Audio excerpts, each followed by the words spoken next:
I don't mean it. I don't mean kill. I mean just stand. Hey, what you gonna do when I come for your brother? Will you stand like a bull? Stand for his brother. Hey, what you gonna do when I come for your best friend? Will you stand like a bull? Stand for his best friend. I don't mean kill. I mean just stand. I don't mean kill. I mean just stand. I don't mean kill.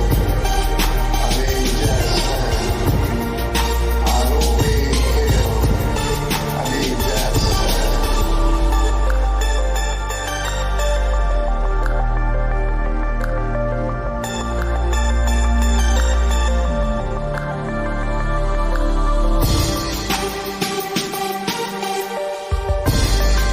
Hey, what you gonna do when they come for your mom? Will you stand like a bull? Stand for his wife. Hey, what you gonna do when they come for your child? Will you stand like a bull? Stand for his child. Hey, what you gonna do when they come for your brother? Will you stand like a bull? Stand for his brother. Hey, what you gonna do when they come for your best friend? Will you stand like a bull? Stand for his best friend.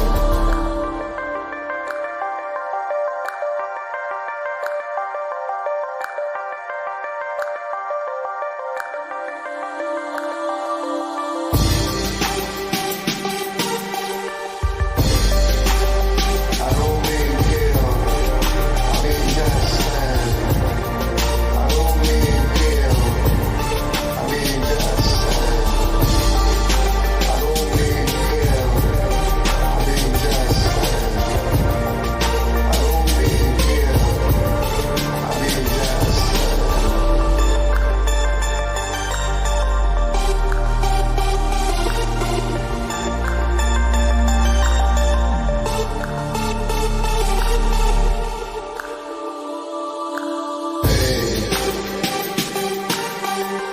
Hey, I don't mean kill. I mean just stand. I don't mean kill. I mean just stand. I don't mean kill. I mean just stand. I don't mean kill. I mean just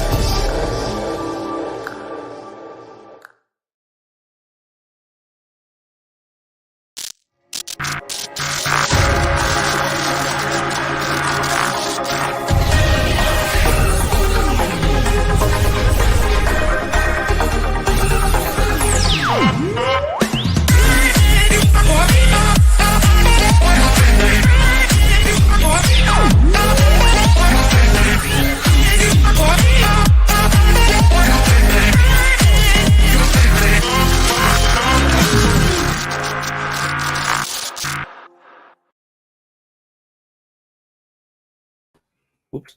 Oh, hello everyone. I forgot to put on the screen. Yeah, there was like, how come I didn't appear on screen? So hello everybody. Welcome back to DPA Open Mic.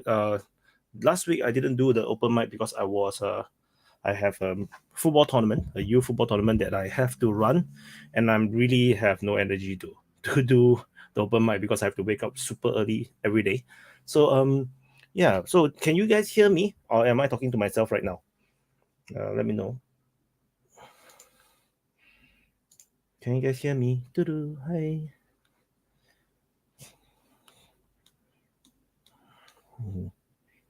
I hear ya. Another goddamn it gimmick from. Hi everybody. Yeah, that's good. Everybody can hear me. Yeah, sorry, some kind of delay. Okay, so I'm going to drop the link to join. I'm not going to talk too much. The title I put for today's open mic is "A World Divided, a War Whimpering." So, the world divided over the Israeli-Hamas war, and of course, the war that was whimpering is the Ukraine war, which is looking really sad right now. So let's copy the link. Let me just check the link if it works. Okay, this link works. Okay. I'm gonna drop the link on the main channel for people to join the open mic channel. I'm gonna pin it, and then I'm gonna drop the link to join the open mic in the open mic channel on the YouTube open mic channel as well as the Rumble open mic channel. Oops, that link is wrong. Dum, dum, dum, dum. Yeah, and ta-da! The link has been dropped, and so someone asked about there's a heart shape that's on the right side of the chat screen. I have no idea how to remove it because I also have it. So yeah, so make do with it. So yeah, how's everybody? It's been a long time since we have met, and yeah, I was a bit sad that I cannot do the open mic last week. I really wanted to do, but no, I'm really tired. And we have the first guy in, and it's Nunya. Hi. Good day, sir. How are you? You look very low res today. I look very good. You look very low resolution today. Oh, do I? I'm not sure what to tell you. It's okay. It's okay. No problem. Yeah. So let me put on my earphone as well, so I can hear that. So, what's the topic of conversation today? It can be the anything. World divided, eh? Yeah. I think the biggest thing that it really triggers me is when I look at the comment section of the YouTube channel or YouTube videos that I put up, especially regarding the Israeli-Hamas war. And I find very, very, very disturbed, and I'm really disappointed that after 1.5 years of Ukraine war, when I'm trying to tell people don't get duped by the propaganda, don't get manipulated by the numbers that some of these guys put up, the misinformation, the posturing, and then immediately when the Israeli and Hamas war happened, a big chunk of my followers immediately fall for everything, and I was like, I'm so disappointed. It's like I took it a bit personally because it felt like I failed. I didn't manage to influence people in the way how I imagined I would have done. Like I always wanted to help people to don't get manipulated by mainstream media or by this propaganda side, by any of the warring sides, because they put out information clearly. They want you to support them. Like Hamas put out information clearly. They want to be the victim. They want Palestinians to be the victim. They want the Israeli to look like an oppressor, and similarly, Israel is doing the same thing. They are trying to make themselves look like the victim, and they want to make Hamas look like the great big evil. They have done so much to prepare for this war and whatnot. Everybody just jump in and get manipulated, and it just disappoints me, and I feel like like I failed. Well, the problem about this, the problem about the conflict in Palestine, I think, is, to your point, both sides are both aggressors and victims. So, depending on the type of spin you want to put on it, you can easily make an argument for both sides. And it just goes to show what I've been saying is, the leadership on both sides is terrible. The Israeli leadership is god-awful. Hamas is god-awful. You've got two very polar, opposite, extreme views on both sides. And when you have that, you're never going to achieve any sort of peace. I remember, and it wasn't that long ago, with the PLO, at least with the PLO, they were a bit more moderate and they were looking for a solution. I don't think Hamas is looking for a political solution other than wiping Israel off the map. And furthermore, Netanyahu's group, the Likud party, they're just as bad. They're not looking for a political solution either. They're looking to wipe the Palestinians off the map. And when you're in that situation, it's really difficult to to make sense of it and try to determine who's right or who's wrong, because quite frankly, they're both wrong.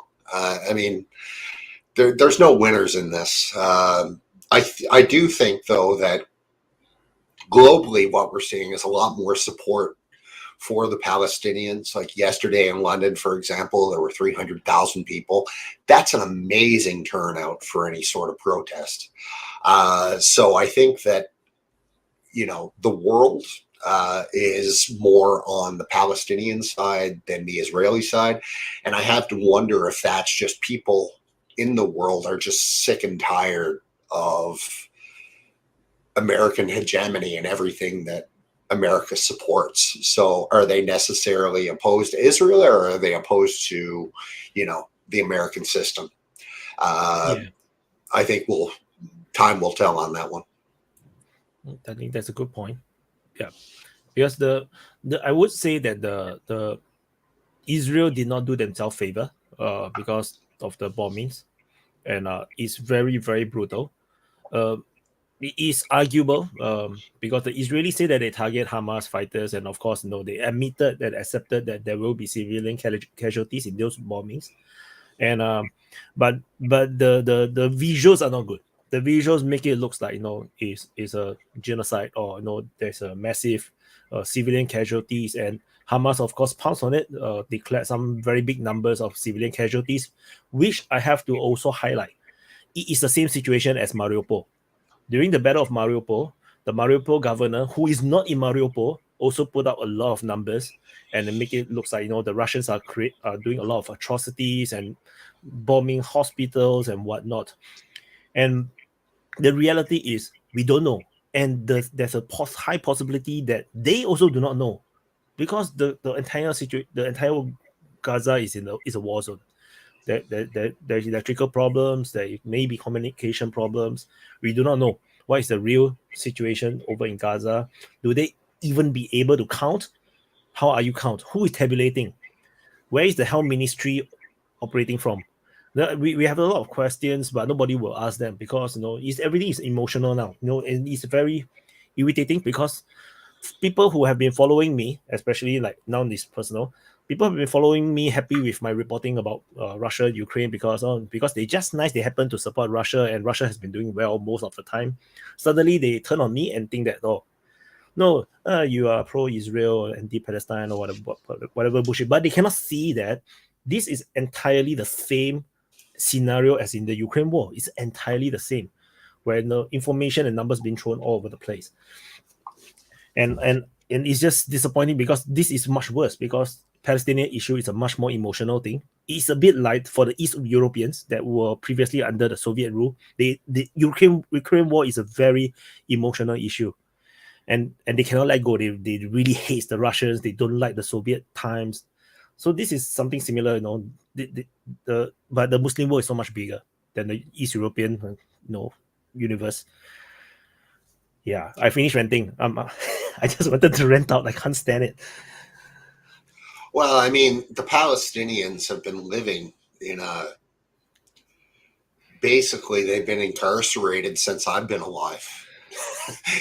So it's really tough to take Israel's side, particularly when, I've always thought of Hamas as kind of like they're this shadowy terrorist organization that's operates within Gaza, and you can call them whatever. Are they liberators? Are they terrorists? I think that they're terrorists, but they have the backing of the people there.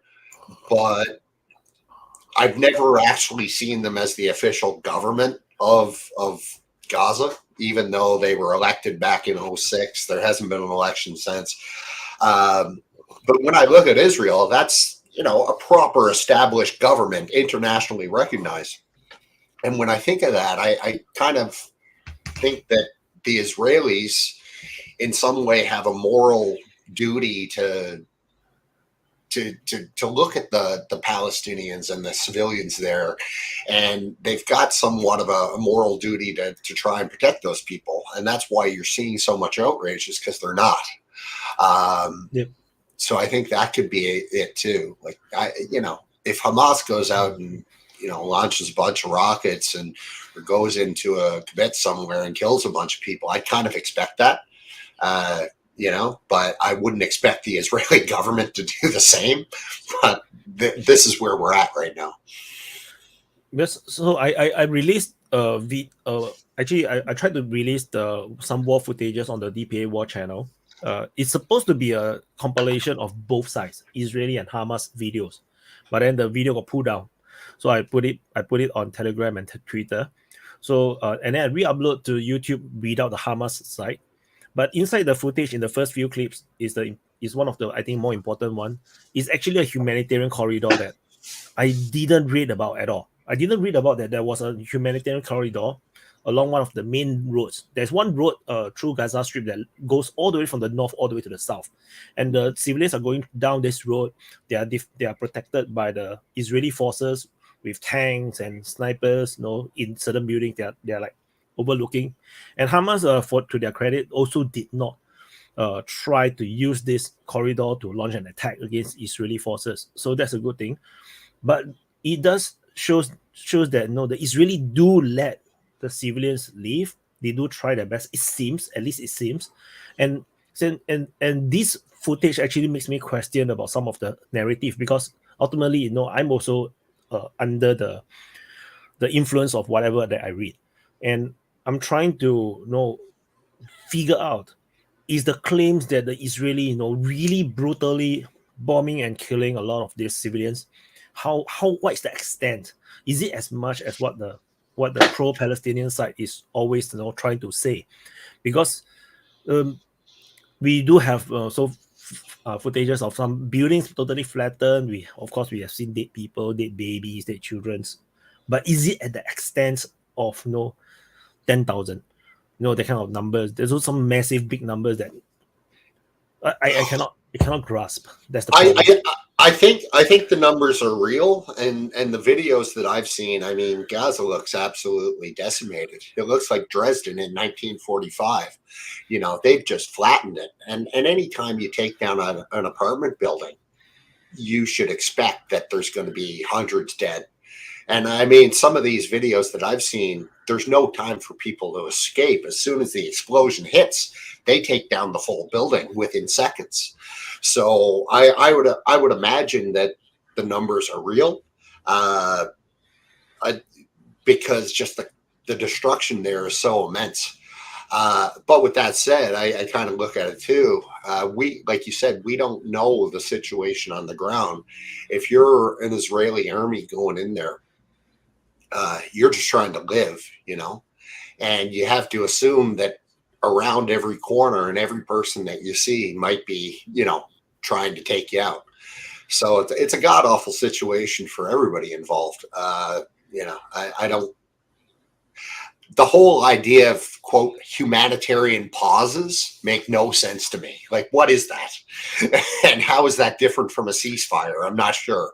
It just sounds like flowery language that the West is trying to, put out in the media and make it sound like they're trying to do something.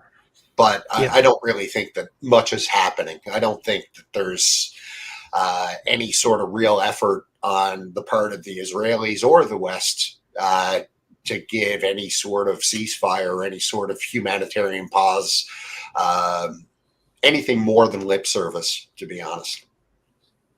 And I'm not saying that's not necessarily wrong, right? Like, I don't know the situation on the ground. For all we know, they're going in there and they're just getting shot at constantly, and they've got nothing else to do but to, take them out. I don't know, but they are. The Israeli forces is indeed getting shot like everywhere. Mm-hmm. Right, so that is true. So I saw a lot of the comments. You guys not happy? Come on, man. Come up to talk. Don't just comment below and talk big things. Come up and talk. Should share your opinions. I know you guys. Some of you guys disagree. Just come up and talk. Show your face. Don't be a coward. Don't be like Hamas. Hide in the tunnels. Fight like a real man. Take your sword. Run towards the tank. So anyway, like Pondo Polos, come. Yeah, so I mean, I expect that it's going to get a whole lot worse. Hey, Red. I was chatting with Red just for 2 hours just now on WhatsApp. Yeah, my like brain talking is for 2 about hours. to. My brain was about to explode. No, I mean if I the talk thing anymore, is, like, I would have cancelled the open mic. no, the thing is, like, I talked with Wyatt for 2 hours. Like, I mean, we still disagree on a lot of points, but I still like change my view a bit because some of his points are really good, and changed my views on a lot of stuff. So I think he's truly neutral. He's the most neutral person I've seen in this war currently, because everyone's either very pro-Israeli or very pro-Palestinian. It's really hard to see. I fully understand the two sides. That's the problem. I understand both sides. I'm living in a freaking Muslim world. I have Muslim friends. I have but at the same time, Singapore and Israel have very good relationships. I know the history between the two countries, and I heard things that happening in the backgrounds and stuff. And Singapore do have a similarity with Israel. We are mostly non-Muslim country, but surrounded by Muslim countries, and we deploy the same some type of strategy in terms that we have policies that militarize the whole country. We have conscriptions to make sure that we don't have to go to war. We don't get oppressed because of majority Muslim want to oppress because we are non-Muslim. Or put certain pressures because we have a very bad start with Malaysia, and we almost become the Palestine, where the Malaysia is Israel. And because of the militarization, they kind of like give up. Like, okay, Singapore cannot be oppressed, but it's a different story for Palestine. So I understand both sides, and the narrative is just that a lot of people are blinded by the Scott history. History really depends on which version you read, and it's very, very diverse. It really will divert and divide people because everyone have their own version of the story. Just like Islam itself also have a problem because there are multiple versions of how to interpret the Islamic history and cause all the different sects, and then they fight each other. Same thing. This is also exactly the same thing, and I just want people to focus on the reality, the facts, and focus on the civilians. I want people to think the civilians need help, and you cannot be encouraging Hamas to fight. You cannot be encouraging Israel to fight. That is the main concern. Is most of the world like sees it like very simply, like civilians are dying, so Israel is bad. Like most of the world like are not really political, so they don't have the time to think about like the actual geopolitical aspects of this war. I think. But of course, it makes sense because Israel got the bigger gun, right? But it's like have you ever encountered at the playground where this very irritating small little boy just keep hitting you, and then you cannot hit back because he's a freaking boy? I encountered that before. I almost everyone sees an oversimplified version of it. Everyone sees a very oversimplified version of it. Yeah, it can be very irritating. You really want to like hit that little boy, and then but that if you do that, you go to jail. so but Israel, nobody can send Israel to jail. So very similar to the southern Thailand. Very similar to southern Thailand, the insurgency. Yeah. Every country like more or less have, I think, not all countries, like a lot of countries do, like in Asia. Like for example, us in Bangladesh, we also had this problem in our southeastern part near the Myanmar border. Like there were a lot of rebels in the Rohingyas. Not the Rohingyas, like they're from Myanmar, but like in the hill tracks there were like a lot of rebels or stuff. Yep. Like they fought with the government a lot, and then in the 90s, or I think they got a peace deal, and a ministry was set up for the people there, and they were like, I think, given some kind of autonomy. I like fully don't know the story, but it's something like this.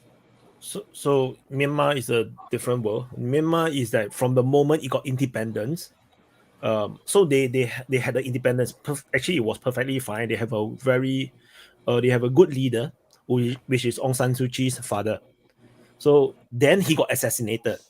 After he got assassinated, within the first few years, So he was able to unite the whole country, but everybody trusted him, which is why Aung San Suu Kyi is popular.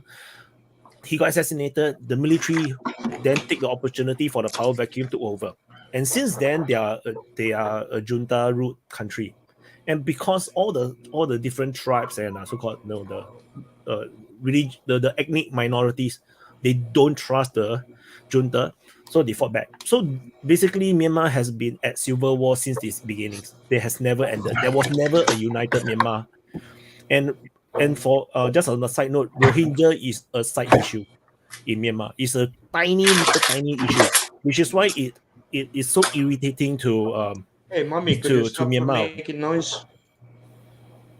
I think it's an average dude, right? Is it average dude sound? No, mommy is making FCS is making a lot of noise. Yeah. Mommy, so all the sounds from FCS. Yeah, FCS muted and it went quiet. So Rohingya is a very, very tiny issue because it's really literally at the corner of Myanmar, and it was a totally non-issue in Myanmar. The biggest issue is always this different conflicts between all the different main groups that is within Myanmar. And then when Aung San Suu Kyi took over, then the whole world kept making noise about Rohingya. That's why it got very irritating for her and for the people of Myanmar, because it was really a very, very tiny issue for them. And that one is also a lot of problems. It's something to do with Bangladesh independence war as well. Myanmar, when the independence, so there's a group of Banglas. They have been maybe living there for some time. They wanted their own independence, so they want to form their own Islamic country, or they want to join East Pakistan. They want to join the former Bangladesh. But former Bangladesh, East Pakistan said no, we don't want you to join. So they went on the freedom fighter. They went to fight. Then they got crushed by the junta. After they got crushed, and then it became a non-issue at all. Totally, like, it's gone. Like, it's no more. Then after that, Bangladesh went into a turmoil. They went to war. They have a civil war, then the independence war. A lot of refugees entered Myanmar, and then they are all Banglas. So nobody can tell a difference between a Rohingya and a Bangladeshi. They all look the same. So after that, the Bangladesh got its independence. The refugee want to return. Bangladesh say, no, you are not part of Bangladesh. You are not Bangladeshi. You are all part of Myanmar, because they don't want more people, because Bangladesh is actually a very populated country already. So they don't want all these refugees back. And then these people got stuck. They become stateless, and then Myanmar also don't want to recognize them, because to them these are refugees. So they're stuck, and they continue to stuck until today. So then, of course, stuck people, they'll start to fight. Then they start to they have Islamic terrorists joining, forming ASA, and then they also have some independence group. And then it's very, very messy. Myanmar is a totally different thing. Like, I will talk about it in a video next time. It's so Rohingyas are also a very minor issue, like in Bangladesh. Even though we have 1 million of the refugees here, it's a minor issue. Like, no one literally talks about them. It's like it has become like a meme here or something, because you literally insult people by calling them Rohingya here. Yeah, it's an insult. The only has some Arab roots. Rohingya is a mixture of Arab. They're just Banglas. There's no difference between them, and they are Chittagonians. If to be more specific, they're Chittagonians. Yeah. So their language is basically Chittagonian. It's the same language. So they are that people. There's no Arab in them. So the only problem is that they are also weaponized, just like the Palestinian. Before that, there was no such thing as Rohingyas. There's no such thing as Palestinian. But because it becomes a good problem to have, to manipulate, so Rohingya became a thing. Palestinian became a thing. If not, Palestinian used to be just called Arabs. There's no difference between Palestinian Arabs with Jordanian Arabs. No, they're all the same Arabs. So this is important to note, because this is where the brainwashing and the manipulation comes in. Because once you give them a different name, they like a different people. Like, Ukrainians. Ukrainian and Russians the same thing. They are all Slavs. But no, hold on. Ukrainian. Why? When did Palestinians become Palestinian? Yeah. When did Palestinians become Palestinians? When people feel like it. When they feel like it. When they wanted them to have a. I think it's during the British rule, I think. Right. Yes. So they used to be just Arabs under the Ottoman Empire. So after that, Ottoman fell after World War One. They break up the land. So they break up a part, which actually includes Jordan. So Palestine and Jordan by right is just one country. So Transjordan and Palestine is actually one country. After that, they maybe make some deals. Jordan break apart, then left with Palestine. And then the Israeli are there, so they break it up further. And then because they have a Palestinian mandate as a country, so the nationality is actually called Palestinian. But the Palestine never got its independence. The mandate was just a colony. It's still a British-controlled territory. So Okay. the moment they withdraw, then they go to war. Then yeah, that's the first Arab Israeli war. So It's basically, like if a country is invaded and doesn't get independence from the invasion, it doesn't exist as a country. Sorry, again? What I'm trying to understand is, example was, you could say Sierra Leone is not a country because Sierra Leone didn't exist 70 years ago as a country. But okay, anyway, let's go Palestine. He's saying because they were invaded by the British or the Arabs, and since so they're now a country.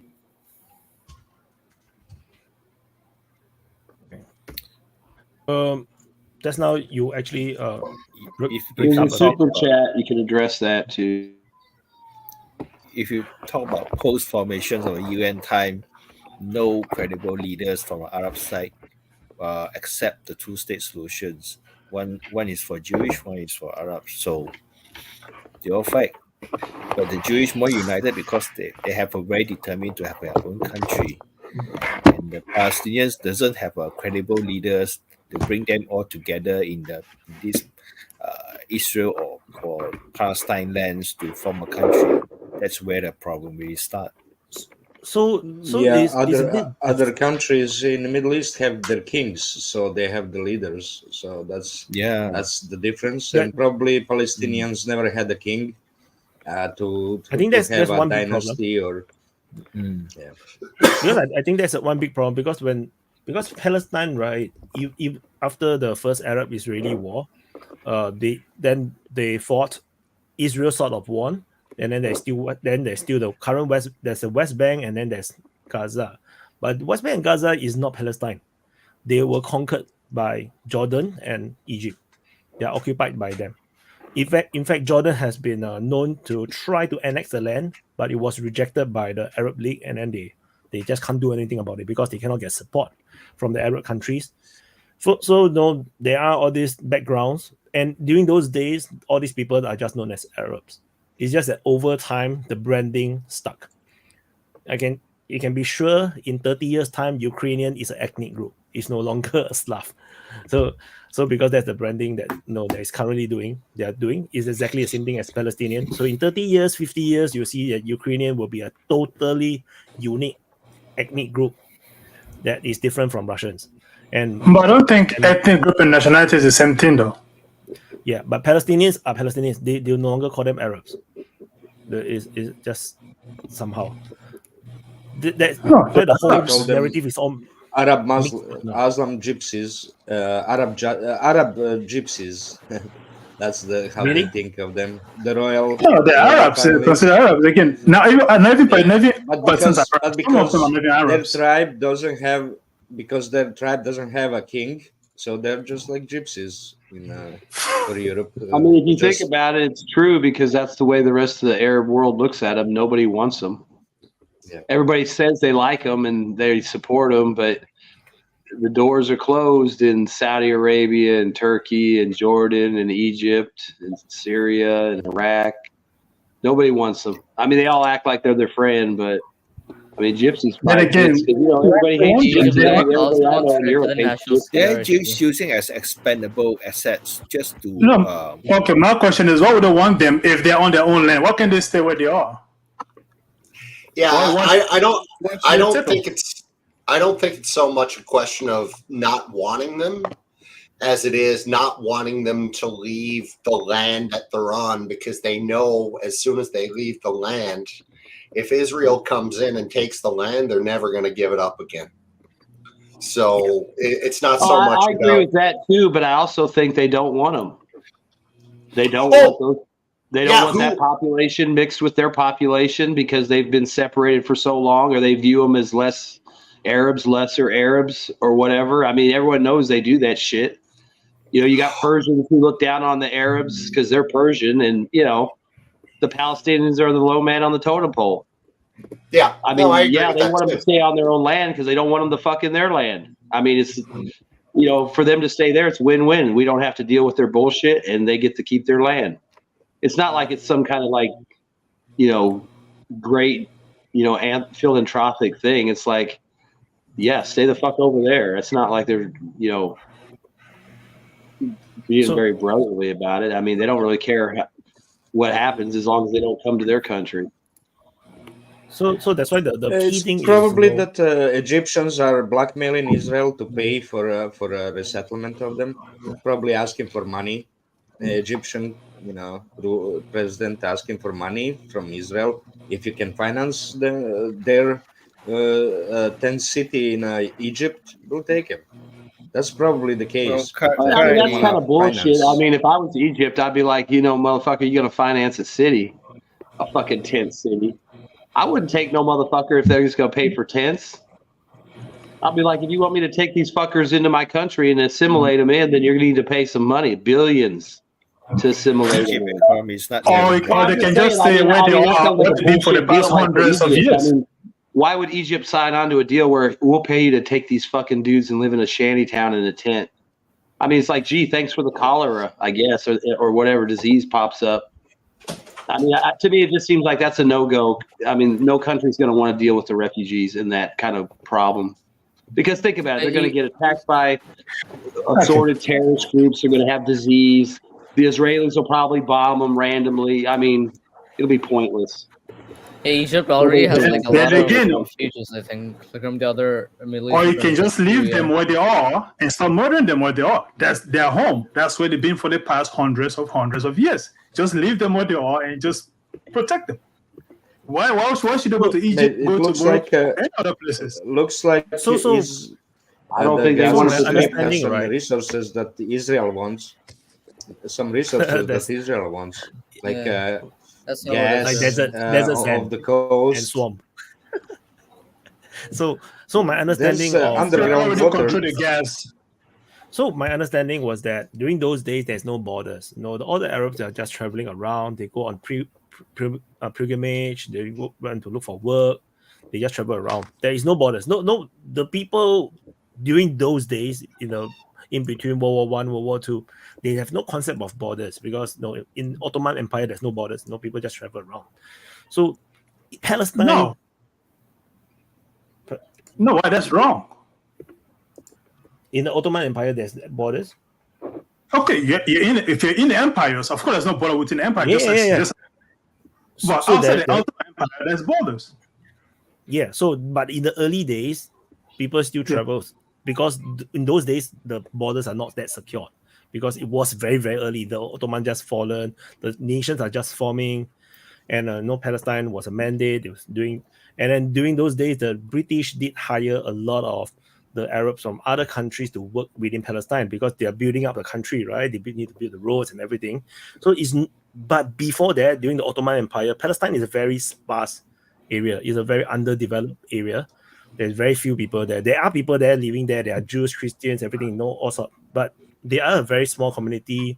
Then it was after, the formation of the mandate, then a lot of workers are being brought in, and then the Arab population grew, the Israeli keep moving, the Jewish keep moving in, and then all these tensions start to start up. Some point of correction: Palestine have had more population than most Arabs in Arab cities in our region.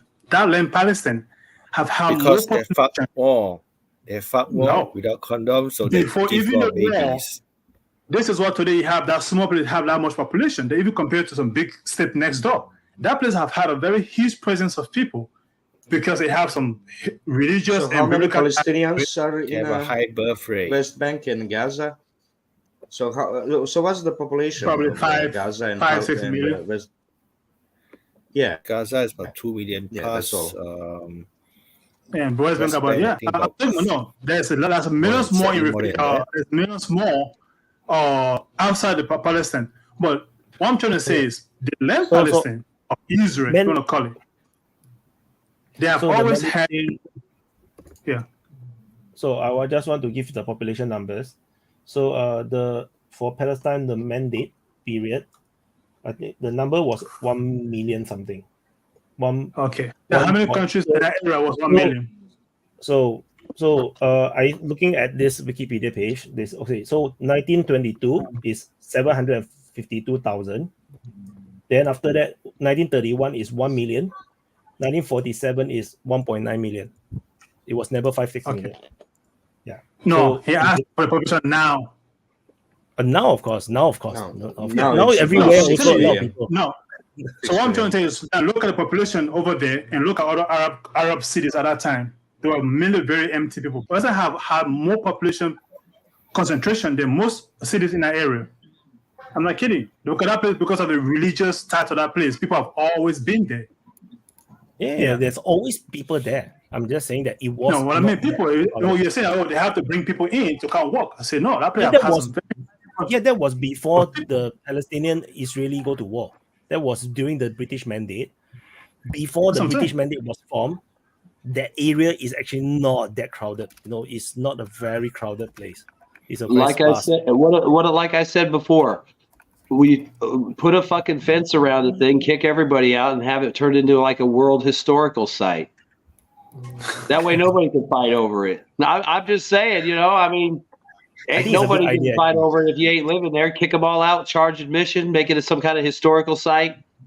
You can come visit, and you got fucking leave. You ain't gonna fight over shit. Yeah, let them. I mean, it's fucked up. I know it's simplistic and stupid. It's just ridiculous sometimes. You just can't call people to live what they do for thousands of years. That's not how that works. No, that's the thing. There's literally been all kinds of different people there for thousands of years, back and forth. I mean, that's what I'm saying. Maybe just get like some, I don't know, maybe some Eskimos or something that don't have any tie to the region to run the place. Well, one thing I would say about that, though, regardless of the history, and there's lots of history in that region, as we know, the last agreement that was reached, I remember it well because I was still in high school. This was 30 years ago, but the Oslo Accords, I remember it well. What's his name? Yasser Arafat was there with Bill Clinton out on the lawn, and they were all smiles with the Jewish Prime Minister, I think it was Rabin, and they were all smiles, and they had agreed to, effectively a two-state solution, and it hasn't been implemented. So, I think. Well, he got smoked. Didn't he get smoked? Well, yeah. Rabin got assassinated by Netanyahu's bunch because they thought that he was too weak on the Palestinian issue, so they killed him. And but regardless, if they killed him, they still had an agreement, right? And 30 years later, it hasn't been implemented. So I think we need to. It seems to be a common thread with these agreements made in the West, and they just never seem to get done or work out, or there's never really any follow through. It seems like it doesn't matter if it's a Minsk Accord, an Oslo Accord, this accord, that accord. They just never ever seem to fucking go through or get done or accomplish anything close to what they said it was going to do. Ever. So we need to ask ourselves, why is that so, and who's the underlying cause of that? And I think we'll get back to maybe they just don't want peace, and maybe it's in certain countries' best interest if it was unstable there. So for me, right, I was, because I always have a problem with like historical, this is my historic land, we always been living there, all this kind of thing, because every country is the same. Like if you look at USA, USA is an immigrant country, they conquered from the Native Americans, and the Native Americans were there first, that kind of thing. It would never work out. Like Crimea used to be a Muslim territory. All the people, all the I think Tatars or don't know what people, they all escaped to Turkey to out of they're afraid of the Russian Empire then. So then should Turkey reinvade Crimea to take Crimea because it was ancestral Muslim land. Or this kind will never end. This kind of stuff will never end. Like Armenia, Azerbaijan, like fight over Karabakh. Like people cannot live in peace. I don't understand, but so there's a problem when we try to keep stretching the history. You keep going back and keep going back, and then so when you look at this Palestinian Israeli issue, it becomes stupid because they start to talk about Moses' time. It's like, fuck.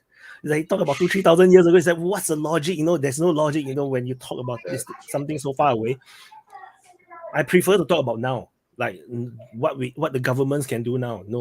Now Palestine have a main issue, a major internal political issue. On the West Bank, they are ruled by a dictator. There is no elections. They could have run elections, but they chose not to do. There's no problems there. They are not Hamas.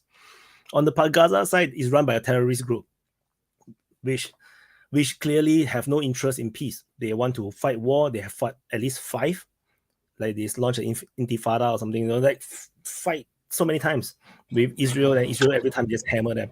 So is that within Palestine there is this broken mechanism which stops them from getting peace. What sound is that? There is some. Is it FCS? Yeah, it's FCS. FCS. You check your headphone? Maybe you need to replug the headphone jack. It's a bit weird. No, I think there's also similar thing in Israel because between the right and the left, because the right ones is against two states, against what good two-state solution, but the left really wants one, because the left was the one who actually was the first to sign peace basically, but the right was basically the one who at first funded Hamas, because we know at first Israel funded Hamas to basically create a division between between the Palestinians basically. Yeah, that is what I heard as well. The problem is how much did they fund? That is a question. You see, did they fund for 1 year, fund for 5 years? And it was the right, because the right is always against deals, because when the left basically signed the Oslo Accords, the prime minister Yitzhak Rabin was immediately after assassinated basically by the right. So there's also a division in Israel among peace with Palestinians, not only in Palestine too. But to answer Wyatt's questions about Hamas in Gaza, Hamas didn't overthrow. Hamas was elected by the people to rule them. Yeah, they elected. Then after that, they have the Fatah and the Hamas have a conflict. Hamas overthrew and killed everyone that was in the Fatah within Gaza, and they just took over the whole place. So my understanding of the sense that is in Gaza right now is that, or just before the war, is that the Palestinians themselves do not dare to criticize Hamas openly or publicly, or they cannot show their face or whatnot, because they can be disappeared. So that is the kind of climate that is in Gaza. It's different from West Bank. West Bank, you can say anything you want. There's no problem. No. West Bank is basically ruled by Israel. West Bank exists on a map as a West Bank, but in reality, West Bank is controlled, ruled, dictated by Israel. West Bank is an Israeli occupation. Yeah. So again, Gaza, of course, Gaza is a military wing that ended up taking power in the country. Of course, they subdued the other military. Fatah was a fighting force, was not a civilian unit. Fatah was another fighting force. Yes. So again, the PLO was its own military. In conclusion, of course, Hamas after FCS. What happened? Forrest was wanting to go after you. I don't know. Yeah. Your guy wanted to speak. Yeah. Forrest, Sure. So I think I was just trying to go off of what Wyatt was saying, that in terms of border and people, I think Wyatt should do a video explaining the modern model of the nation state. We know comes from the Treaty of Westphalia in 16-something. That's where the modern model of nation state was born, and that's what most of the states in the world are kind of governed and using that system right now. So what they mean by like you said, in Ottoman Empire, there's no nation state, and then before that they used a city state like the Greeks and Roman, and then in that region, the Levant and Middle East, Near East region, they use a different system. So the modern model of nation state, where they draw the border and then they have a government that represent the people, there's tax, there's constitution, monarch. That system was relatively new to that region, where it's not that new to Western Europe or even Europe in a larger extent. So and I think it's an incentive for the people who create content or for the government or whatever news to not clarify that, because then you can rouse people up. But once you clarify, we operate and live under the modern rule-based order, which is that we have a sovereignty, government, a state, nation state. Israel is a state, it's a nation state, right? But there's never been a state or nation state called Philistine or Palestine nowadays. So that's because you explained that in your video that you made 2 weeks ago, but I think you should kind of clarify that going forward. No, to so I have a point. Wait, I have a point on the Palestinian state. So actually, when the negotiations were going on for the creation of Israel and Palestine, actually the Arab nations disagreed on the terms. So Israel, or the Israelis, agreed on the creation of Israel, and therefore it became a nation state. And because the Palestinians and the Arabs didn't agree, Palestine never got created at the same time. So therefore Palestine is not an acknowledged state in the same term as Israel. If they were to have agreed, Palestine would have existed the same way as Israel. So there is a bit more context to it. Now to ask a question to Forrest and Aki. So if the Palestine as a state doesn't exist, so what the land they currently live on, who owns that land?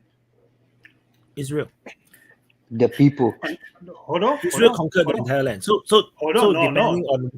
depending on where in the history do you look at, at the beginning, during the British Mandate, there is British land. Leave the British Mandate alone. Let's go for the creation.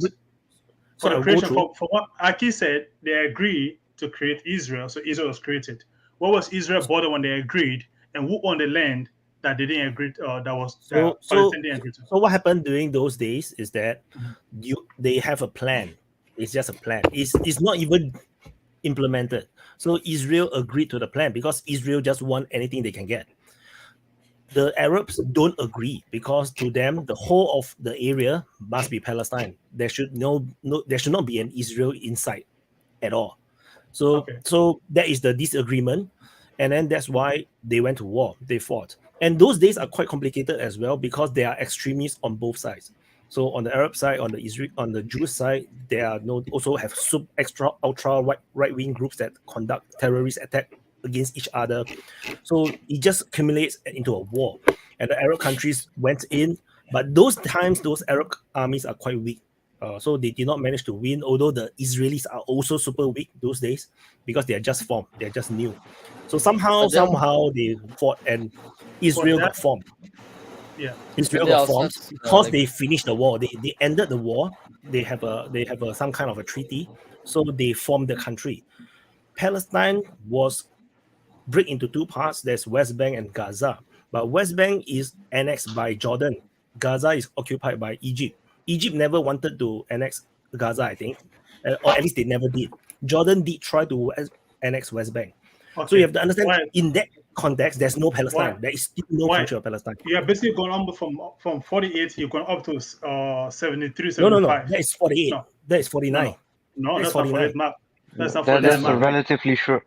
Wyatt is talking about a relatively short period. So the 70s is already a next conflict. The 70s is a different conflict. So that is not the 6-day war, So the war that I'm talking about is 48. At the formation, at the UN proposed plan, the map. Then the war ended. Yeah, the correct. So they ended the war. The West Bank was controlled by Jordan, and Jordan tried to annex it. That is 48, 49. And then Egypt take Gaza, and then this continues for another 19 years. The entire of Palestine that is remained unconquered by Israel was occupied by Arab countries. They never declared independent Palestine those days. So then after that 6-day war happened, Then during the 6 Day War, Israel annexed the entire of Palestine. So there's no they took West Bank, they took Gaza. So now again, Palestine is still not a country because now they are conquered by Israel. Previously, they are conquered by Jordan and Egypt. This is why. So by 6 Day War until today is the same situation where they are still under Israeli sovereign territory. That's the problem now. And that's why there's a two-state solution. People keep talking about two states because there's only one state right now. There's only the state of Israel. Palestine is only a state on paper. There's no state in reality. Gaza is the closest thing to a proper Palestinian state because they are self-governed but however, it's by Hamas, and Hamas don't want peace. So they fight war. So now we are looking at this war right now. But of course, I wanted to answer. I want to say one more thing. I want the disclaimer. Yeah, go. Why I say all these things, Israel is not at the right because they have all the time and the initiative. They could have gave Palestine a proper country, gave them good life or whatnot, but they chose to be an ethnic state. They want to be a Jewish state. They don't want to absorb the people they conquered. They also don't want to release them as a country. So end up we have this very big mess right now. So just saying, because I'm not pro-Israel, I don't really care about Israel because they messed up their politics so badly. I just want to say, I'm more you had a point. You had a point where the Palestinian people, I guess, and the Arabs had a chance to make something happen, and because they're so fanatical or extremist, they said, instead of taking, 50% of something, they took all of nothing, and it hasn't resulted in any kind of desirable outcome since then. I mean, I think that's another theme too in this. There's been a lot of times where, one side or the other, I'd say a lot of times the Palestinian side, they just make the bad call. They make a bad judgment. They put their faith in the wrong thing, and it doesn't work out for them. And, now you got a Netanyahu government that's not looking for any kind of peaceful solution. And then you've got the Hamas people that aren't obviously down with that either. So, it's just like I just, as always, a lot of missed opportunities. And sometimes you wonder if it was on purpose because it seems like there's been multiple off ramps and it's always fucked up somehow by somebody, somebody who was a friend and now is an enemy is a friend, blah, blah, the Hamas bullshit, funding this guy to fuck with this guy to kill off that guy. It's, Well, it goes back to my point. They don't want peace. And you look at the puppet master, the U.S., why would they want peace in the region? Keeping it unstable gives them the presence there that they need to control things, primarily the oil. So nobody wants peace. Neither side wants peace. Yeah, you know what, But I also, think so there's several several things. Go ahead. Understand this is that the disappearance from Arafat until the elections of Hamas. So there's quite a lot of ongoing in that period as to where Arafat he was receiving quite a lot of attention in the West as to where he was going to be the president or the elected leader for all of the Palestinians, including the West Bank and the Gazans. But there was, I think it was in 98, 99 that all of a sudden he started getting less media attention into the early 2000s where he simply disappeared. And then the rise of Hamas started coming up. Many speculated that the rise of Hamas was actually stimulated by Israel and then helped into power by Israel. It's because that would give Israel kind of like an indefinite war or indefinite reason to keep the conflict ongoing. So, which is also the period where Israel was also getting into a more increased apartheid-like state, or how to say, more severe like apartheid-like state. So there, the buildings of the walls became more intense, but also the pressure on particularly the West Bank first became more intense, and then the Gazans, they were just there for bombing and testing, because all of the bases around Gaza, they got there as they basically build a fortress around Gaza, and then Gaza had received some walls at the end. So there is significant buildup in between the disappearance from Arafat and then the rise of Hamas until they came to power, as to where from there it became a standard escalation route. And then the West Bank was just being subjugated bits and pieces at some point. So this is why, it's important to also note that most of us probably don't know enough of Israeli politics. So, there are infighting within Israel as well. There are different. I tell you, I watched a video introducing about all the different groups of Jews within Israel. I tell you, it's mind blowing. It's literally, you cannot believe there's so many versions of Jews within Israel, and each of them is so different. It's like you're putting the whole of the Muslim world into one little country, and they have all the different sects and different Muslim denominations all at the same place, and it's crazy. And they all have different ideas of what Israel should become, what direction they should probably go. And there's a group where I think I put in the DPA Telegram. There's one group of the Jews that don't work. Only the wife and work. They only only do their religious stuff, and they're poor as fuck.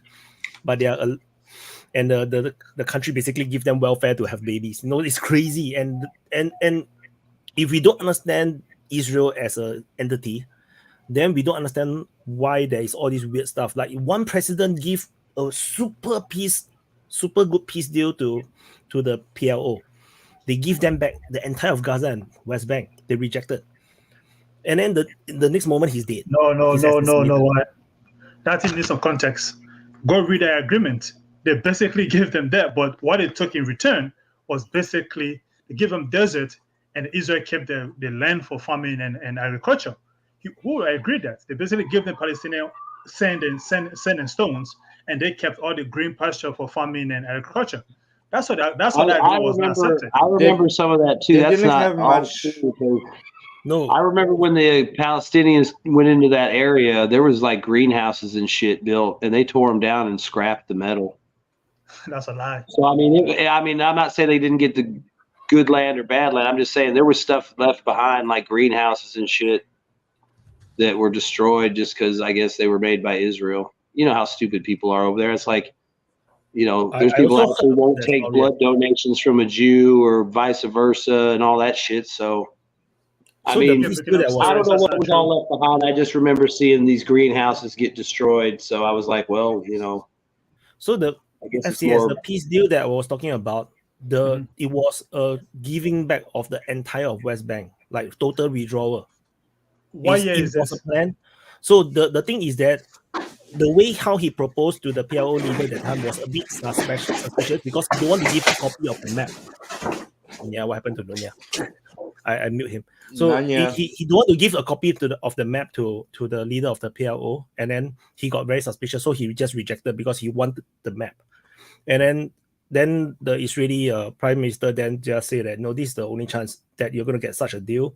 And then soon after, I think he got assassinated or something. So there is crazy infighting within Israel itself, which is why it's too easy to say Israel, but no, it can be more than that, and we are not seeing. Like for example, this war right now, it could be Netanyahu who's just trying to gain power and try to secure power. There is nothing to do with actually all these things.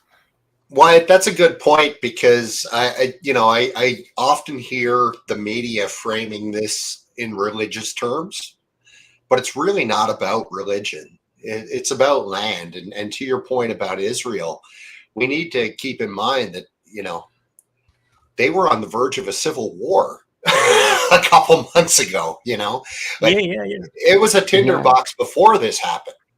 Sorry, Etreo, for cutting you off. No. So it was actually exactly that. If you look at the whole picture, so if you zoom out, both Hamas and Netanyahu, they had a very significant benefit into this conflict. So for Hamas, they were disappearing in the background simply because you had the normalization agreements between Israel and Saudi. Egypt was already on relatively good terms with Israel. So if this were to continue, Palestine would become less and less relevant. So the realization of a potential Palestine would become quite insignificant, if at all. And then on Netanyahu's side, he's supposed to be prosecuted 10 years ago. And then the cases are still ongoing, which would have to, which would lead him to go to jail and spend a good few times because he's being accused from fraud and some other cases. So, and then on top of that, the policies that Israel had for quite a while were causing a lot of civil unrest. So what you get is that Israel itself was very unstable. Netanyahu was losing power, and then also after his presidency, potentially would have to continue the prosecution and therefore maybe be jailed. While if he stays in power, he has immunity of sorts. So a conflict would help him stay in power, maybe go beyond the regular ways of retaining power. And then Hamas needs Israel to react extravagant in order to make Palestine relevant again. So I think the combination of these two makes sense for this conflict to happen because it benefits both parties, whether it is in a positive sense or not. It is still beneficial to both. Yep, there's the suspiciousness that I did mention in the very first video I talked about this conflict. It's like these don't make sense. There is no such thing as a Hamas surprise attack. That makes no sense to me. So, yeah. Hi, kid. Hi, Nunya, little Nunez. Mini Nunya. Hi. Yeah. Yeah. Nunya is being attacked by miniature Hamas. Yeah, they appear from underground. So yeah. And that's how they the came out of the tunnel behind his chair and got him. They got me. You see, but you see, it's how it's interesting that Arabs don't want Palestinians and Europeans and Americans don't want Jews, and they put them they place them in the same spot basically. But that's mostly why what a good idea. Does support. Actually, I disagree. I wanted to comment on that earlier because of Vaughn. He mentioned it too. So there's a point to why many Arab nations don't want the Palestinians. On the one hand, many Arab nations don't consider Palestinians as Arabs for one, and then also there has been a worry of the radicalization because Palestinians have been under pressure either in Gaza or the West Bank. And then in Jordan, you had the Black September a good few decades ago. So where the Jordan government was almost overthrown by a Palestinian revolt.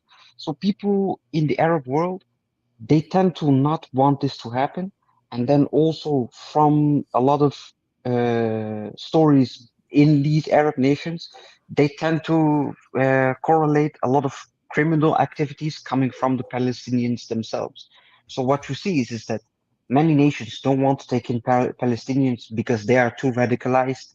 And then also, if they are in too great numbers, there is a fear that they want more than just refuge. There's an idea, because let's say Zelensky is also fighting for the permanent presidency, just like Netanyahu. It's so comparative.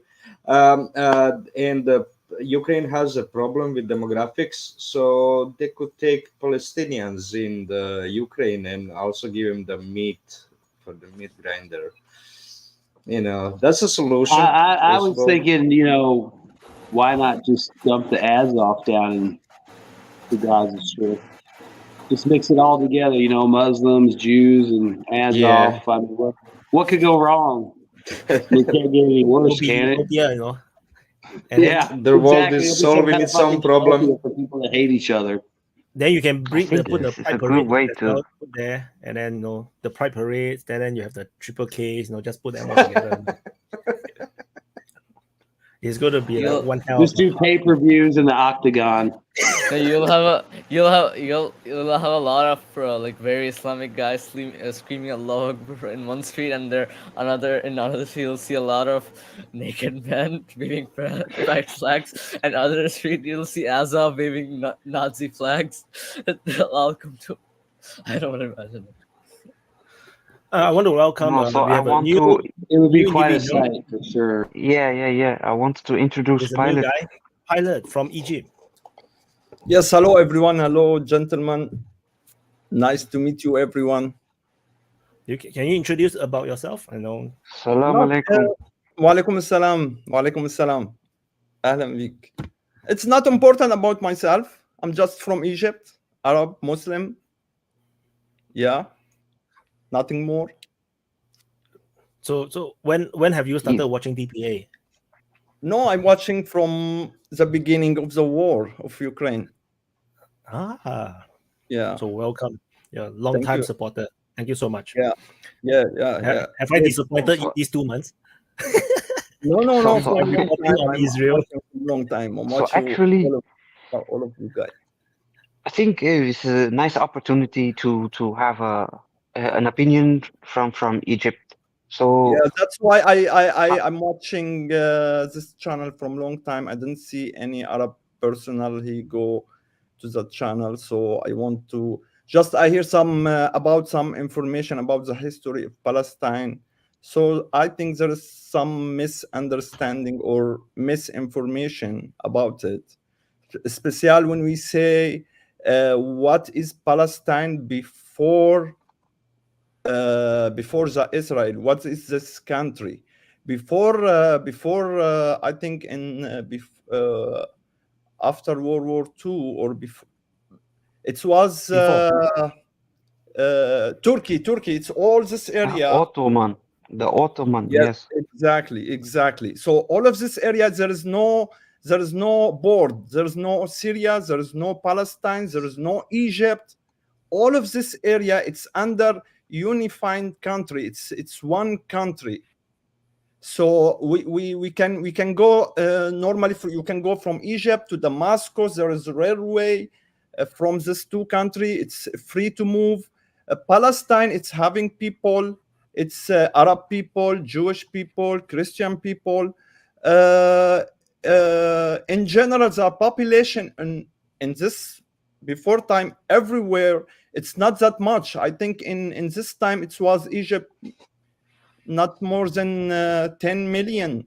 Now we're having 120 million. So before the population already everywhere, even in Syria, I think in Syria it was 4 million or something, or less to 2 million. In Palestine, it should be less, but this is a normal everywhere. After the war, it's coming. This place, it was divided. It's cut. It's become Syria. It should be under the control of French.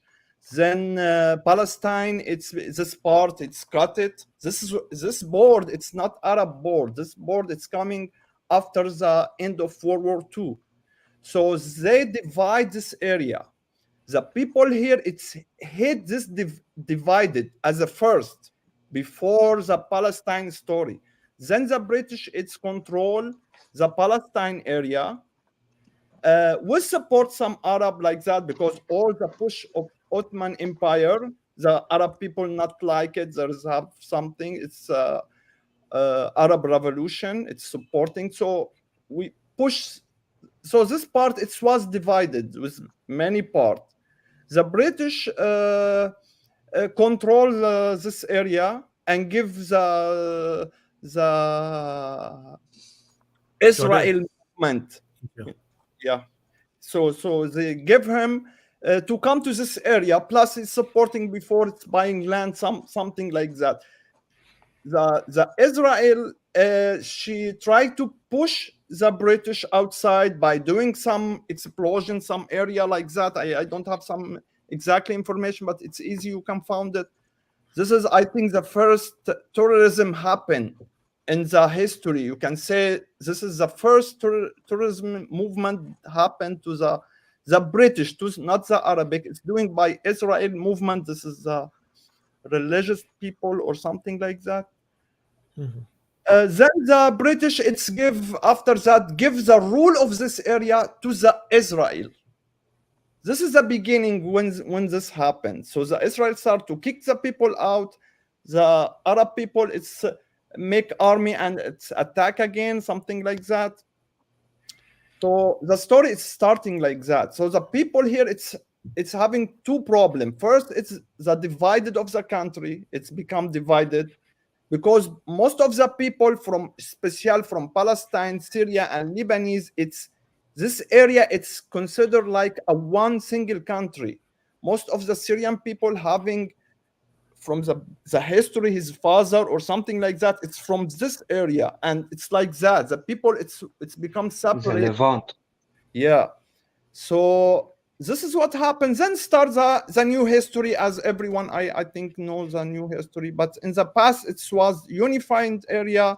It's no Palestine, no Syria, no Lebanese. All of this, it's considered Bilad Sham. It's Sham country. This part with Iraq, like that. So this is what happened, and this is the history. Yeah. Pretty much very similar to what I'm trying to tell people, that this part of the world after the fall of Ottoman is just a big mess. It's like everyone is just fighting for power. There's a lot of fighting between the different tribes, and then the ones that rules today are the ones that make deals with the West. All of them. Almost all of them. They make deals with the West. The West provided them weapons and trade and economy, and then they rule the place. And so it is a bit. It's just an unfortunate thing that Palestine and Israel is the only unresolved, one that is become so messy, and everyone take advantage of it. Everyone just takes advantage of it. And I will tell you something, another problem for the Palestinian. Most of the Palestinians leave this area when the start of the war or when the start of the occupation of Israel, this area, live in another country without passport. He cannot travel. He cannot do anything. He don't have rule. He cannot buy land in different country. He cannot enter. So this people should be back or found solutions. These people really, we have a humanitarian issue. Look to this part. This people, everyone he's carrying his key for his old home with him. From his grandfather, like that. So we're having this issue. Nobody solves this problem. If we solve this problem as a beginning, let the people come back to their area, allow to him to come back. This part of the problem will find solution to be one country, two country, like that. But the hatred and the problem, it's day after day. It's become too much big. I have a question. Pilot. Could you give your opinion on why Egypt wouldn't want to accept Palestinians from Gaza Strip to resettle into desert somewhere in Sinai? If we empty this area, the Israel will occupy it. So we will lose part of this area. So this is the first. Second, we're having a lot of... Who's we will lose? Who's we? Who's we would lose? It's like we will say the Arab people. Okay. Most of the Arab people think like that. One of the holy sites is in Gaza. The holy site? No, there's no. Yeah, one of the holy mosques. No, they fight for the Al-Aqsa, but they fight for Al-Aqsa that's in Jerusalem, not for the Orthodox Church in Gaza. So, finally, what's the point two? What's the point number two? About moving people into Sinai. Point number two, you were cut off. And this one it's related to a politic issue stuff. There's many issues for not allowed to the people come here. It's many issue. You're having 2 million personnel. It affects the economy. It affects the politics. We're having a problem, and we will empty this people. What will be? It will be a Palestinian, or it will be Egyptian later, or they will come back. Nationalize them. You can nationalize them. Why? Year, right? Yeah, but why Egypt have to do like that? Why another country? Why not another country? Why Egypt? Just because it's you can near? get money from United Nations, from Israel, from other Arab countries. Yeah, but why are we assuming that all Arabs are the same, right? Like that you can just move one Arab to another Arab country because they're all interchangeable like Legos. I don't think they're like that, right? So, I'm not for it. I'm just asking. I just wanted to know, to see. I'm not. I'm not for it. I'm just asking. What's the Egyptians' opinion on that? It's a complicated opinion. You can mix a lot of reason. You can say it from different point of view. If you look at from the politics side, you can say something. Economy side, the history side, the issue itself, the Palestinian issue. This is a problem. And nobody will come back, and you know that. I think everyone knows there's nobody will come back. Yeah. Okay, so here's the funny part. Here's my position, right? Yeah. Somebody in Brooklyn, somebody in Poland, somebody in Hungary can wake up today, go to Palestine and say, I belong here, and stay there. And the guy that is there, you're asking him to leave and go to another country and go start over. Like, where is the common sense in that? He already lived here. He should leave and give room to somebody that lives in Brooklyn, somebody that lives in Poland to go live on. Yeah, it's like pushing people to another place to live there like that. It's not. So what should I say? This is where they're from. This is where they belong. This is where they're gonna die to defend. It may sound stupid, but yeah, that's where they are. That's understandable. That's very. And go to Morocco and go to Jordan. When somebody in Brooklyn can wake up tomorrow morning and say, "I'm going to Palestine and go live there," like who give you the right to choose who belong here, or who should live or who should stay? Yeah, exactly. So the people with the most fucking guns do. That's who the people with the guns do. And it's that simple. I mean, they can stay if they want to fight. And they'll die, and maybe they'll win, or they can leave. I mean, that's the way it's always been. The world's ruled by force and the people that want to use it. And the Israelis are obviously willing to use it. Hamas is willing to use it, but they probably don't have the force Israel's going to have. So it's probably not going to work out for them. I'm just being simple about it. I mean, really, it's whoever's got the most guns. That's that's always been the truth. And so at this point in time, Israel's got the most guns, so we're going to try and impose their will. This is the most American answer you can give to any conflict, but it is very accurate. but the main problem is who won. So the thing is, Israel fought and Israel won, and people don't like this result. That is the main problem now. And Israel also don't conquer the conquered people. They just left them there, and they don't want to absorb this population. It's like, in every war that you see in history, when you conquer a certain place, you absorb the people into your country, your kingdom, and then you become your people. But Israel do a weird stuff where they conquered these people, but they don't want these people, and they just left them there, and then they're not sure what to do with them. They just leave them in this weird place. That's the way of Russia. That's the way of Russia. How Russian Empire became. Wherever they conquered the land, they absorbed the people. But the rest of the Western world is not so willing to do that, except France. No, they enslaved. They enslaved the world. So France, the Netherlands, the UK. So they enslaved the basically people. So Israel is doing Western way of conquering. So basically, Palestinians in Israel don't have Israeli citizenship. They don't have the documents from Israel, right? That's the problem. So they have no country basically. They cannot travel. They cannot not do nothing. They have to ask for working permit to work in Israel. So this is why I don't completely treating them as no citizen.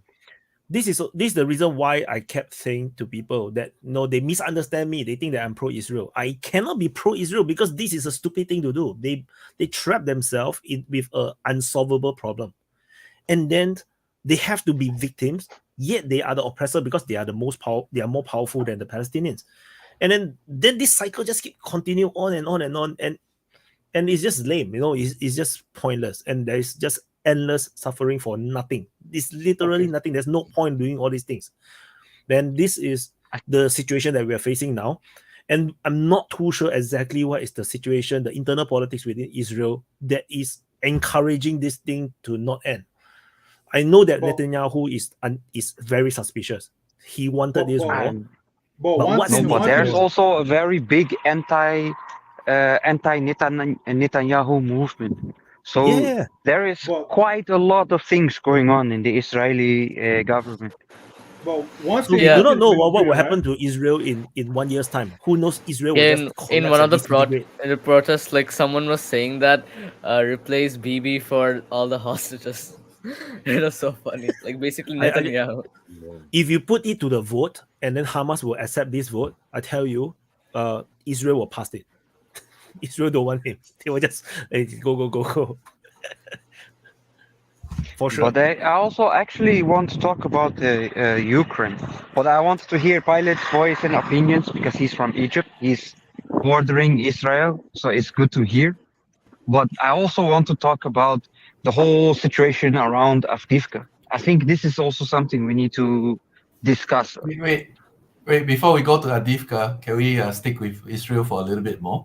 I want to kind of give my kind of. It's not true. Can I just take 5 minutes? We might as well wrap it up since everybody wants to get in on it. We might as well wrap it up. And actually, it's been going good as far as everybody being able to talk and say stuff. So we might as well just go with it. Yeah, go ahead, Drew. It's all yours. All right. So I've looked at the whole discourse on this Palestine versus Israel versus Hamas, this whole war and this conflict, and I think we're falling back into the same thinking as Russia and Ukraine. We're picking soccer teams. We're picking Russia versus Ukraine. We're picking Palestine or Hamas versus Israel. But at the end of the day, we are all regular people. Our team shouldn't be a political entity, right? So I condemn Hamas for being terrorists who kill civilians, and I condemn Israel for being terrorists who bomb civilians. They are the same thing. They are the political leaders who, in this case, because of the history of strife, they are all extremists. The leaders on both sides are extremists.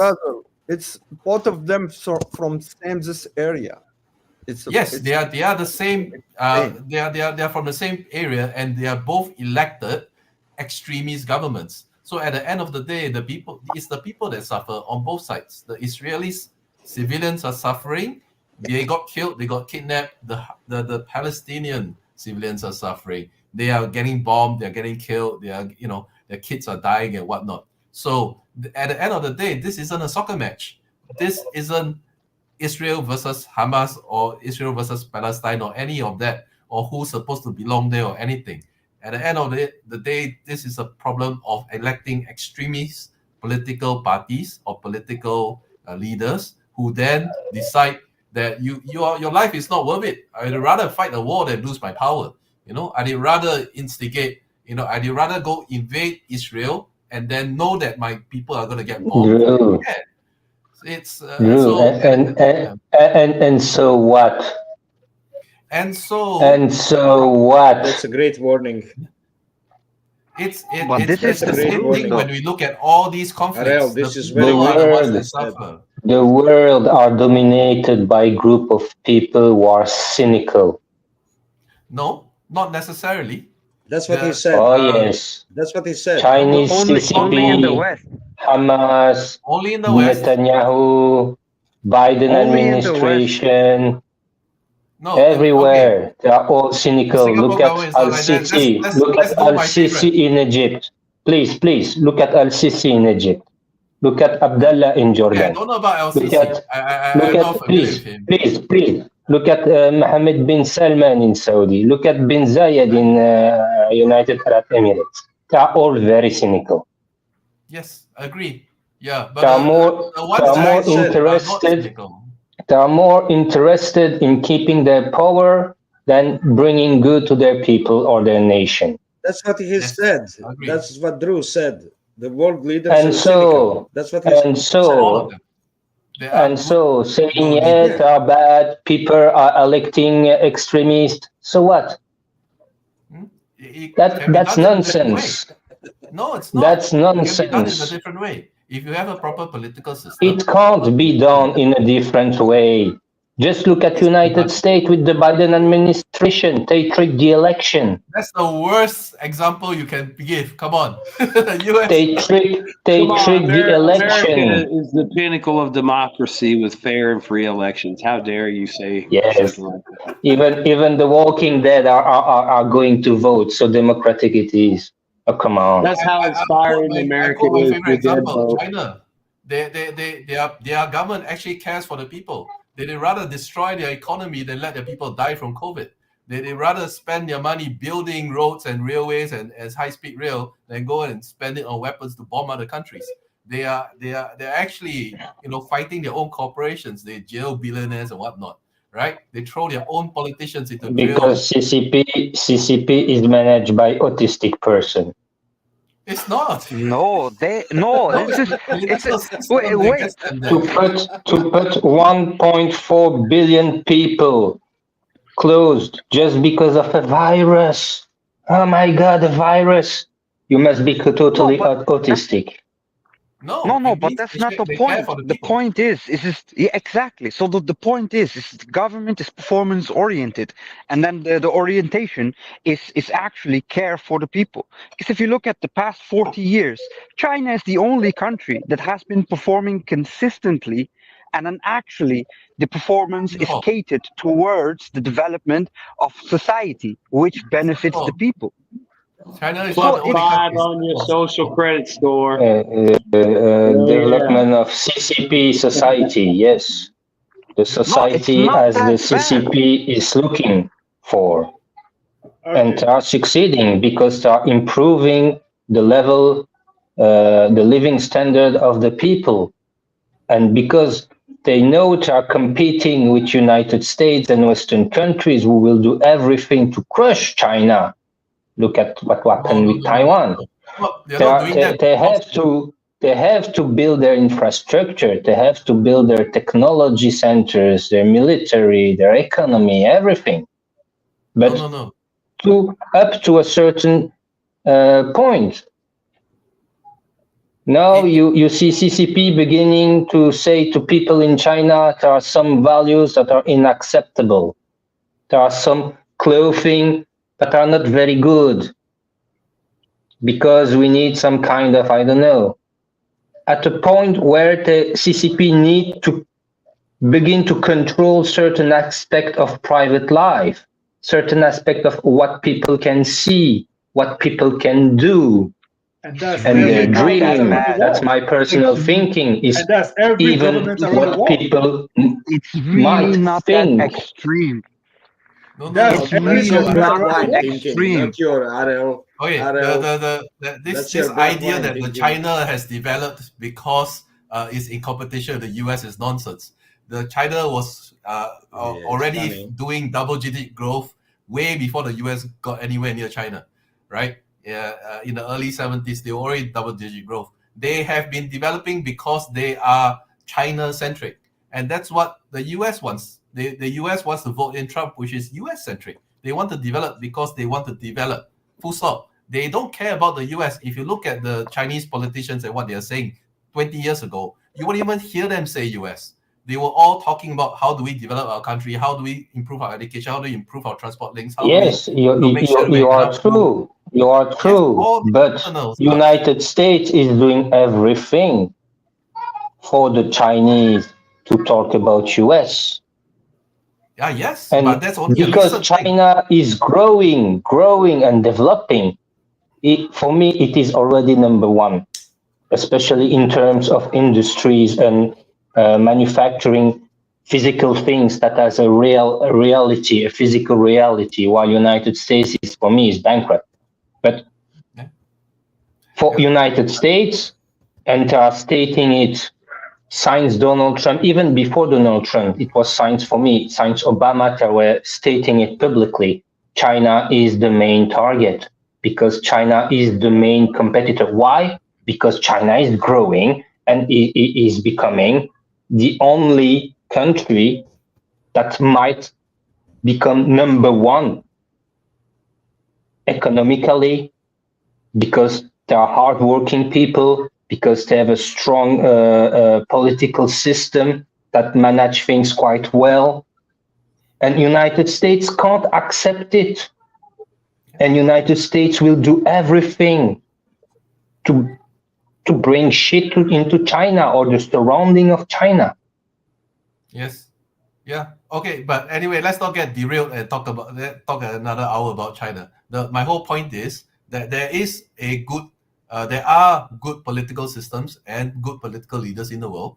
Just because you can quote 100 bad political leaders doesn't mean that good political leaders don't exist. They exist in Singapore, in China, and to a lesser extent in places like, let's say, I'm at a loss. Give me some good political leaders. I can't help you, sorry. I really can't help you, sorry. Indonesia is doing quite well now. Jokowi is actually doing quite well. Yeah, Jokowi is actually doing quite well.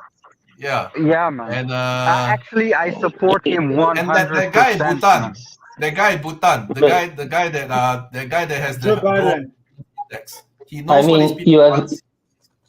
Joe Biden. Drew, you need two things: to have a leader that make things, political things, that is also positive for its population. And there aren't many examples. If you take all the leaders in the world, you have Chinese CCP, you mentioned it. You have Singapore, you mentioned it. You have Indonesia, you mentioned it. Maybe Vietnam, maybe in a certain extent also. Maybe you can also see maybe India, because India is also improving economically. Yeah. But then, and maybe one or two more examples. But then you have to stop the list of good leaders, political leaders. Then my question is, if you look at, and also Russia in a certain extent, Putin has improved the economy. He has improved the living standard of Russia. But then, if you look at Western countries, can you name me one politician?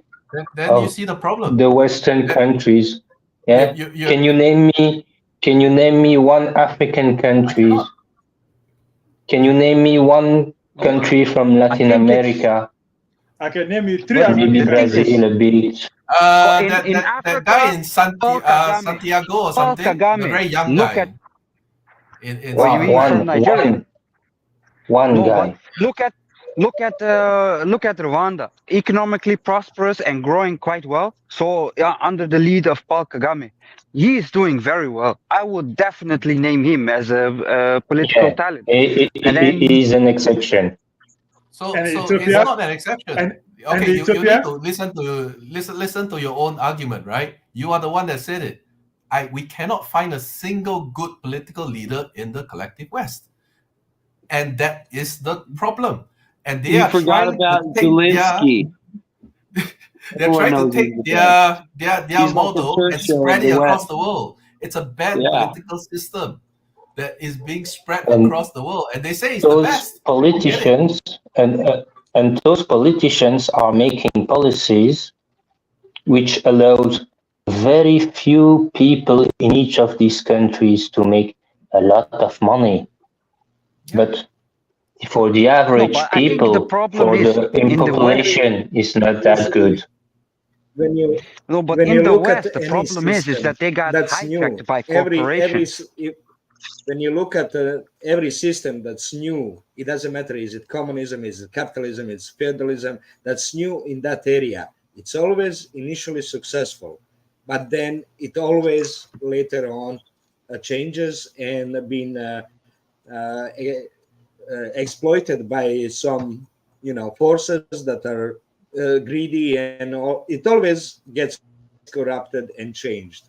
No, I disagree. Usually every system in the beginning is always good. So I disagree.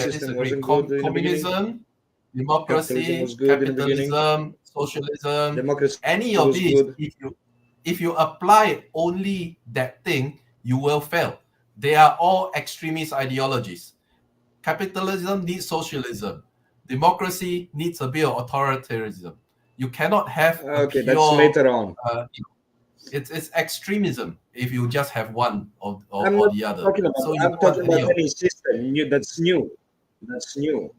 I'm talking about any system that's new at that area. It hasn't had a time initially to have human nature. Yeah. It doesn't have the time but to have what you see. But exactly. If you want to take examples, one that takes account human nature and works with human nature. And that's the current. But also, so I think this is a point where different factors come in. So, like Drew mentioned, the political ideology, if it's on the two extremists of sides, is going to fail nonetheless.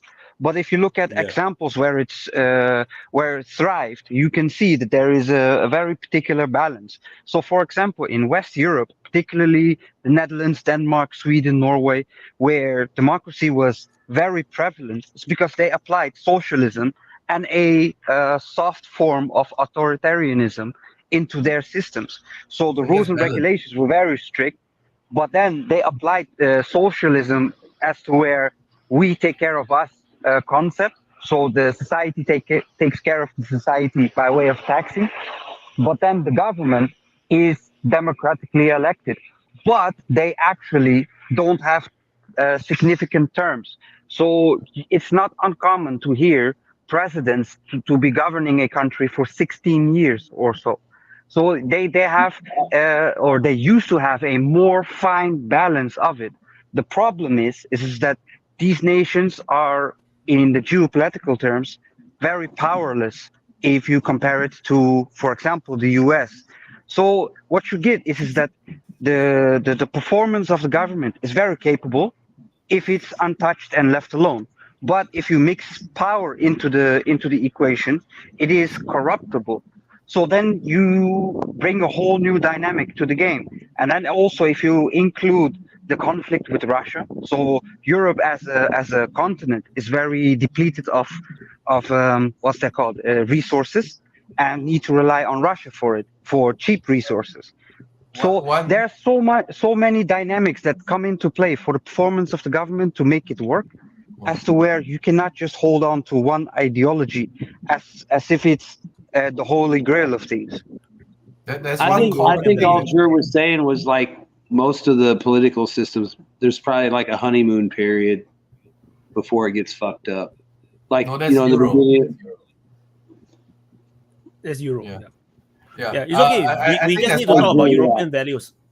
I think that's one common thread that all of the successful countries that we named has, and that is a strong control over their corporate sector. China has a very strong control over their corporate sector. Singapore has a very strong control. The guy in South America. So whenever the corporate, Russia, Putin as well, because not really. Only recently he managed to get, because of the US. They actually helped him to kick out all the oligarchs. So they actually, now Putin has a very strong control over the corporate sector. So all these countries that actually have a strong control over the financial rich, basically the oligarchs, they tend to do well. And a pure democracy doesn't do that. A pure democracy allows the corporations to come in and rule over and take power. And that's not a pure democracy. A pure democracy don't allow private interest to dominate. No, it allows democracy in modern terms. Yeah. Liberal, the Western liberal democracy allows. That's the label you hear in mainstream media, but in my point of view, you can't label it as democracy. In the sense of the word. Basically, that's why. So Singapore is democracy US because versus United. there's no corporate interference. So we actually have proper democracy.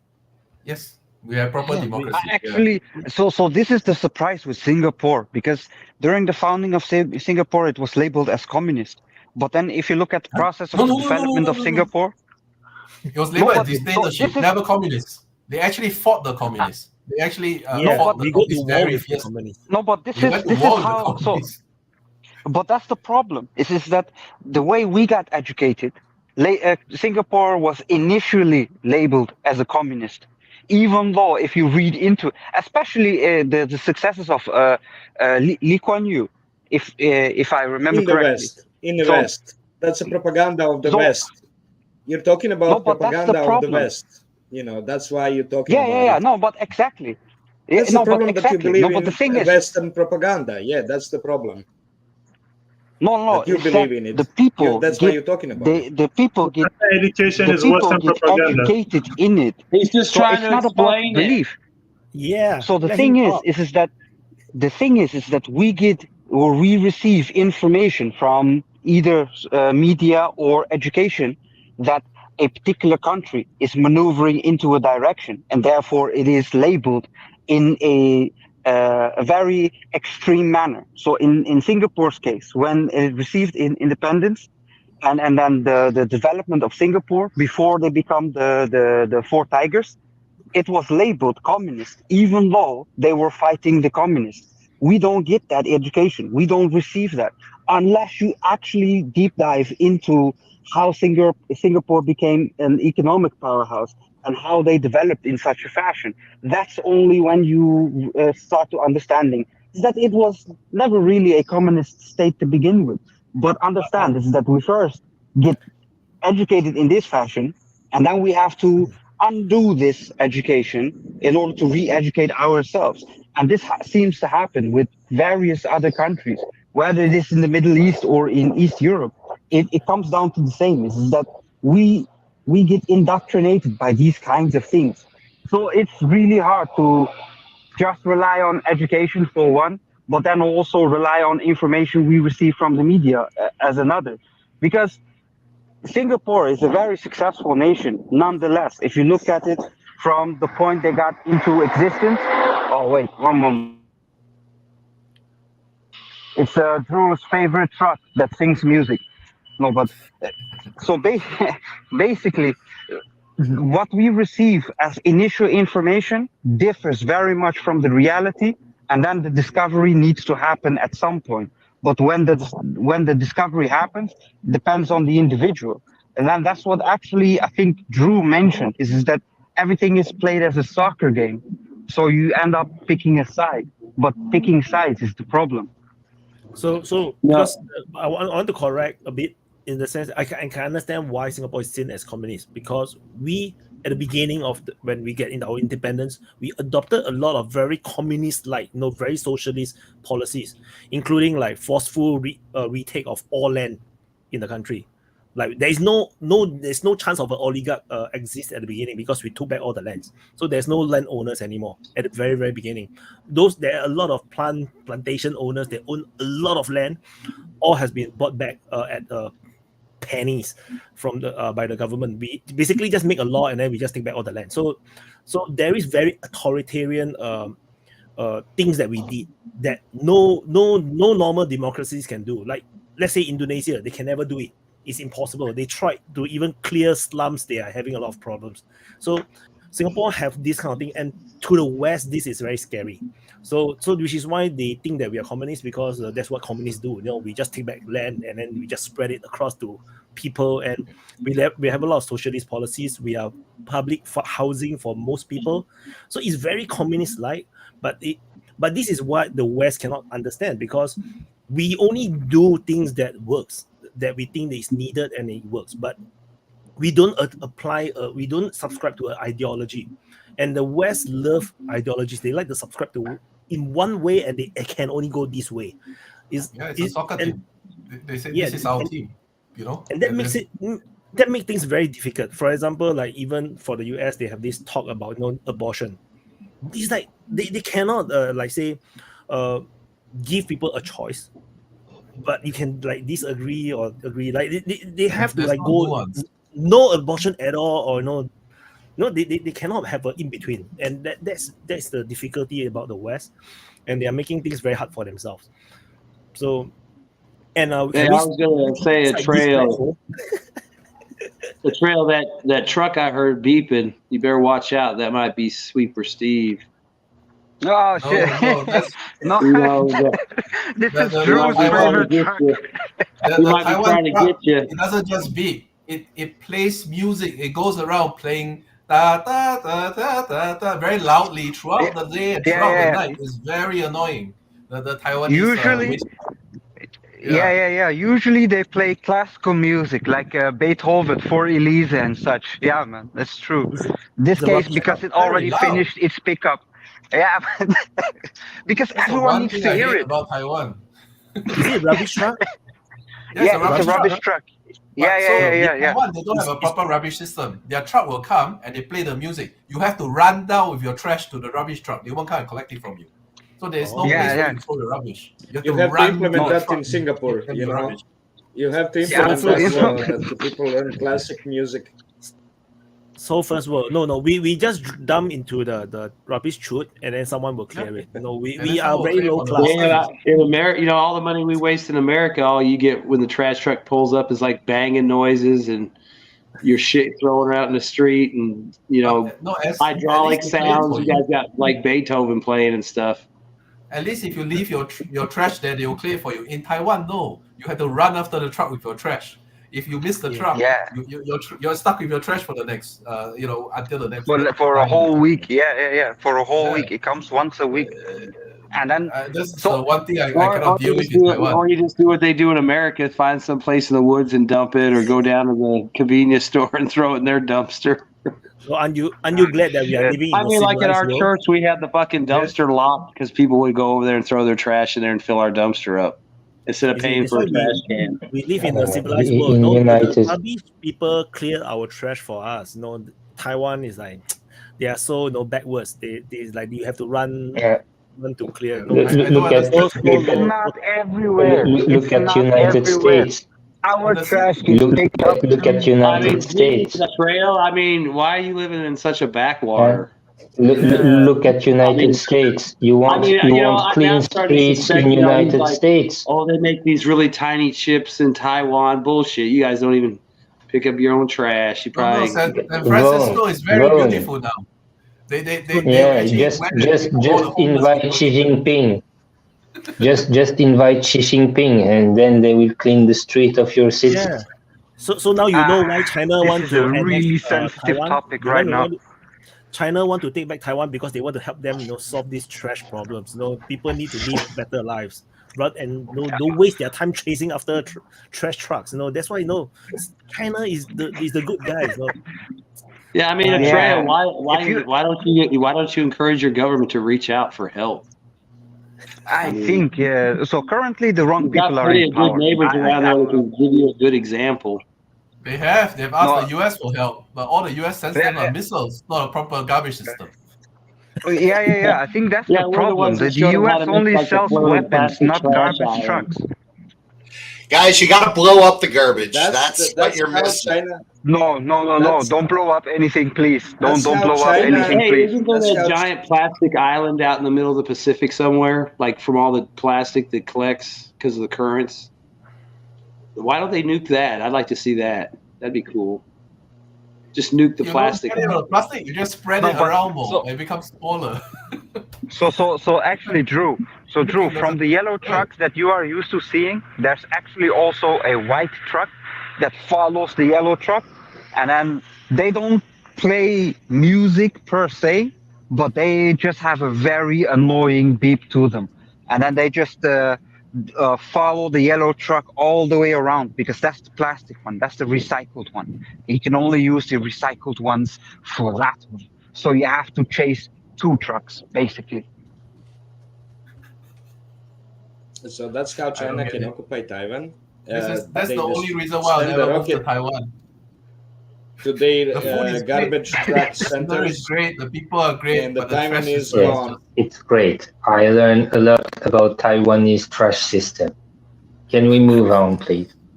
Yeah, I like how We can have elections, man. Like the biggest issue now, right in the world right now, is the Taiwanese trash system. Like that is the key thing that we need to talk about. I mean, it sounds like a humanitarian disaster. Oh my God. No, but if you think about it, the elections will happen soon. So it is somewhere relevant. I would say the trash is irrelevant, but the elections are very much relevant. So I yeah, like we'll see. how you segued into that. You know, speaking of garbage, we have elections coming up. So I would like to ask Pilot something about his opinion. Are you still looking for some mummies? I mean, the old Egyptian graves, trying to sell Book of Dead or something like that? Is there? I know some people from Egypt, and they were telling me all about that. Are you some nearby some archaeological findings or? They're constantly digging stuff up. No more mummy. Most of the mummies, it's become around the world. Yeah, most of all the people come here, stole something, so we keep it another word. So no more mummy.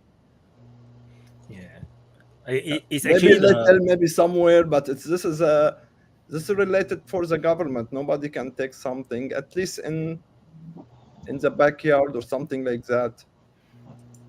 Yeah, but it's actually Egypt's fault most of this is just a story. It's not real. You can pick one or two, maybe it will be real, but most of them it's just try to take money. Egypt need to stop messing around with the tombs. That's why we have COVID-19, and then we have World War I, World War II. It's the mummies. You guys always open the tombs and then ancient curse. Terrible. Like stop messing with the tombs. We do not know what's it's like that meme where they show like that giant skeleton with the glass eye, and they're like, "Please, Iranian archaeologists, do not remove the third eye from the skull." It's 2023. So I've been seeing a lot of videos of those tombs still being found in Egypt. Yeah, this is in the Egypt history. This is a main way to when the person who will die, it's like that. This is a normal. So you will find a lot. There are some normal people you can do like that in the history before. This is a normal. This is a old Egyptian thing like that. This is if you have to do like that. You have to wrap the body. It's make it like. I'm talking more about gold and figurines. If you are rich, like that. Yeah, if you are rich, you can do like that. You have to pay to do like that. So in the history, the normal person who save money because when he die, should be someone rape him, put all of that. This is costing. Do they still do that at all today? I mean, are there people that spend money to get embalmed like that? No. Okay, I was just curious, like some rich guy somewhere, like, I'm going to get done like Tutankhamun or something. Hey, Yuri, I was in Luxor, Egypt, probably 10, 15 years ago. And I thought you were going to say Vegas. No, in the Valley of the Kings there. And the guide that we had at the time, she told us that within the valley there in Luxor, they had only excavated like 5% of it. Like they found a bunch of stuff and they know it's there, but they haven't excavated like 95% of it yet because of funding and stuff. So there's tons of stuff in Egypt that just hasn't been uncovered yet. Exactly. Yeah. It's going up by default. Someone he want to build something. He dig, so he will found something. Hey, what's that? What do you think of that one? I don't know if you know the guy I'm talking about, but he's a famous Egyptian archaeologist, and he was always like on Western TV and like the History Channel. I'll try to remember his name. Yeah. What's your opinion of him? Because he kind of seemed kind of like real egotistical, and like there'd be other Egyptian people there that knew stuff, but it was always about like, well, that's nice, but this is what I think. Like he was always the spotlight guy. But I don't know if he was like on some of the hokey shows. Like there was a show here in the States where they were claiming that the sonar image or whatever, the ground penetrating radar was showing like what looked like an attack helicopter inside a chamber underground, stupid shit like that, like the ancient technology the Egyptians had, and I'm sure the guys that know in the quantity over there, I just wonder if people like over there like, oh, he's so great, or they're like, oh, this guy's like full of shit. I don't be surprised to know that nobody know him out of America. Do not be surprised if BSC guys watching the States does not cross the States. Do not be surprised. But yeah, he was like but the there's head actually guy. more He was always to in charge Egypt. of the sites. There's far more to Egypt Yeah. than just What the exactly pyramids. is the question about him? What's your question about him? Sawah, something like called Sawah. Just like what do the local, like what do Egyptians think about him? Do they think he's a good guy, or do they think he's kind of just a grifter guy, making money off Egypt? Minister of Antiquity. What is the people thinking? They think it's a good guy. Okay, that's all I'm saying. Because they kind of make him look weird over here, like he's always involved in these conspiracy things. But now I kind of wonder.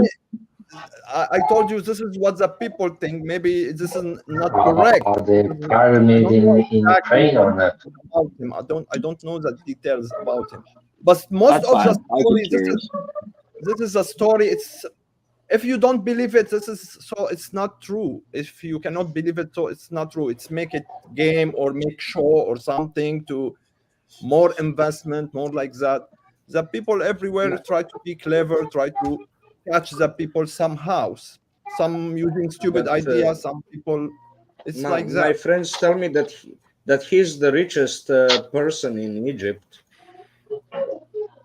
because he sold out all the What the hell are we talking about here? We've gone from garbage to I think it's time to go on to Ukraine. I think we floated between. My apologies. There must be some pyramid somewhere around Avdiivka that needs to be discovered.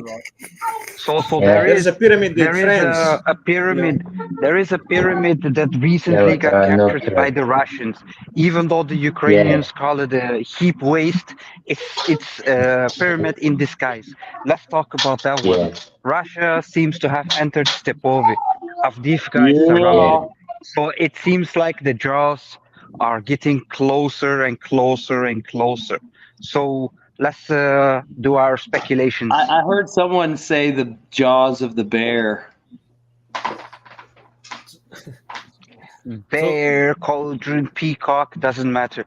There's jaws and they are closing. Yep. And then yesterday, it wasn't yesterday, but it was the day before. Supposedly the Russians have gotten into the northern part of the coke plant, but I don't know if they're still there. And then I was looking at it, and even if they got there, it looks kind of like it's an area where there's like concrete pads and a lot of overgrowth and maybe some old foundations. So if they didn't move past that, then they probably just got there and left because there's really nowhere for them to dig in or anything unless there was already positions there. But I mean, the fact that they even got down there means, that's just, it's just a matter of time before that's closing up. I mean, if they can get the coke plant, even part of it, I mean, and a couple of those tall buildings, it's game over for that last road out. I mean, they can already hit it now. Trusted sources. So based on the sources that I always trust and report based on, there is no talk about the coke plant. But they did, even Stepovi, that some people claim that it has been captured by the Russians. It's not. The Russian forces basically entered and left. So so I don't think the Russians are that desperate to go on the offensive to capture the whole of Avdiivka. It still feels like they are still grinding. The senses I get now is that they are trying to make this a Bakhmut the second. They're going to make it a second Bakhmut. And they just want to draw the Ukrainians into Avdiivka and wipe them out. So that seems to be the case at this moment. And I find it really, you can call it disturbing, for the Ukrainian side, that they are using the leopard tanks a lot more. And I find it very disturbing because it's like why are you using your Leopard tanks this much? They're literally using it like on the attacks and defensive, and because once these Leopard tanks are all gone, I'm not sure what they have left to use as tanks. Like, I don't even hear much about the Abrams tanks. I know there's a few, I think, in Ukraine, but it's not like a lot. And the best part is the entire story about Leopard 1 has been out of the window. There's no one talking about Leopard 1s. So I'm not sure if Germany is actually still doing something about the Leopard 1s. I was going to say, I saw some Leopard 1s a long time ago, but I've never seen a single one of them in combat or destroyed or even in a battle. The Challengers, we can only say for sure there's only 2 that have been confirmed as destroyed that I've seen. We don't know what happened to the other 12. I mean, are they hiding them somewhere, or do they get hit in some kind of depot? The M1s, I think there's a good chance they're up around Chernihiv in the Sumy area, hiding out up there, because there's a unit up there that supposedly may be the one that's getting them. I think it's the 4th Armored Brigade separate or something, and it's attached to the Northern Command. But even then, if it's only reported there's a couple of M1s in the country. So, I mean, again, they got to hide them, and that's the problem once all that shit gets in Ukraine, like the M1s. I mean, are they even in here? Because you got to move them around all the time, because if someone sees them. Wyatt, you talk about Leopard 1. Like... What about F-16? Where are they? They're still talking about the pilots. It seems like the whole ammo for Challengers is destroyed. I just read and posted in Open Mic, in voice chat, in main lounge, the Sputnik news that there's increased uranium radioactivity over the England because of the detonation of depleted uranium ammunition. Was that big explosion a few months ago? The huge one that looked like a fucking... A month ago. Yeah. Yeah, back in and that might be why you don't see them. Maybe they don't have no ammo for them. Or maybe they got blown up. That's what I tried to say. Yeah, they blown up all the ammo for Challengers, so that's why they're not showing up. It seems like that's the case. And another they don't share the tanks that cannot share rounds, like Abrams, Leopard, Challenger. They're using different rounds because Challenger has there is no NATO standard for rounds. Challenger is a different shell. Different type of the ammo. It's a 2-piece one. It's a 2-piece round versus the Leopard and the Abrams use a 120 single piece. So the Leopard and the M1, the Leopard 2 and the M1 can use the exact same ammo because they have the same gun. The Challenger has that 2-piece rifled barrel ammo. Yeah, that's right. So the British are trying to be extra. Rest of the guns, the British ammo looks more like the Russian ammo as far as when it's loaded in there. Smooth barrel. About Avdiivka, they said that they reached the fence of that chemical plant, but they didn't enter the chemical plant that they reached for, because as soon as they reach the opposite corner, which is not big sized area, if the Russians take over, they will have the clear view of the main entrance, entry road to the Avdiivka. But the problem with that is I just saw a ride through that road, and it's covered with trees. That road is protected by the trees. So even though you can be close to that road that would supply Avdiivka, you wouldn't see much because it's really thick brush around it, and not much visibility to control it by spotters and artillery. So basically, they will have to clear out the brush with a huge artillery, with MLRS. A lot of the thermals might even see through some of that too, and they'll know something's there. Even if they can't see it, they'll see something moving hot, and they'll just start putting artillery on the road. You have drones, you have satellites. I mean, Russians can direct their artillery even if they can't see it from the ground with their eyes. I mean, if you think about it, it'll be like Bakhmut in the sense that the guys going in or out are going to even if it's just 2 or 3 or 10 guys or 100 guys, they're going to be targeted going in or out. Just like at the end of Bakhmut when you were watching 2 or 3 guys trying to get out, and they would just attack them with drones or AGS or machine guns and kill them. I mean, it wouldn't matter if it was a single guy or 5 guys, so it'll be the same thing there. I mean, at some point that road will be used to go in or out, and you're just going to get hammered constantly. It won't matter if it's. I mean, look at it now. They got so many drones, they can afford to send them after a single guy, or 2 guys, or 4 guys walking down the road, and they can hit them multiple times. They see a leopard, they hit it in the ass, and then they hit it again and again and again until it burns.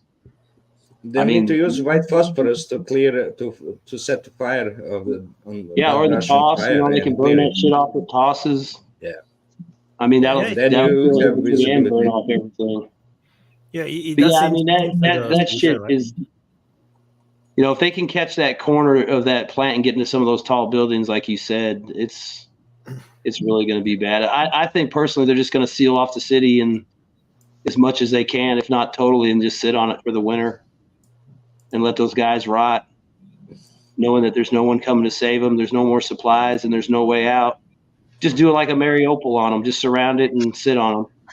They'll eventually run out. Have you guys? I mean, there's no reason to waste the guys on it. You can just starve them out. So I saw the headline about US only left with $1 billion to give to Ukraine. I saw some headlines about this. The US always have money. The US will never run out of money for war. That is just forecast. They just for need Ukraine. to print. Yeah, I mean, I think it's $1 billion left in like some emergency fund, but then they're already talking about other ways to get money. But I don't think they can pass it, right? 1,001 way to give Ukraine $300 billion tomorrow morning if they want. So I think the $1 billion Congress has to approve it. Congress has. United States printed in 6 months $1.5 trillion. Okay. Yeah, they have unlimited money. 1.5 trillion in 6 months. Yeah, not a problem. Yeah. They have unlimited money. We can fund 2 wars at the same time. No Congress problem. has to approve it. Congress has to approve it. That's the issue. So that's why I say the $1 billion I believe is just the budget that is left, and then they cannot give more to Ukraine without topping up the budget. So even if you can print money is one thing, but budgeting it, putting money into this budget, this fund is a different thing. So I don't think the U.S. war budget is not determined by Congress. The U.S. war budget is determined by the military industrial complex. But what's going to happen is this is probably funding that's already been approved. Plus, the president has discretionary funding that's probably been used up. So now either they'll have to replenish his discretionary fund that he can just willy-nilly give away, and then they'll have to add money to the budget, which may be a problem. But there's still other ways they can get money to them. I mean, they got Lend-Lease in place, so you can technically just keep giving them equipment under Lend-Lease and not give them money. So, I mean, there's all kinds of shit they can already do. I mean, yeah, they might not get any money in this next round of funding, but they will find ways to fund at least some portion of the war through equipment. I mean, because they gotta find a way to keep the money coming to pay the government employees that are keeping the government running over there. Plus, they've got to keep supplying them with weapons. Finding the money. It's not the problem finding the money. It's what Congress does, what Congress approves. I mean, think about it. In a couple of weeks, you'll hear about some UN discretionary fund that no one knew existed, and then all of a sudden there'll be $20 billion in it that they can give Ukraine. It'll be some shit like that. The U.S. run out of money when it sees that Ukraine is a lost game. Then all of a sudden they run out of money. If they have the belief that Ukraine was a win game and they could do something to Ukraine, they would never run out of money. The example, Israel. All of a sudden, 155 millimeter rounds that Ukraine needed for the past hour. So exactly like I said, it's like, oh, look what we found. Look what we found over here in the corner. Congress like could scream from now to the time. Congress could scream from now to the end of the world. The U.S. military will always find what they need for its wars. To hell, Congress. No, that's crazy. That's crazy talking. That's knowing nothing. Congress have to approve it. Nobody else can do it. Yeah, I'm not arguing with you, Jur. I'm not saying you do have to prove it. All I'm saying is there's so much fucking dark money floating around that they'll find ways to pull funds from something else that no one has any oversight on to send it to Ukraine. United That's what they're saying. States. I mean, they have tons of money. United States is a corrupt country, totally corrupt. Hey, I mean, the CIA, the NSA, the black programs, they can find money which is not written in a congressional paper. They can have funds. I mean, look at the if everything works according to the rule, if everything works according to the rule, you're right. But that's not how it works. If everything works according to the rules, they will not be in Syria. They can throw some pocket cash down the table. Syria is an example. What's that? What's that? They can throw some coins under the table. But the big cash has to come from Congress, like the big bucks. Yeah, the big bucks do, but you don't. I mean, all you gotta do is keep pushing shit in. Oh yeah, but it's a feedback. They need to get. It's from Gabriel. Gabriel, you need to mute when you're not talking because we can hear the feedback from your side. So every time you want to talk, you unmute, then you mute back immediately. If not, then we will get confused because of all the echoes. And then I'm going to leave for Mr. Lam. The other thing is too. I mean, look at the accounting games they play. Like they sent $5 billion in aid to Ukraine. And then later on they revised it's only $3 billion. And they can send another $2 billion. I mean, that's the kind of shit they're going to do. I mean, they don't need, they need Congress for the big bucks, but think about it. There's probably State Department programs to build infrastructure that they'll steal the money from to give Ukraine to build infrastructure, supposedly. You know, they'll find all kinds of ways to get money to this shit. They'll fucking, like we say over here, you'll rob Peter to pay Paul. You know, they're robbing somebody to pay Israel. They're going to rob somebody to keep paying Ukraine. And if it comes down to it, we'll rob somebody to fucking pay Taiwan or somebody in Africa or somebody in the Middle East. I mean, you know, that like FCS said, I mean, there ain't going to be no problem. It may not be as much money as they want, but they'll get the money somehow. They'll always find a way. They're not giving up that shit. You spend $100 billion on a war, and like the guy was saying, you know, you can make, 10 or 20 billion in profit. You know, that's a good return. What did Vivek say the other day? Spend trillions, kill millions, make billions. There you go. They ain't gonna stop that gravy train. Truly, for big bucks, it matters for the Congress because to go after the Biden, he came back from Israel. I think he had this big speech where he asked a Congress to give him a bailout for Ukraine for more than $60 billion. Is it better now? Yeah, but it didn't went. It failed. But the thing is, sometimes with money and Ukraine, there was sometimes last year and this year situations when the package of help wasn't been announced and it had been sent to Ukraine. Like, for example, last year in Kyiv, there was some Polish IFVs sent it to Ukraine, but they never had announced to be sent it to Ukraine. So there was a lot of such situation, but so yeah. Yeah, so really quick because I have to go. That 1 billion the thing is from the last 50 billions. It's left till the new end of the year. That's where that 1 billion comes from. It's programmed to last till the end of the year. Last program. That's what's going on. Go ahead, Aki. So really quick because I want to leave, but also I wanted to point out about the spendings of war and budgeting. If you look at how the Israel phenomenon happened and how it played out by the US, you can see that countries are not equal. So Ukraine is receiving billions, but it has to wait for it over the course of weeks, months, maybe years. As to where the moment Israel got attacked by Hamas, basically what happened was that the US was already reserving a budget, munition, aircraft carriers, and already was preparing F-35s within a span of a week just for Israel. So what you see is that the inequality between nations, according to the American hierarchy, is very big, as to where Ukraine needs to negotiate, wait, negotiate some more, and then wait some more.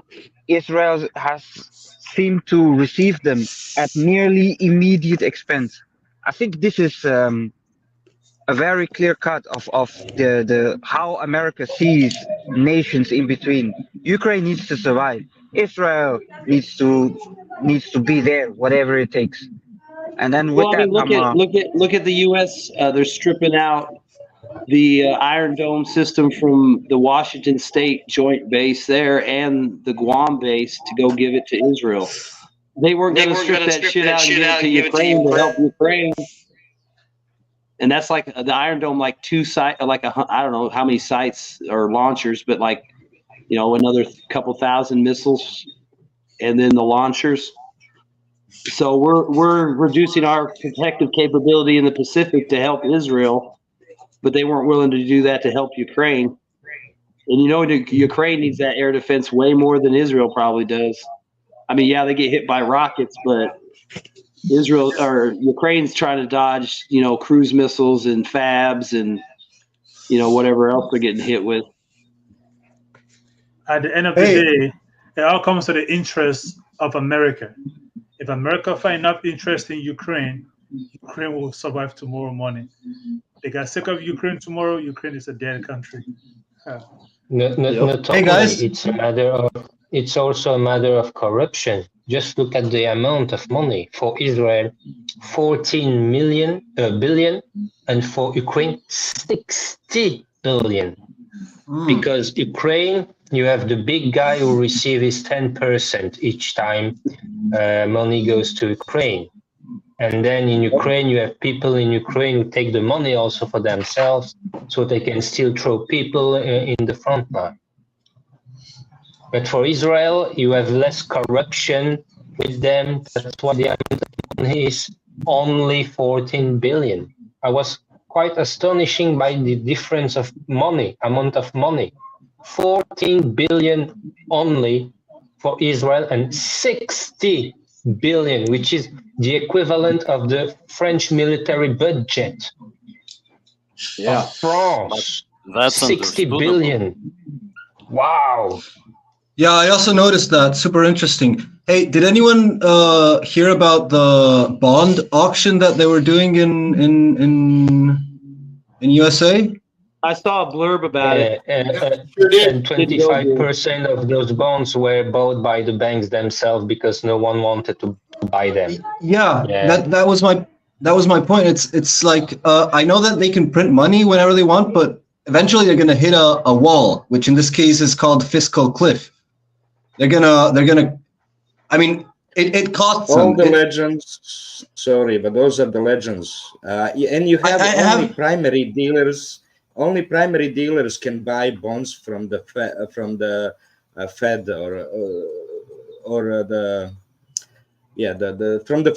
Only primary dealers, nobody else. Those are specific banks named, listed at the Fed. Only they can buy the bonds from them, nobody else.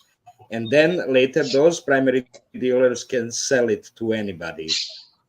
Those primary dealers can sell it to anybody. I get the impression. I get the impression that USA is at a dilemma in which they need to keep on the defense spending because that's what's propping up their GDP, but also spending too much. So it's like a super tight balance that they're doing. They're caught in a whirlpool. Actually, they have to keep on, but they're facing a fiscal cliff eventually. Yeah, just to add on to that point, with the bond auction was terrible. The buyers were demanding, pretty premium rates to take those bonds. And the problem with that is, as rates go up, if you look at the US, if their debt servicing, for the first time ever, their debt service costs have exceeded $1 trillion. And that's all happened because the interest rates are going up because investors demand higher rates. So if you were to look at the interest payment yield, it's basically a vertical line right now in the last, since the beginning of this year.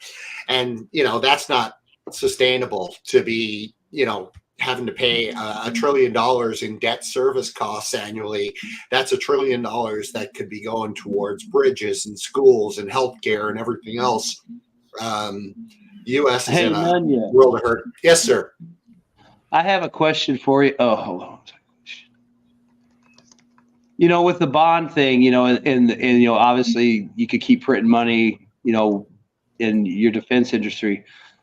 Would the U.S., I'm just asking this because I'm curious, could you string out the value of the dollar more by slowly doing things like, let's say the dollar's weakening and people are losing faith in the dollar, so all of a sudden you open up the oil spigots and start dumping that commodity on the market to prop up the dollar.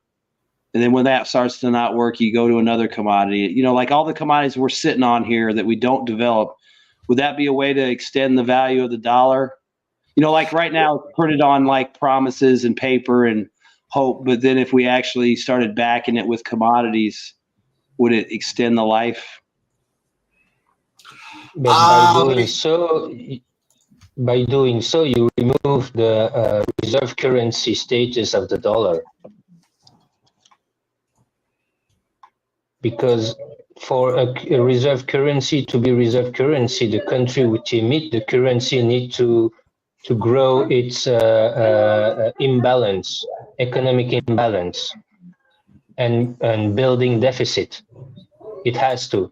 If United States begin to provide raw materials more than it is doing right now, you will have countries who will be interested to buy it, but then how can they make US dollars?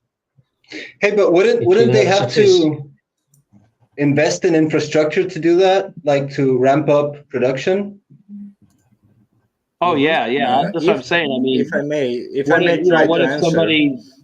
what if these politicians got smart and okay, we got to expand production. We're going to start exploiting our commodities and using that as a way to make more money. To make up for the deficits and all that.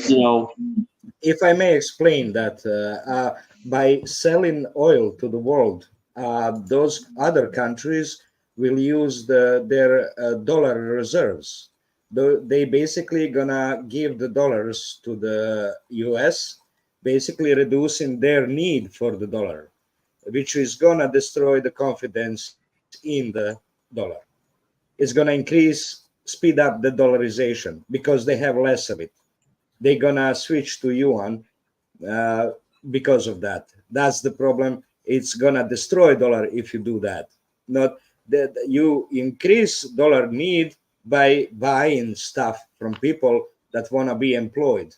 They wanna produce something. They employ people and they sell it to United States.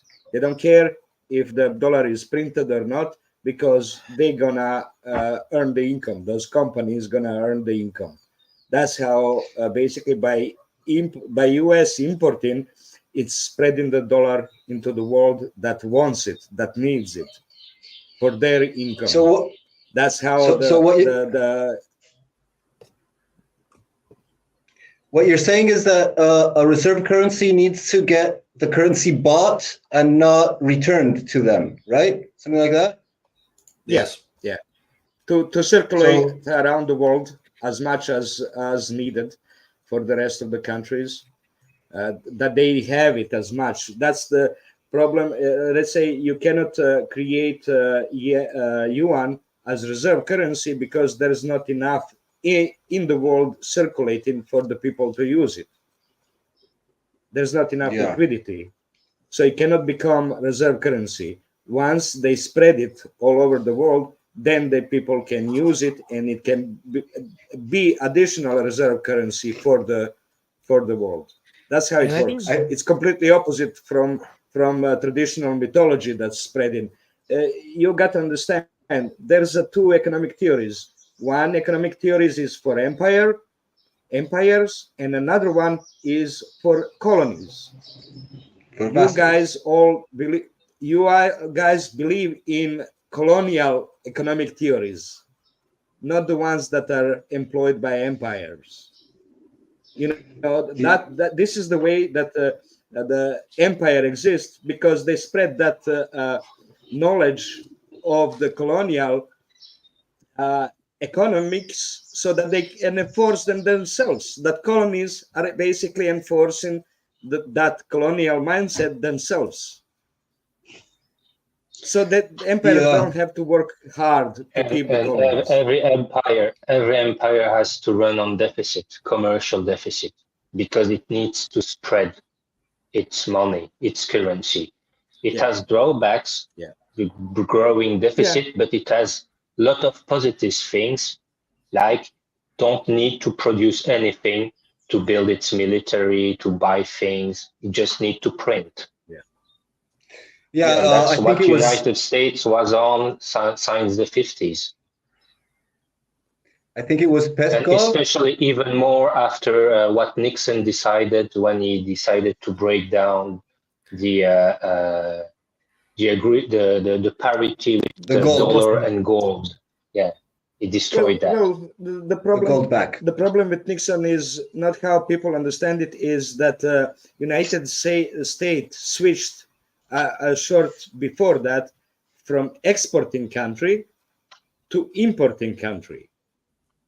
So after the Second World War, United States was exporting everything to the Europe, to all around, exporting jeans, the movies, all weapons, everything, so many things. And then around 65, 68, that's where it switched from exporting to importing. So suddenly all the transfer of the money has to be calculated differently. And that's why they broke Bretton Woods agreement, because of that possibility that they'll have to cover for that with gold. But at that time, they didn't need it. Until that time, they were spreading the credits in dollars all around the world. So you can imagine how much money they were printed at that time, because everybody wanted dollar to buy jeans and movies from United States and weapons. And it was the beginning of the destruction of the industrial base in United States in the 70s, with Detroit, the car industries, with almost all kind of industries, coal mining industries and everything, because United States decided to really use their currency to spread it the most possible way, to dominate and to have so much money power to build their military, because they were focusing on military only. This is the only real industry that produce physical things that works in United States today. And even agriculture is going down. And now, thanks to what they've decided with Nord Stream, they are providing oil and gas also. But hey, at what price? And for how long? Because it's fracking. And fracking has not the same amount of oil and gas than real gas and oil like in Saudi Arabia or in Russia. And the cost of exploitation of it's also not taken into account of the real price of the product sold. And the destruction of the ground, the nature, and so on, that's also not taken into account in the price sold, but whatever, it will be for next generations. Different story.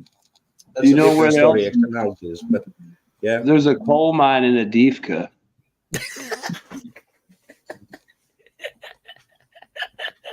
Yeah. So funny. Yeah. How did we get to this topic, man? Why always sometimes we devolve into like talking about currency and economic theories? Because I'm here. What's going to happen. When I'm here, I have opposite thinking on economics because I spent 6 years learning about it, actively learning about it, which nobody here did it. Basically, everyone here believes in colonial economics. You know how that's the problem. I'm opposite because I spent 6 years trying to learn the truth about it. Just as who was saying about diving into the knowledge, Atreo was saying that there's a huge propaganda, and unless you dive into it, you won't know the truth.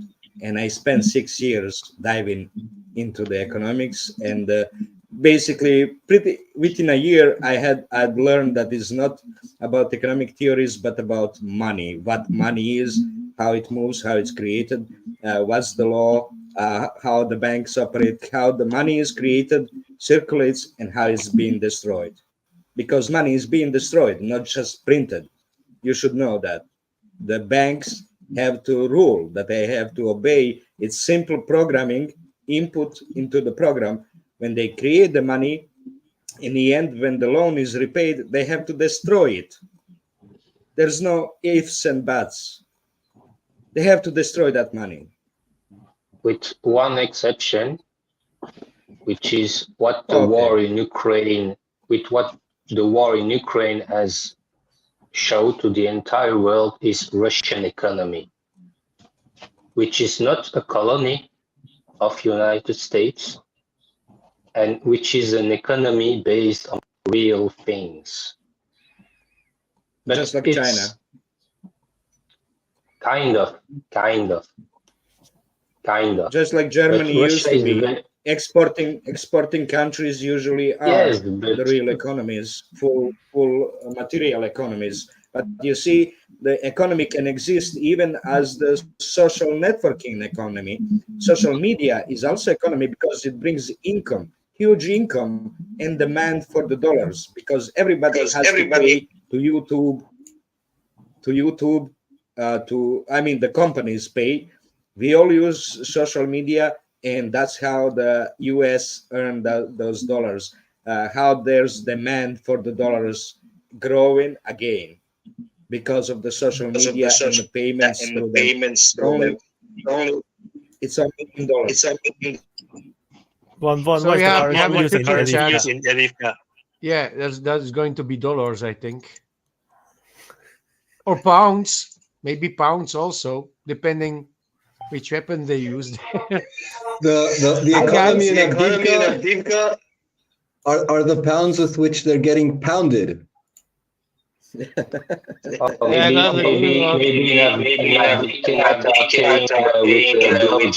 blowjobs. Can be also easy money. Actually, Wyatt, did you already all talk about Avdiivka? We haven't talked a lot about it, but Mr. Lambo, we you mostly talked about Israel and a little bit of Avdiivka. Yeah. Hi, Craig. Long time no see. It's not me. I was not lagging now. Hello. No. Your minions are fucking. Oh, is my audio bad? Oh my god! I think is it's Mr. the Lambos ghost of Canada. No, I think it's Craig. The motherfucking ghost of Canada. No, but the thing is, I got a notification when I log in from that there's an Android problem. There's a bug or something like that, and so everybody that's using Android is lagging. With, it's not lagging. It's a problem. Crypto. Yeah, it's a problem from StreamYard. We can't change it. That's the reason. Yeah. And I don't have earphones. So you need to get an earphone. You see. No, I already put in the comments. I already put in the comments. I had to wait Black Friday to buy a new laptop because my laptop is more than 12 years old, something like that. And if I'm running StreamYard on it, that laptop just wants to explode. It is suicidal with heavy thinking. But I have earplugs from Samsung is already. The echo's sounding pretty cool, though. My mic was off just now. It wasn't me. Yeah, it's the Lambos. I don't want to change the subject off economics. If you guys want to talk about economics. No, we want to talk about Adivka. Hey, Craig, can you say Bravo 6 going dark? Can I say something first? Because I haven't been on for a while. Yes. I just wanted to point out that there's an interesting asymmetry between Israel and Ukraine. You see very few people saying that really the situations are similar. The people who say that they're similar kind of get shouted down a bit. But I'm going to point out one point of similarity between Israel and Ukraine, and that's the Oslo Accords and the Minsk Accords, to me, are very similar. They're settlements to long-standing disputes that were actually signed insincerely with no intention by one side to actually keep to them. And then that side basically aggravated the situation and then got itself into a fight that it now can't easily negotiate its way out of, because who trusts them after the insincere signing? So Oslo Accords was supposed to lead to a two-state solution, but I think we all know now that that was never sincere on Israel's part. Many people say it wasn't. And we have the same kind of admission about Minsk Accords. So once you sign that kind of thing and then go like a decade just building up crazies, teaching people nutty religious, racist ideology so that they'll participate in something horrible like the slaughter in Gaza, or, you know, shelling kids in Donbass from Adivka, right? How do you make peace with people like that? Like, to me, Israel and Ukraine are two states that just no longer have any diplomatic credibility. How do you make peace with them? Does anybody have any idea how you could actually sign a deal with these countries and have them stay on the map? Or is it just impossible? They must be willing to want to do it, and they've until now are not willing to do it. So what's the point in common with Ukraine and Israel? Well, the Oslo Accords and the Minsk Accords are both deals to settle something that one side signed with absolutely no intention to meet them. USA is a point in common. Yeah, I'm saying it is. And that both those states have discredited themselves in the community of nations. Like, who can sign a deal with them and expect it to be kept now? That's what I think the only deal that could be signed is, you know, Ukraine, they get a deal because they'll be completely crushed and submitted, whereas Israel's not going to be put in that same position. So theirs will be figured out differently. But, you know, that's the difference there. But, I mean, yeah, I agree. I mean, you have these two sides that negotiate in bad faith, and now they're looking at negotiating, and nobody wants to meet them at the table because of the previous behavior. But I think with Ukraine, it gets settled by submission. With Israel, you know, I don't know how it's going to be settled because there's so many risks, you know, and too many potential pitfalls right now until I guess there's more clarity on the ground. You mean the nuclear arsenal is the thing that prevents Israel from sort of disappearing? There's something that prevents Ukraine from disappearing that's too. kind of hanging out there, you know, like there's that fail-safe to guarantee Israel's still around, whereas Ukraine doesn't have that guarantee. Plus, they've made their bed with Russia, and Russia's not going to spare them at this point. See, so they're going to get the deal they get.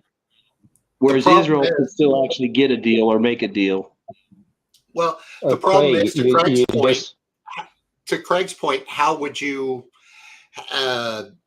trust those two countries? And the answer is you wouldn't, right? You wouldn't trust Ukraine or Israel as far as you can throw them. But the problem now is the countries who normally would guarantee security, i.e. the US, nobody trusts them either. So, you know, we're kind of in a situation now, to Vaughn's point, Russia is just going to determine, what the solution is.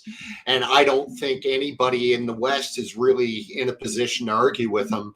Israel's a bit more tricky, and I'm not sure what the outcome of that one's going to be. Craig, I actually have a point. What are the similarities? So basically, in both of those wars, even in Gaza, in the war between Hamas and Israel, Russia gets blamed. So it's kind of one of similarities between those conflicts. I mean, truly, I think in 21st century, like, there is not even one conflict in the West what had not been blamed to Russia. Craig, one thing it's for not sure the is similarity.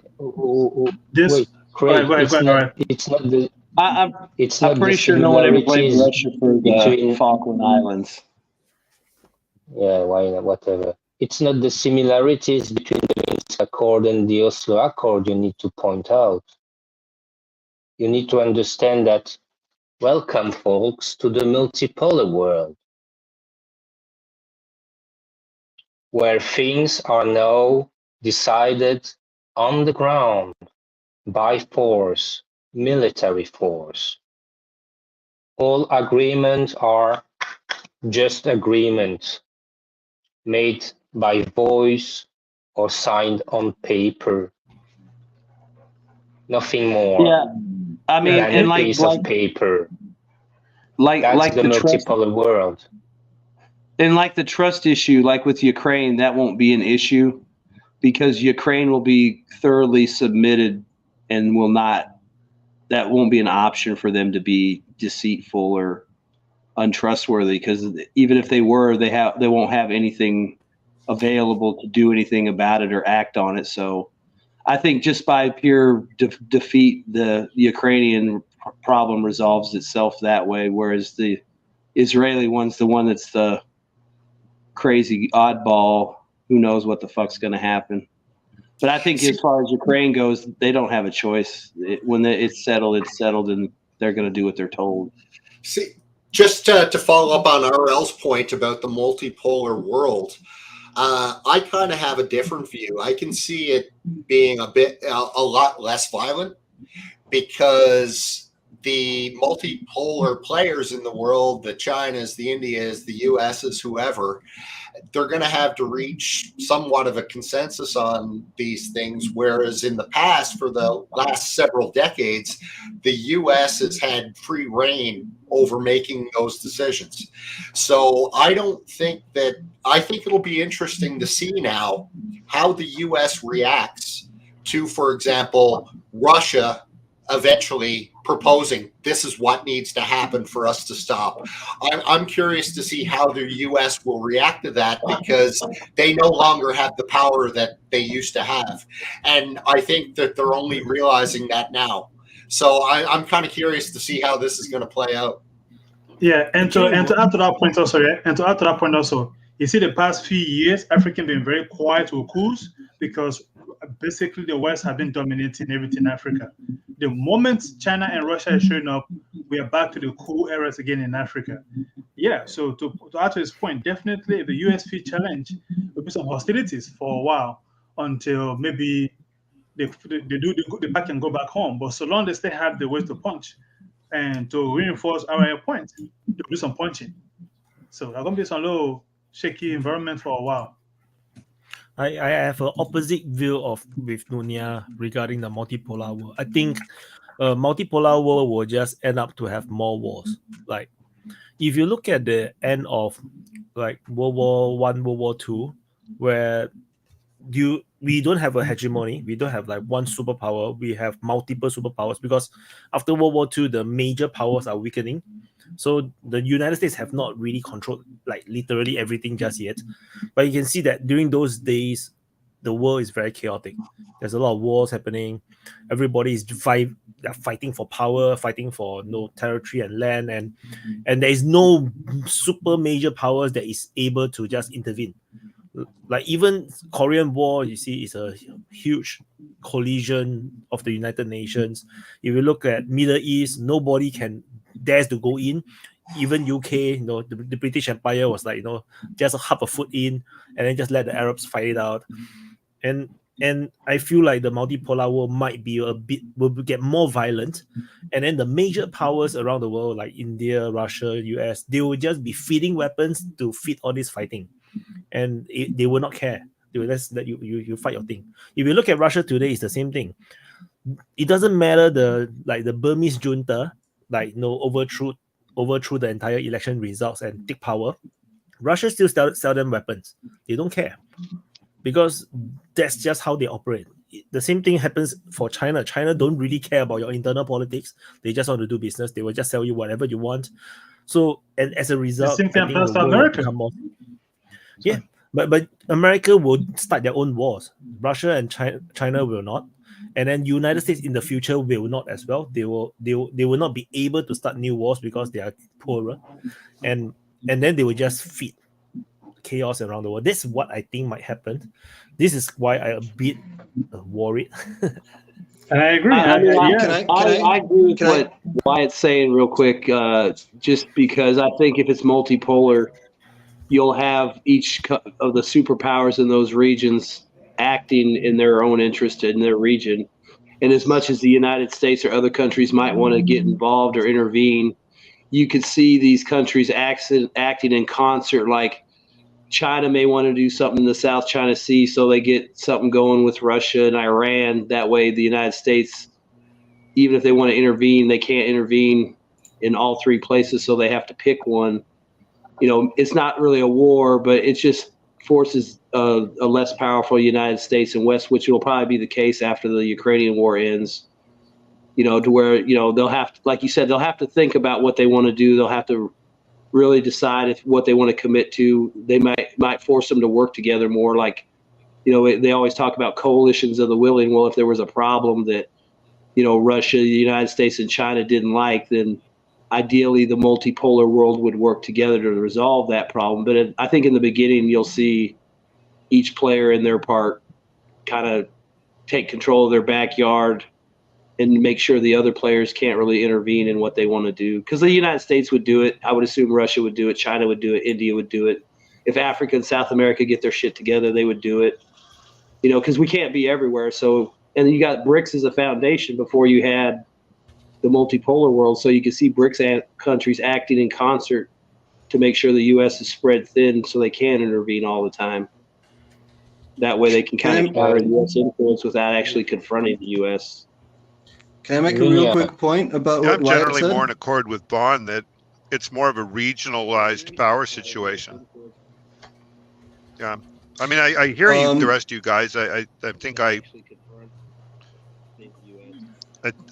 Wyatt and RL both think we're heading for a generally violent world. There's a difference between what Wyatt says about the end of the First and Second World Wars. They were really a huge increase of conflicts, but that's like the post-colonial era. So many countries that were under direct control of British and French Empire, etc., they saw the opportunity to seize independence. And so that's a great part of the conflicts of the post-World Wars. And another point I wanted to make is that it seems to me, maybe it's just the conditions, but it seems to me that both Russia and China have a different approach to their influence. It seems to me that they want to they prefer doing business, as Wyatt says. They prefer doing business, and war is bad for business. I mean, it's okay if you only sell weapons, but if you want to sort of get returns on investment and infrastructure and all that, it's not a good idea. It's destructive. So I think that there's a possibility, maybe it's slim, but if there is a multipolar world, it's a possibility that there's going to be less incentive for conflict than the last time that the world was like out of whack. First, war is a very good business. You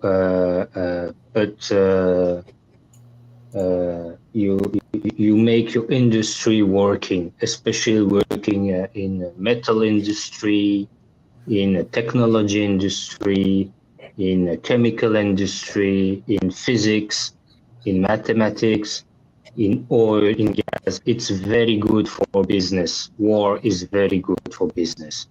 And because you destroy everything afterwards, you need to reconstruct. It's very good for business. War has always been a good business for those making wars and being involved in wars. Nunya, you said that in that multipolar world, you might see in United States people beginning to think that United States is not that almighty. I don't share that. I'm still seeing inside United States amongst people of power still thinking that they are the best, that they are the strongest. In military point of view, yes. And I don't see them thinking in the foreseeable future as not being the best, the strongest, the mightiest. I still see them as willing to keep that hegemonic position. That's what worries me the most. And Craig, you mentioned Israel with their atomic bomb. You might see from now in the Middle East, in that area, other countries openly wanting to have atomic bombs, like Turkey. That's what you might see. If I may say that, yeah, the change of the order, and at the present, hegemony means a US-based order in the world. And during the change of the order, of course, there's going to be a lot more conflicts and reordering. But when the reordering finishes, the new system will be created, and probably with agreement of all the powers, which is, I would prefer to call it a bipolar world, because there's on one side is US, West, and the other side is China with Russia together. No, Russia by itself cannot have a single power, and China by itself cannot represent a single power, because but both together are really competitive to United States in the power sphere. And when the reordering finishes, that might last a little bit more than 10 years. And then the new system takes over. And as I said previously, new system is always good in the beginning. It grows, it flourishes until corruption takes place in another 50 years. So that's my thinking on it. That's how it's gonna go. Yeah, I just wanted to say one comment. Make no mistake. I think that the U.S. leadership, and I agree with you, RL, I don't think they're completely there yet, but they're starting to realize that their influence is waning in the world. Joe Biden has said as much a couple weeks ago. He said something along the lines of, it's kind of run out of steam and we need a new world order. Now, the problem is, I'm not sure that the American leadership and the powers that be in Washington I think that they realize that their power is waning, but they still think that they have the opportunity to lead a new world order. Whatever is going to be constructed, they'll be a leader in it. Don't get me wrong. They will have significant influence in it, but it will truly, I hope anyway, be a truly formed multipolar world where the major players all have input. Now, my question still goes back to, this is a position that the United States hasn't been in a long time. And I wonder how they're going to react to it, having to, share the power as opposed to being the power leader. I don't know how that's going to work out, but I definitely think that they understand that there's a problem. I mean, it's hard not to. So you understand me now? No echoes? Good? No echo. Perfect now. Oh. Although it's a bit of a... Yeah, it's okay, but no echo is okay. It's an Android problem, Google. I don't know. But I think that new world order is beginning also on the same base, like United States become hegemony. As I said earlier, the United States was exporting so many products at the time as it grew its hegemony. So as you can see now, the Russia and China are basically exporting countries. So they have the base to grow that hegemony the same way because of the exporting. And they also providing the credits. I mean, mostly China, but BRICS is probably going to build that the exporting in order to have a few parallel currencies, reserve currencies in the world at the same time that they can, compare and contrast. Because you need reserve currency basically for the pricing, to find out the pricing when you sell your products to someone else. You need how to know how to get the pricing. That's customary. Just imagine yourself trying to buy a new product that you never bought. How are you gonna search for the real pricing? You have no idea what's the real pricing, so now you have to discover the price. You just go around and see what people sell it for. What's the price that it goes usually? So you go somewhere in the middle or go lower, and that's what price you're gonna accept. There's no natural price for something ever. So you need the reserve currency to establish equal pricing for everyone, so that nobody feels cheated. That's what you need to establish when the BRICS create a new currency to trade between themselves, in order to discover pricing. Because when you sell for someone else's currency that you never sold it for, you're not sure, are they going to cheat you in the price? How are you going to sell it? What price is going to be? That's what's important, to set up the price. Pricing when the new order is new currencies coming in. And maybe the gold standard might help. You see, the BRICS countries, China, Russia, and others are stockpiling gold. And for officially for 2024, you will see Saudi Arabia and United Arab Emirates entering the BRICS with huge stockpiling gold. Power. They stockpiling gold because that's the only reason to get rid of the dollars. That's the only way to get rid of the dollars. That's the reason. And then not because they want to back their currency. It's because they want to get rid of the dollars. So only way to do it. If you want to get rid of dollars, but if you want to get rid of dollars, how you can price things outside of dollars, and others accepting that pricing, maybe gold might help them to price things. Yeah, gold would have at least for the first step, maybe. I guess gold could have a fixed value that is relative to its production, but that happens with any commodity. You can price it according to the amount that is produced, which is kind of what happens with oil, I guess.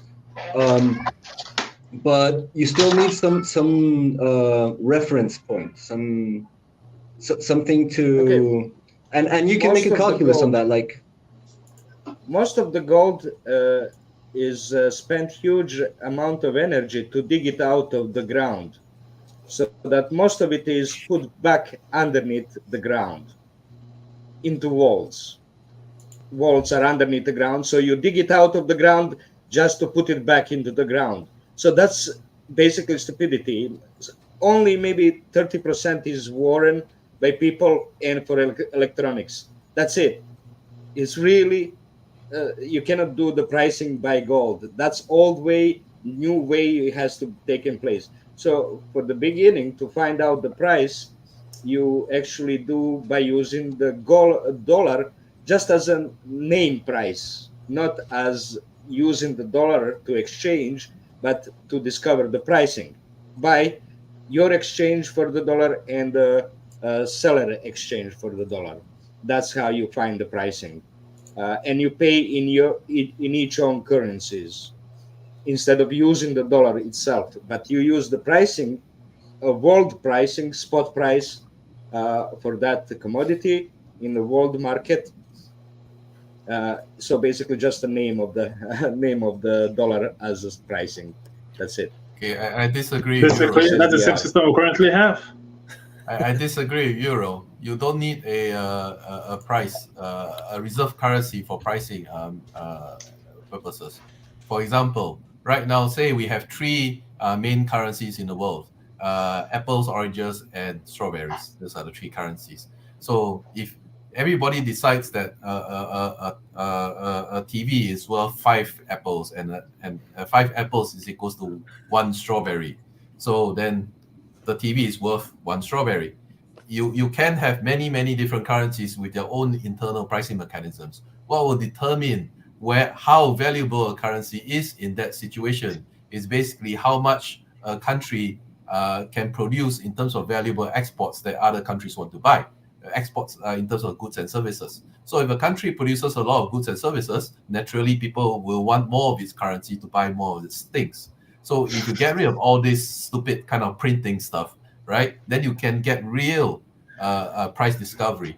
Because right now your price discovery is again all screwed up. That's why you're getting inflation, prices keep rising, and then you know, because you keep printing extra money, nobody knows how much anything is worth anymore. It's because of the manipulation. If you have a stable system where everybody has their own currency and there are some rules around price money printing, you know, every currency will go up or down based on the valuable how valuable the exports are and who wants to buy those things. So if you're a useless country and you don't export anything, then your currency will be worthless because nobody wants your currency because they don't want to buy anything from you. So you don't need a reserve currency, really. Sri Lanka, we are talking to you. You are talking about you, Sri Lanka. No. Sri Lanka is a different story. Their government went and basically banned import of fertilizers, so they destroyed their farming sector, and then then COVID-19 did in their tourism sector, and those are the two things that made them money. So basically, went bankrupt that way. Foreshadowing Europe. Ukraine. Europe, we're talking about you too. Yeah, Ukraine is getting bombed to shit. So yeah, that's what happened to their economy. Who wants Sri Ukraine's Lanka's- money? Huh? I'm not I sure do. who will want Ukraine's money. I know if you give me a pile of Ukraine money for free, I'll take it. I'll just go and change it to US dollars immediately. Who wants to give you wants free the money? debt of Ukraine? Buy crypto. Buy crypto. Buy Bitcoin or a ton or anything. That's the way that Ukrainians do it when they collect the money. I just saw a video recently about one of the civilians in Ukraine, how he's evading the conscription, forcible conscription into the military. He found out that he's recorded as being on the front line, but he's home. But his commander is receiving the money as if he's there. So the record is that he's on the front line. That's win-win. Everybody's happy. Yeah, Maybe that's why there's so much losses. Maybe half of the You can Ukrainian, never be killed, so you'll always be paid. maybe half of the Ukrainian army is a ghost army of conscripted in that manner. Yeah. Did you all see the video of the Ukrainian POW? And he was talking about how, obviously there's no way to confirm it. but he was saying that the Ukrainians will take the bodies of dead Ukrainian soldiers, and if they're wearing like non-issued kit, they'll deny their death benefit to the family. He said even like gloves, knee pads, protective gear. If they don't have if they don't have what they were supposedly issued by the army when they're dead, they deny the payment. Oh, surely there's many excuses made up. When you think about it, these guys are, we heard stories all along. Send body armor, send money so they can buy body armor. Guys buying body armor. The Russians bought their own. The Ukrainians bought their own. Ukraine is a shithole. Ukraine is a I know. I'm just shithole, saying, and but it's the like, currency of think Ukraine about it. is It's like, artificial. It's like if you look at American soldiers, we all have the same kit. Is totally artificial.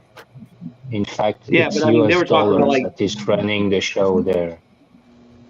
Oh, I know. I'm just saying. Not it's even like the you euro. use an excuse to keep the money, not pay out people. Like the guy even said, even like non-issue goggles, anything That's they could fucking use insane. to save is, unauthorized equipment. Like that was the reason are they you got sure killed. they're- The echo is back. Are you sure their officers don't get the payment? Well, I mean, they might get the money, but I've heard Yeah, guys. but There was also guys. The guy was also saying that what they do is they get the money for their salaries. They keep it for a month in a bank to make interest. So, like 1 month you won't get paid. They keep the money in the bank to the officers do to make the interest. They skim the interest. Then the next month you get paid. So there's like they're like doing shit like that to make money off the payments, without outright stealing the money. They're just skimming the interest, but then they're not paying these guys monthly. And plus, think about it too. If you don't get paid 1 month, hope you survive till next payday. If you don't survive, you don't have to give that money up. So, I mean, because I'm sure it's like really fun to try and figure out Must how be to get death benefits. But I've seen. Go ahead. Figure out officers' incentives.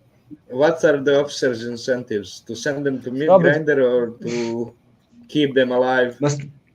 But Von, Must be super hard to was steal that in a video Ukraine. about that? Was that a video about that soldier who was talking about that he went first pulled over in his city? A red car stopped and asked if he was from the military, and then a few weeks later, a few days later, a blue car stopped and arrested him because he told a similar thing, like the salary goes to the commander. There the might be commander a couple divide the videos. salary. This video was one POW in a room that was he has talking about. He has dog Like, all tags they and gave everything him- to show that he is. All they gave him was a rifle. He had to buy his Yeah. helmet. He had to buy his plate carrier. That's and then he the one I said was that's talking, the Mr. guy that was Lambo. talking about Yeah. if guys died and they were wearing stuff that wasn't issued by the army, then they were denying their payment benefit. Their death Must be benefit. super hard to steal in Ukraine because there's too much competition. Yeah. Well, Not see, the the young other thing I commander, said and you too is he can- said when guys died, it wasn't uncommon for people to take gear because, he's dead. He don't need it. What does he need magazines for? What does he need the AK for? Or, a helmet or whatever. So they said a lot of guys are wearing stuff off of dead people or wounded people. So it's not like, they're just trying to survive. They're not trying to fucking steal and showboat. They're just taking shit to They have survive. to share the loot with a whole chain of command, all up to Zelensky. So that's. I think there's everyone. I read some once the percentage how much who gets. Reznikov gets like 10%. Reznikov that. So advisor doesn't matter. to Zelensky. It doesn't matter. There's But an orderly bureaucracy. The thing is just, is like the commander getting the salary, the money for his soldiers. It's like what I am thinking, for what I'm understanding from watching some videos, is that the commanders don't need to divide the money to the soldiers. But if somebody dies, what's going to happen with that money? I think the commander is going to keep it in his pockets. Well, another It's like thing for I've the- been trying to do is follow different Ukrainian units, like through Facebook and some other stuff. And like some of these units, it's kind of fucked up because, they'll post pictures like, with some kind of inspirational quote. But you're starting to notice like a lot of these guys in these pictures of these units are old men And there ain't a lot of young faces in there. And then I've noticed, like, you got to do the translation, and a lot of stuff is just, prayers for safety for the soldiers and stuff. But every now and then you'll find something about, like, this one lady was like my, keep our boys safe, blah, blah, blah.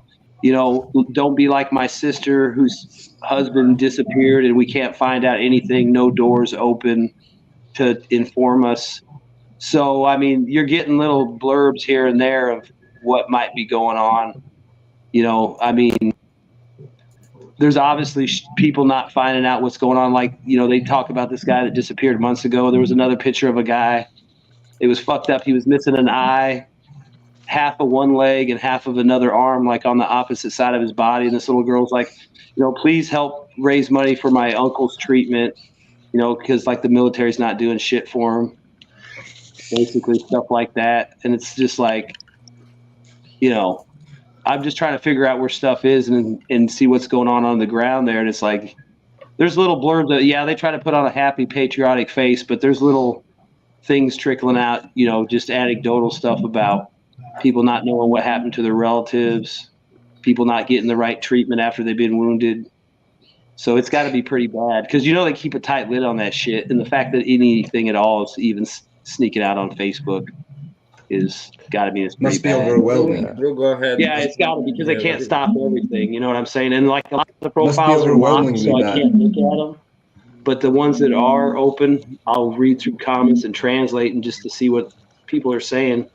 And like I said, a lot of it's patriotic, but there is shit going on. I mean, people are wondering where their relatives are. They're wondering why they haven't heard from people.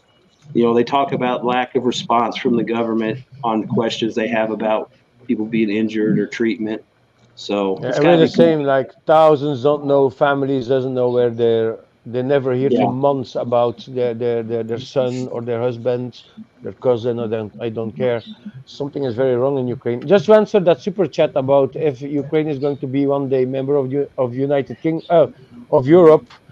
Never going to happen. Russia is never going to allow that. That's the answer. No, I disagree. I actually came back on to I forgot to say something. I wanted to also, just now Nunia was saying how he thought the whole thing was going to end, and I have my own prediction, and I think it's very clear now how this whole Ukraine thing is going to end. So Russia right now is doing a second Bakhmut with Adiyevka, is it? Right? So what they're going to do is they're just going to do the same thing as Bakhmut. They're going to circle it but not close it off, absorb a lot of people, come in, kill a lot of people and whatnot. So how this is going to end is basically next year, where in the US elections, the Democrats are going to lose, the Republicans are going to win. Who is the Republican nominee? Well, likely it's Trump, but somebody else could also baby. Be I mean, Trump they could do some weird thing to is that the question? If Trump is if he's alive. If he's alive, then maybe. So basically, what's going to happen is whoever is the Republican, new Republican president is basically going to say, well, Ukraine is, the Democrats' fault. So no more Ukraine. Don't talk about it anymore. Then the whole media narrative will just switch off about Ukraine. They don't talk about it anymore. And then Ukraine will be left to its own devices. So what will Putin do? He wants basically Odessa, Kharkiv, all those things. So you take everything east of Dnieper plus Odessa, and then he will leave the leftover ones, the ones that he doesn't want, basically the non-Russian side alone. And you say, okay, that's what's left of Ukraine. What will EU do? EU will basically absorb what's left of Ukraine into the EU. So I disagree that EU will never absorb Ukraine. No, because that. Putin is asking in the first agreement you had with Putin, with Russia, he said neutral country. So it's already not Europe. Neutral country. That was what Russia wanted to have. He said it. It was in the first agreement that was cut off in February 2022. He has always said Ukraine joining EU is not a problem. Ukraine joining NATO is a problem. Yeah, that's the difference. That's what means. But things going to change, I think. True. You can be part of EU without being part of NATO.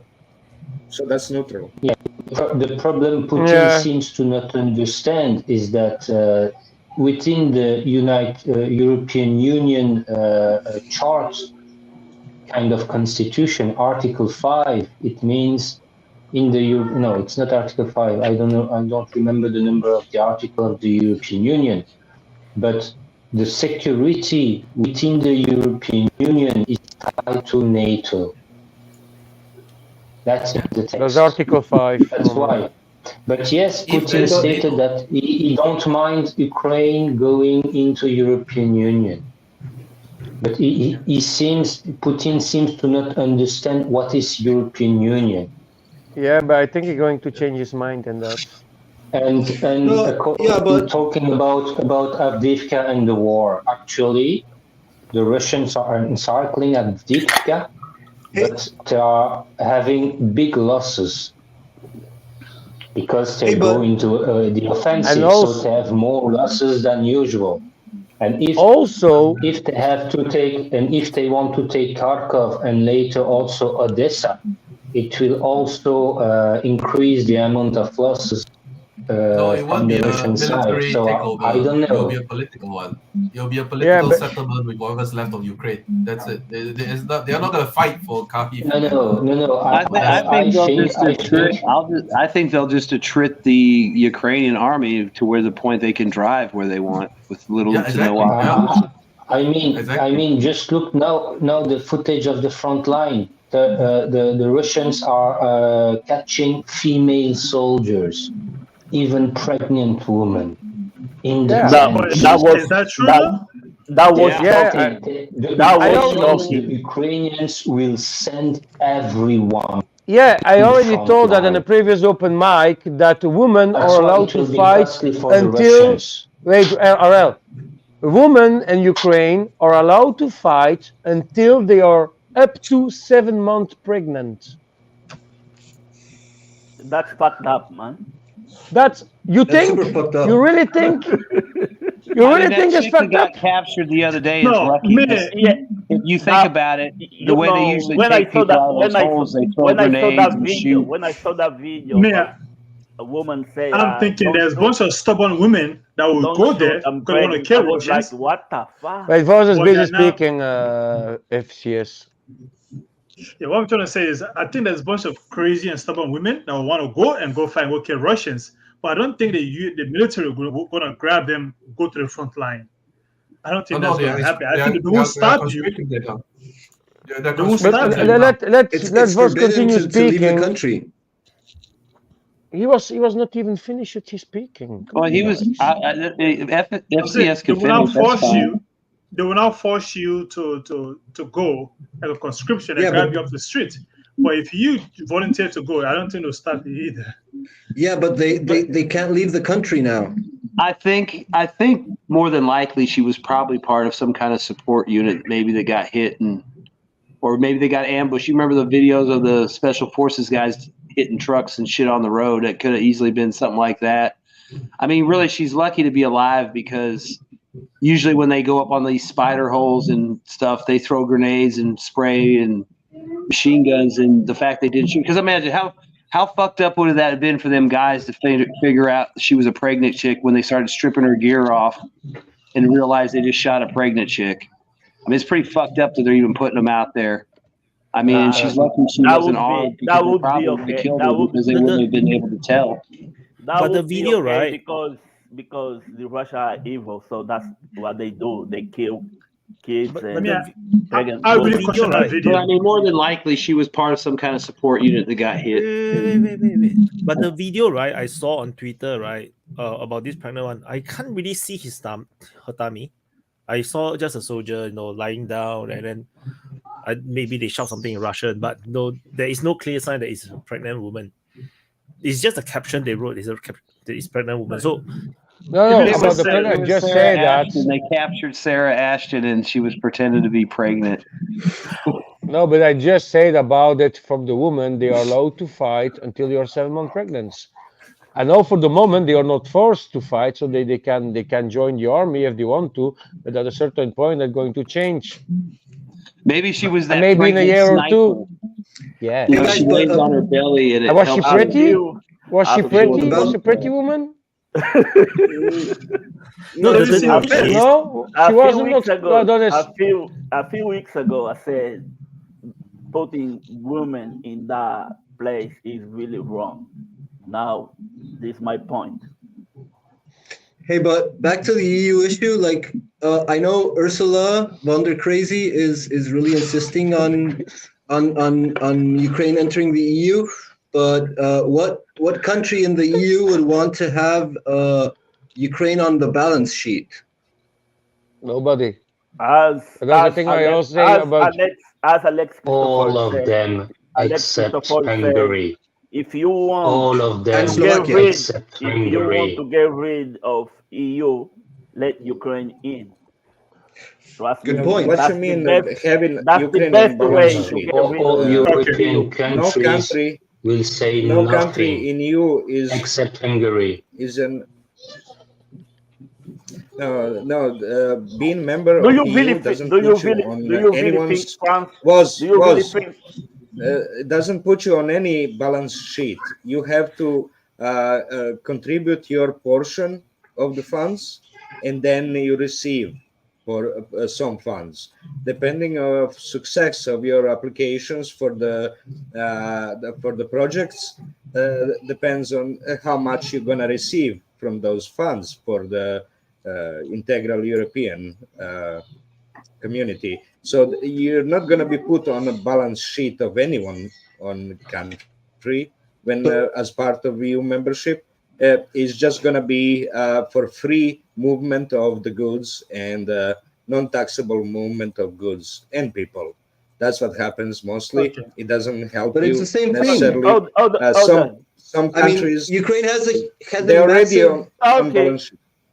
But Ukraine with a massive budget hole and population collapse and all that shit is going to go on the balance sheet. I mean, like if it goes into the European Union, like they have a certain budget and suddenly they're going to have this huge whirlpool in the middle of that budget. So it's going to affect all the countries that are in the EU anyway. It's going to collapse the EU inevitably. I mean, if you think about it too, the U.S. might just be like, you're going to take this on and tie it to future aid to the Europe. You know, like if you don't help Ukraine, we can't help you. I mean, Germany. I mean, they kind of fucked themselves by not having their own energy source. So the U.S. can kind of tell them what to do.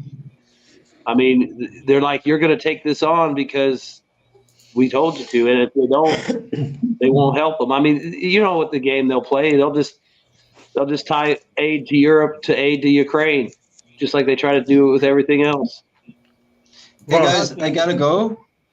I'm gonna be back in a while. Hopefully, I can throw you a conspiracy theory I have. See what you think about it.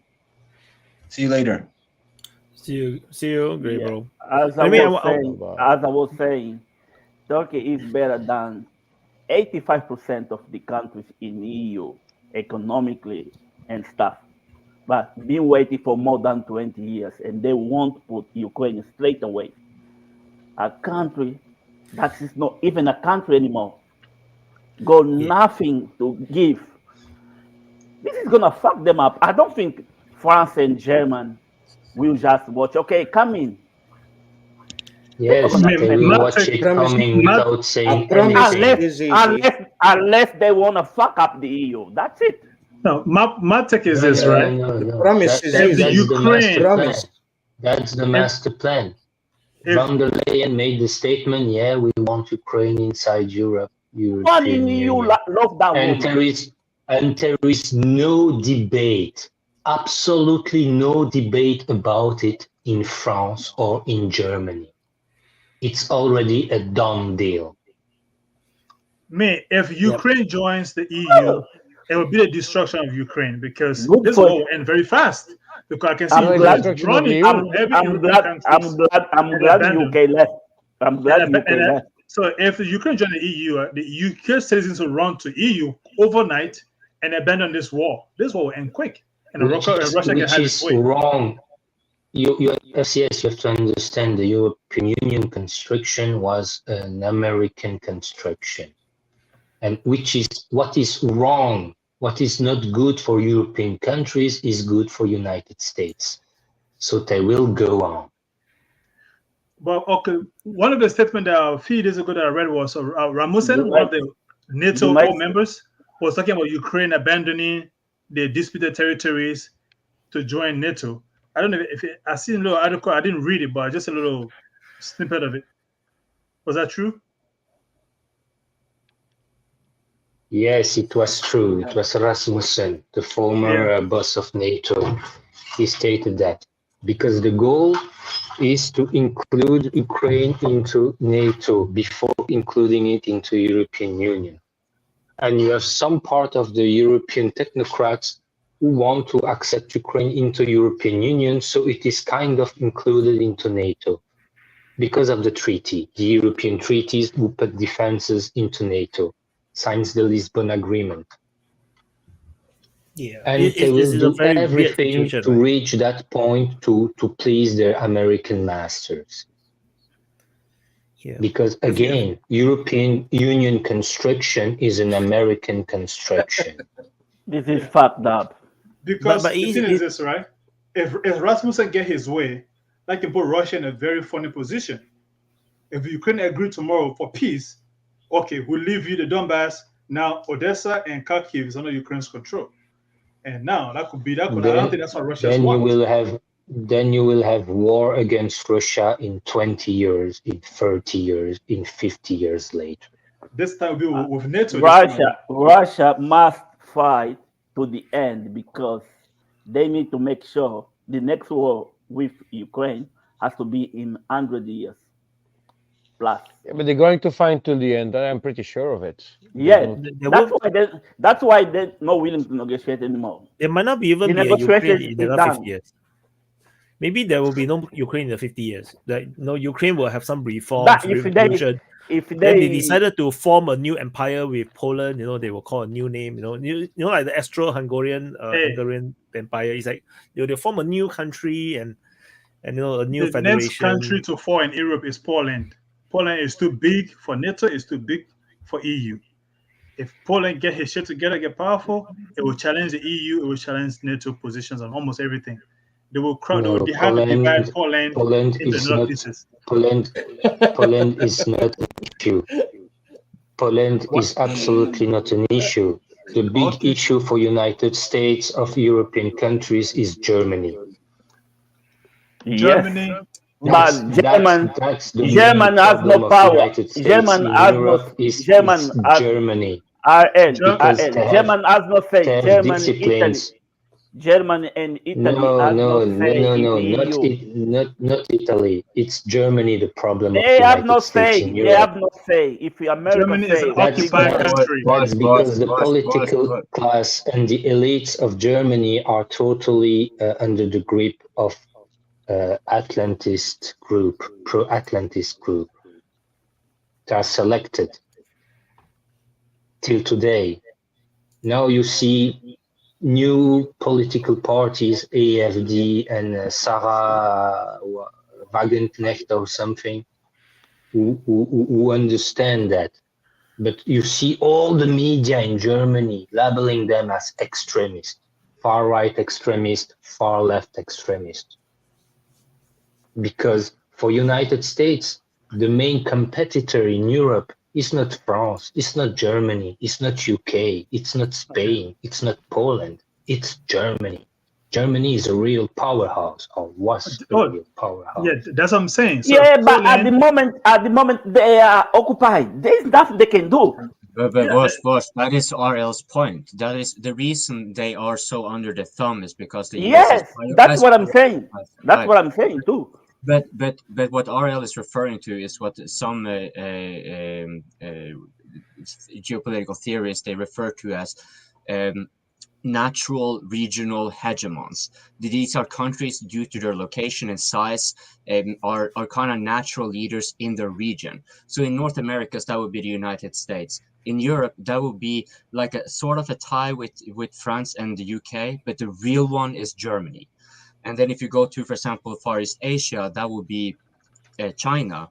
And then if you go to Africa, that would be naturally, it would have been, for example, Congo, due to its size, its resources and population, and as well as Nigeria, along with South Africa, because of the size of the African continent. However, you see these countries, which would usually have been the most powerful one by any other normal metrics, they are the ones that are procured, most attended. So, because wait, let me finish. So, because when you think of the United States, you have to recall it has first and foremost regional dominance in the North Americas, but due to its hegemonic power, what gives it hegemonic power? It is its ability to control the regional hegemons around the world. So it has Brazil and Colombia in particular, under its thumb. It has South Africa and Egypt, that would be important there. Morocco in that side of the North Africa. Nigeria and Congo, same likewise. And in the Middle East, it would have been Saudi Arabia and Iran, but it lost Iran with the Islamic Revolution. And now it is losing the grip on Saudi Arabia, to which the only country it has a really firm grip on is Israel, because Israel is, by contrast, not a natural regional hegemon. It is a very dependent country. And so when you get back to what RL was saying with Germany, this is why the US has so many, pretty much most of the vast majority of the US military bases are situated in Germany. This is also why the NATO was created. It was to keep the Americans in, the Soviets out, and the Germans specifically, not the French or anyone else, the Germans down. And this is what RL was trying to refer to. So yes, you are right. They are under the thumb, but understand the reason is for that reason. But also, RL says that Germany By is the a way, problem. the power But of it's not Africa a problem. is South Africa. It's not a problem because it follows the American orders almost blindly. Only one that resisting is France. That's the only country besides Hungary, of course, but they're not powerful. But only one that resisting U.S. wishes is France. Nobody else. So Germany is not a problem. They didn't do us quick when the U.S. stole their industry now. So I don't see that they represent the problem. Don't interrupt me, please. Let me disappoint you. Don't interrupt me, Let me disappoint you. Please stop drinking France that red wine. You cannot stop talking. I'm talking. Don't interrupt me. Made in France. Don't interrupt me, Made in Ariel. France, the wine I'm Stop drinking. it. Stop it. And it's the only Ariel. things that France Euro is right. Stop interrupting. Please let Euro complete, please. So the thing is that the U.S. planned Poland to take over the industrial powerhouse instead of Germany, and Germany is not resisting. The corporations are trying, but the government is not resisting to it. They're transferring the economic power from Germany to Poland. That's what's happening. So that's why Poland is growing economically and influentially. And it's taking over the control of the EU from Germany. And Germany is not resisting, so it's not a problem. Only France is occasionally resist U.S. wishes in Europe. That's how France is losing the power because no one in Africa wants them. So, gentlemen, please take your turn. Please take your turn. France signs Nicolas Sarkozy. So after Jacques Chirac has decided to be a carpet of United States. And France has decided to accept that situation. That's why it's more visible with Macron, but it was already the case since Nicolas Sarkozy. They decided to lose Africa. They decided to sell the jewels of industry and technology of France to American interests.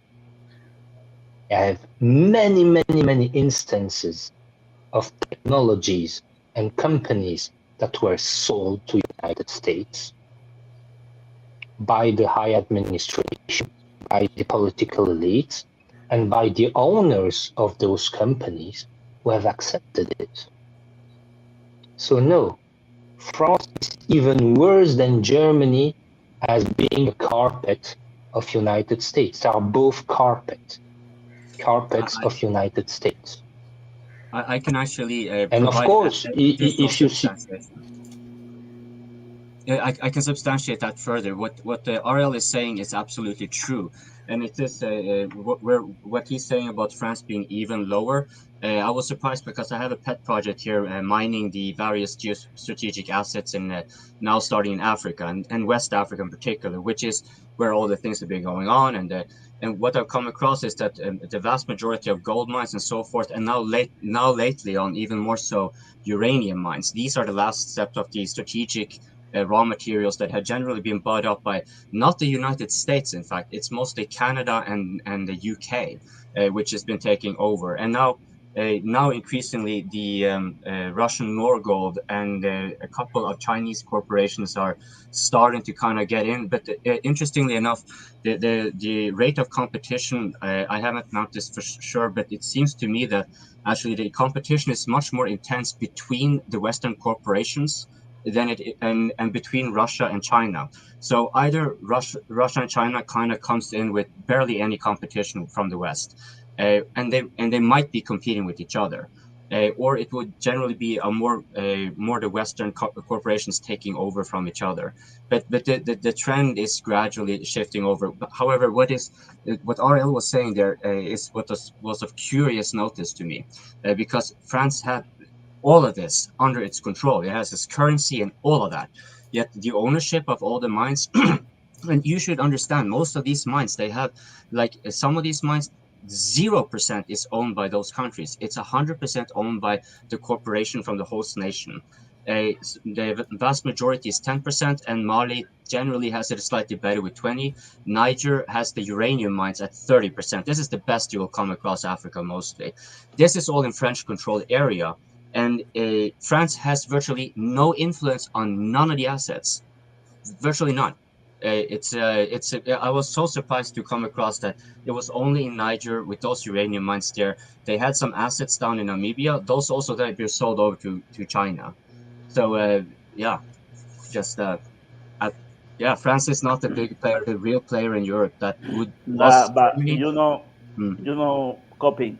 I find it funny, when all this coup starting in West Africa, and all of them are connection with the United States. Before the coup, weak France make a strong United States. Yep. So, and also something also Voss, right? About these schools in Africa. You see, for the past 30 years, or let's say 35 to 40 years, there has been almost no coup in our region. It's just recently we have new players now for Africans to negotiate with. They're back in the 60s and 50s after independence. The coup is back again. The moment America feel threatens what it control, Europe in general feel threatens, the coup come back in place again. Yeah. Back in the 60s and 50s, I was a coup having almost every other week or so. Then once Russia and China was basically subdued after World War II, after the crash of the Russian Empire, Russia basically disappeared from Africa. So there was no need. All you have to just have your puppets in place and walk away. There was no need for a coup. Now they have Russia back on the stage, China back on the stage, and they see that they are losing these countries to China and Russia. So coup, they always have to come back in place again. Yes, as I said before, Russia doesn't want anything from Africa. They just want the European to beg the Africans, to go on their knees and ask them, please help us. That's what Russia is doing in Africa. Yeah, so since we had it, because for people in the audience, you may not know, we have video recordings on the Open Mic channel where we have had some discussions trying to cover the coups. And we actually, I'm not sure if, I don't think FCS was on it, but Devosh, I think you were there where, with Macchiati and so forth. And we actually covered that where, because I was wondering, were the US involved in this? And because there were clear connections, but this was mostly tied to the security industry. And in hindsight, I've come to find out that there were much more clear connections to those coups that occurred before Goita, Traore, and Chiani. That is to say, Mali, Burkina Faso, and Niger. But these new sets of coups, right? So if you think about Traore, he was pretty much second in line and helped the I forgot his name now, the former coup leader. And the same was for Goita, and the same was for Chiani. They were all kind of very closely related to the previous coup regime, but they did not have the same close relation and interest as the former coup regimes had to the US. So that's why they were strongly suspected of being more. That's where the US connection and the suspicion kind of started arising, and also the peculiar absence of these coup regimes from not saying anything. But it seems like they were more just taking it, waiting to see what the US were doing, because they knew that their prior regimes had actually fairly good relations with the US. But now that they took over, the US was also cautious, not wanting to lose them. But now the US has made moves. It started to withdraw aid, started to make sanctions, and so forth. And thus the regimes find out, like, okay, well, then our moves are clear. We have to allow more reliance on China, and we will be pivoting more for our security towards Russia. And so Burkina Faso has in particular been making some very strong open rhetorics. I have yet to kind of actually discern if the actuality of the progress, but considering that they are going in for signing memorandums of creating nuclear power plants and such, the coups that we're seeing now, like Vosh was saying, they seemed very US-like, but I think they happen to be more. Yeah, because these are topics we already talked about before, so there's already like, I just want to interrupt because we like to end the chat, the live stream with Ukraine stuff, and every time we're changing another topic. Sorry. So I want to cut in about this. There's this super chat that talks about US Army having not an easy time to recruit. Then I recently saw a new recruitment ad, and suddenly the ad is all white men, and then they're paratroopers. Then they're doing cool stuff. They parachute, and then wow, they're buddies. There's no gays, no women, no black people, no black woman, no trans people. Like suddenly it's just military stuff, very military. And I thought that because those are the killing machines of the world. Yeah, they suddenly need the real soldiers to You want to go kill anybody in a foreign country. Those are exactly the image that shows up every time. Yeah. So those are the killers. So now they're serious. Wyatt, you can go to Africa. By the way, you can go to Africa. Wyatt. Yes. I am. Wyatt, did you saw the last video of the Russian army for recruitment? Yeah, I think I saw it, but I need some reminder. What is this? I saw it when you see two guys pissing on destroyed equipments. Yeah. I saw that one. That is so funny. I didn't see it. I haven't seen that one. I want to see it. So okay, I will go and find, and then I will share it on the DPA Telegram channel. So basically, it's the two Russian soldiers. They are talking, they are chit chatting, about how the Western equipment is actually rubbish. They are peeing on the Western armor, and then the Russian armor is like moving through the wreckage and everything. It is also very manly. I will share. I go and look for it. I'll go and download and share on the Telegram. If one of the things I don't like about the French people, French army in Africa is most of these people are black. They put black people in French uniform to fight black people. Wash. I hate that shit. Wash. Hey, don't you forget that I have a launch mic going on after the open mic. So I'm going to have a recording for all of you guys to go on. And so Wyatt can keep this open mic a little bit shorter, and then we can. But to go back to what Mr. Lambo said, because I was just about to ask you. It's Sunday night in UK, Monday morning soon. And some people in Europe go to work, you know. Can I have night shift tomorrow? Can I ask you most of those blacks in French army are in fact Creole. Don't care. You don't send black people to kill black people. That's not the same. Gentlemen, we can take it on the group 2 recording going on after. RL, you're a part of the group, and you're much more welcome to join the voice chat here. Let's get back to Ukraine here now, please. Will finally be able to manage to do it, please? No, I just thought it's funny. It's like imagine like the Russians saying that, can the Ukrainians stop sending white people to kill us? Yeah, but it's funny. Yeah, but well, I have a launch mic question that I can then post here on the open mic. So, how is Ukraine going to win this war? This is one of those impossible questions. That's not even a worthwhile question. There's like no way they can win. The only way they can win is United States give them nukes. They need to tweet more. Because they need to do more tweets. Okay, so now I've gotten your attention. Now let me get to the real question here, because the offensive seems to clearly be going the other way. Advika seems to be getting encircled. Robotine seems to be pushed back. The Kherson bridgeheads, it went much better than I had expected it to actually go, but it hasn't gone far enough to be consolidated. As things are freezing over, making defensive lines are going to be increasingly difficult. And so, I'm just wondering, you guys, because as far as I'm concerned, this notion that you cannot conduct offensives during winter is pretty much nonsense. Both armies are adapted to fight during winter, and there are certain limitations that you've adapted. But you can look at the previous year. Russia had a very low pressure all the time, but it gained, and it was offensives, and it was hard fighting. Now that the Ukrainian army is at least seemingly quite depleted, or it will be getting increasingly to the point, it seems to be reaching a breaking point, and the Russians have mobilized. They seem to be getting in. Now, I had generally been of the conviction that the Russians would actually not make any big arrow moves, even if they could. They will wait for until after January. But I'm not sure now. Bond, please. Well, I mean, I don't think they're going to make any big arrow moves, but they've got a consistent pressure all across the front.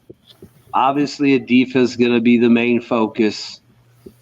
I don't think they're going to try and capture it outright. I think they're just going to pinch it off and then let them freeze through the winter and then see if they want to surrender on the other end, which they probably will, because the rest of the battlefield will be dramatically different probably by that point too. I mean, you've got some action around Soledar where they could kind of maybe push out, because there's units that were there last week that aren't there now, so there's less. The numbers there's potentially units facing more rifle regiments with 10 tanks, 4 tanks.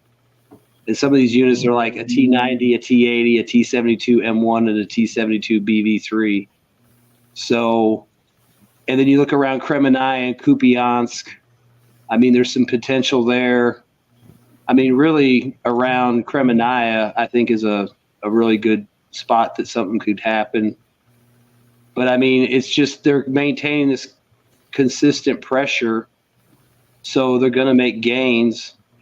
And it's just a matter if they find a sweet spot somewhere, which I would imagine they will, because they're shifting units all over the place trying to cover Avdiivka. I heard they're moving 2 artillery units down towards Avdiivka.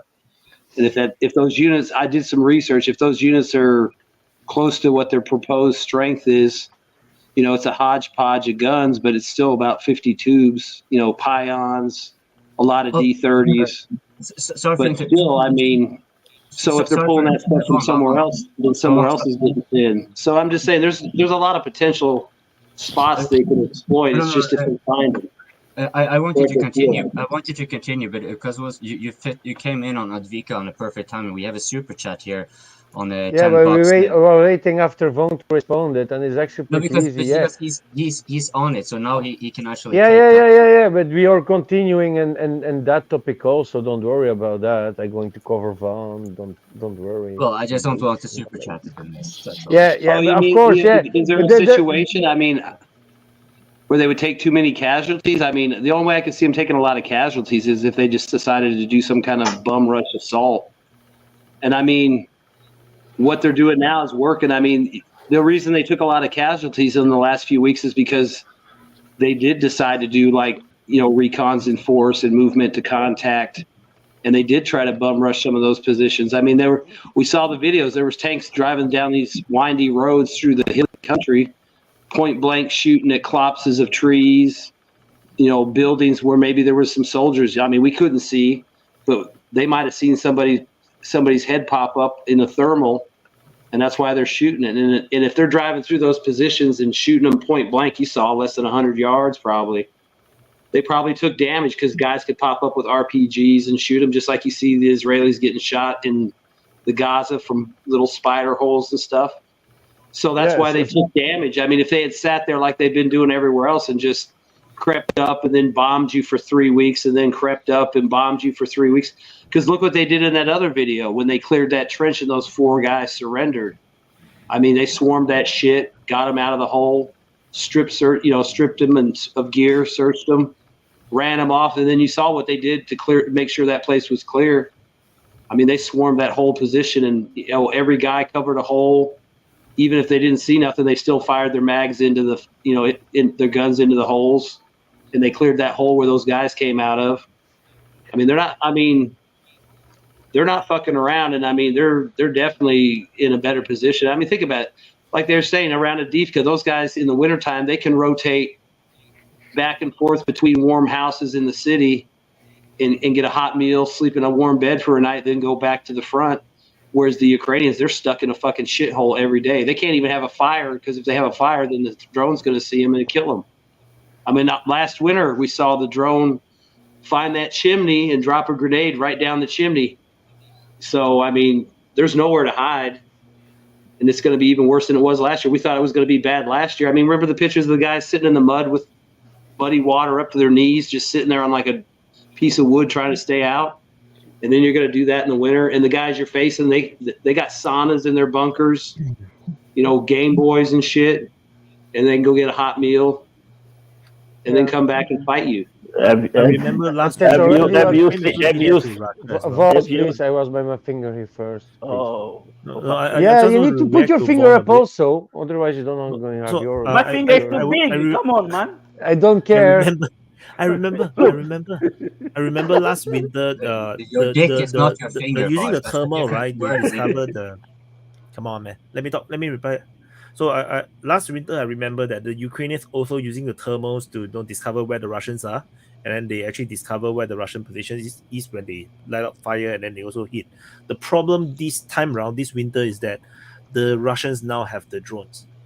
The last winter, the Russians still did not have much of the drones. This year is entirely different. The Russians are totally re-geared, and they have all the drones, they have all the thermals, and the Ukrainians have exhausted a lot of these supplies. So I think about it too. They have less artillery available this year too. The Russians have more artillery, they have less. And actually, at Avdiivka, you can compare a mix between Bakhmut and the plant of Mariupol, because there is also that coke plant, difficult to take. It's going to be like Vaughn said, is because the encirclement. If Russia is able to make the full encirclement, the Ukraine is going to get.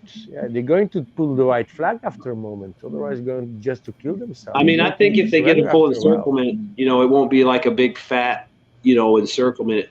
It might just be a thin thread, tip to tip. Yeah, I understand what you mean, because it's still going to try to like a kilometer or two. Yeah, they're still going to try to hope that road still get used, and they're still going to have that support, that they can attack that support also. Should we expect something like Bakhmut? Like it will be a pincer, like a squeezing the pimple, like Mehdi. Played it, right? Actually, yeah. I think Mariupol also. Why? Because you had a fucking big factory also. And a lot of the soldiers, the last place to hide is going to be that big factory because it's a very solid factory. Yeah, you can almost see them like encircling the Avdiivka and the coke plant, and then as they move into the Avdiivka, the coke plant still be encircled because that's where everybody's going to be holed up underground. And then after they take Avdiivka, they could just sit on it like they did in Mariupol until they surrender. Wyatt, Yes, Wyatt, last winter was relatively mild. We'll have to see if this winter will be a normal winter for that area or a very cold one. I think Look, it might be a at very the cold moment, because at the I think moment, weather I've now got is very my- cold already, right? At the moment, I've got my eating on, and I'm still cold.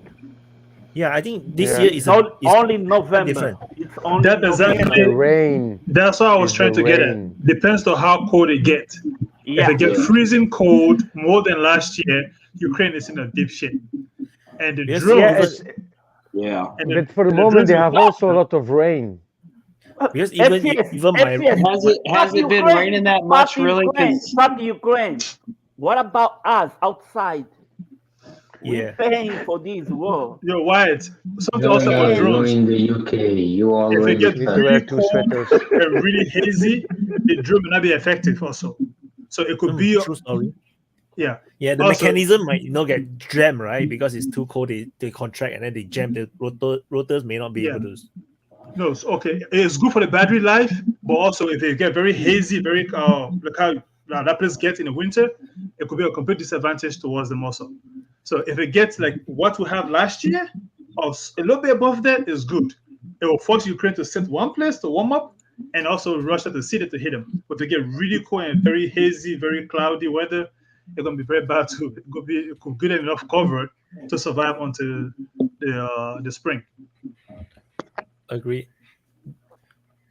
But for I already watch, I think we have here in Belgium and north of France a lot of rain. I think England also. For the moment, we have a lot of rain. And I think in Ukraine is actually a little bit the same situation for the moment. So I posted on the main launch. I don't know. It doesn't seem like they've had a lot of rain. I mean, I know it's raining, but it doesn't seem like it's become a factor yet. Because here it is in Belgium. It is all these little mini offenses and counter offenses, and you haven't really seen. No, any, for the moment not. But like here in Belgium, we have a lot of rain. If it's turning direction of there in a few days, because we have a lot of storms, we can have. Yeah, if the winds turn, can go to them, and they maybe. I don't think for the moment, like in temperature here for us, we already had the first snow in the Ardennes. Okay, a few Mr. days Lambo, ago. Mr. Lambo, So in Ukraine can go be also the same. We have a Yeah, but dude, you can't let me finish my fucking sentence. No. Go, fuck off. You're not even mean, Voss. You're not brave at me. We got. Let's talk to Omar. We won. Be nice. We have a new person. Welcome, Omar. Omar. We're not going back. Omar, we're not going backwards either. So introduce yourself. Basically, to put it mildly, I'm a student from the UK. I'm looking at my course is politics and international relations. I am a Muslim. I come from, my origins stem to, Lebanon, but I was born in the UK. I've been following this conflict. If you're talking about the Ukrainian conflict, I've been following that quite extensively. From February 22 all the way until now, I've seen the results of, well, for my limited understanding, the outcomes of several offensives from both the Ukrainian side and the Russian side, and I was listening to your conversations. You were talking about the war of attrition. You were talking about artillery shells, which that's also very important. And yeah, it's a very interesting conflict. My prediction, it could go either way. But quite frankly, if we're talking about resources and military power, Russia has an advantage, definitely. Ukraine's war effort depends on Western aid.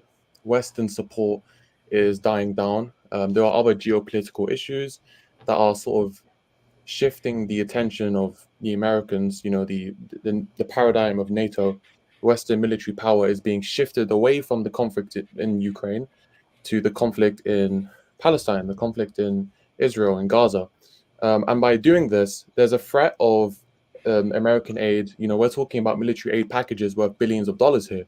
This is not, we send some small arms to Ukraine and then they can just use their own military industries. We're talking about a country that is, frankly speaking, supplying the bulk of Ukrainian military hardware. If they shift their focus away from this conflict, which is the one in Ukraine, especially now that they've pretty much failed in the counteroffensive in Zaporizhia, in 2 months they've advanced and taken one village, main village, Robotny, and now they're facing a real counteroffensive in Avdiivka. This could definitely, undermine their efforts to defeat the Russians.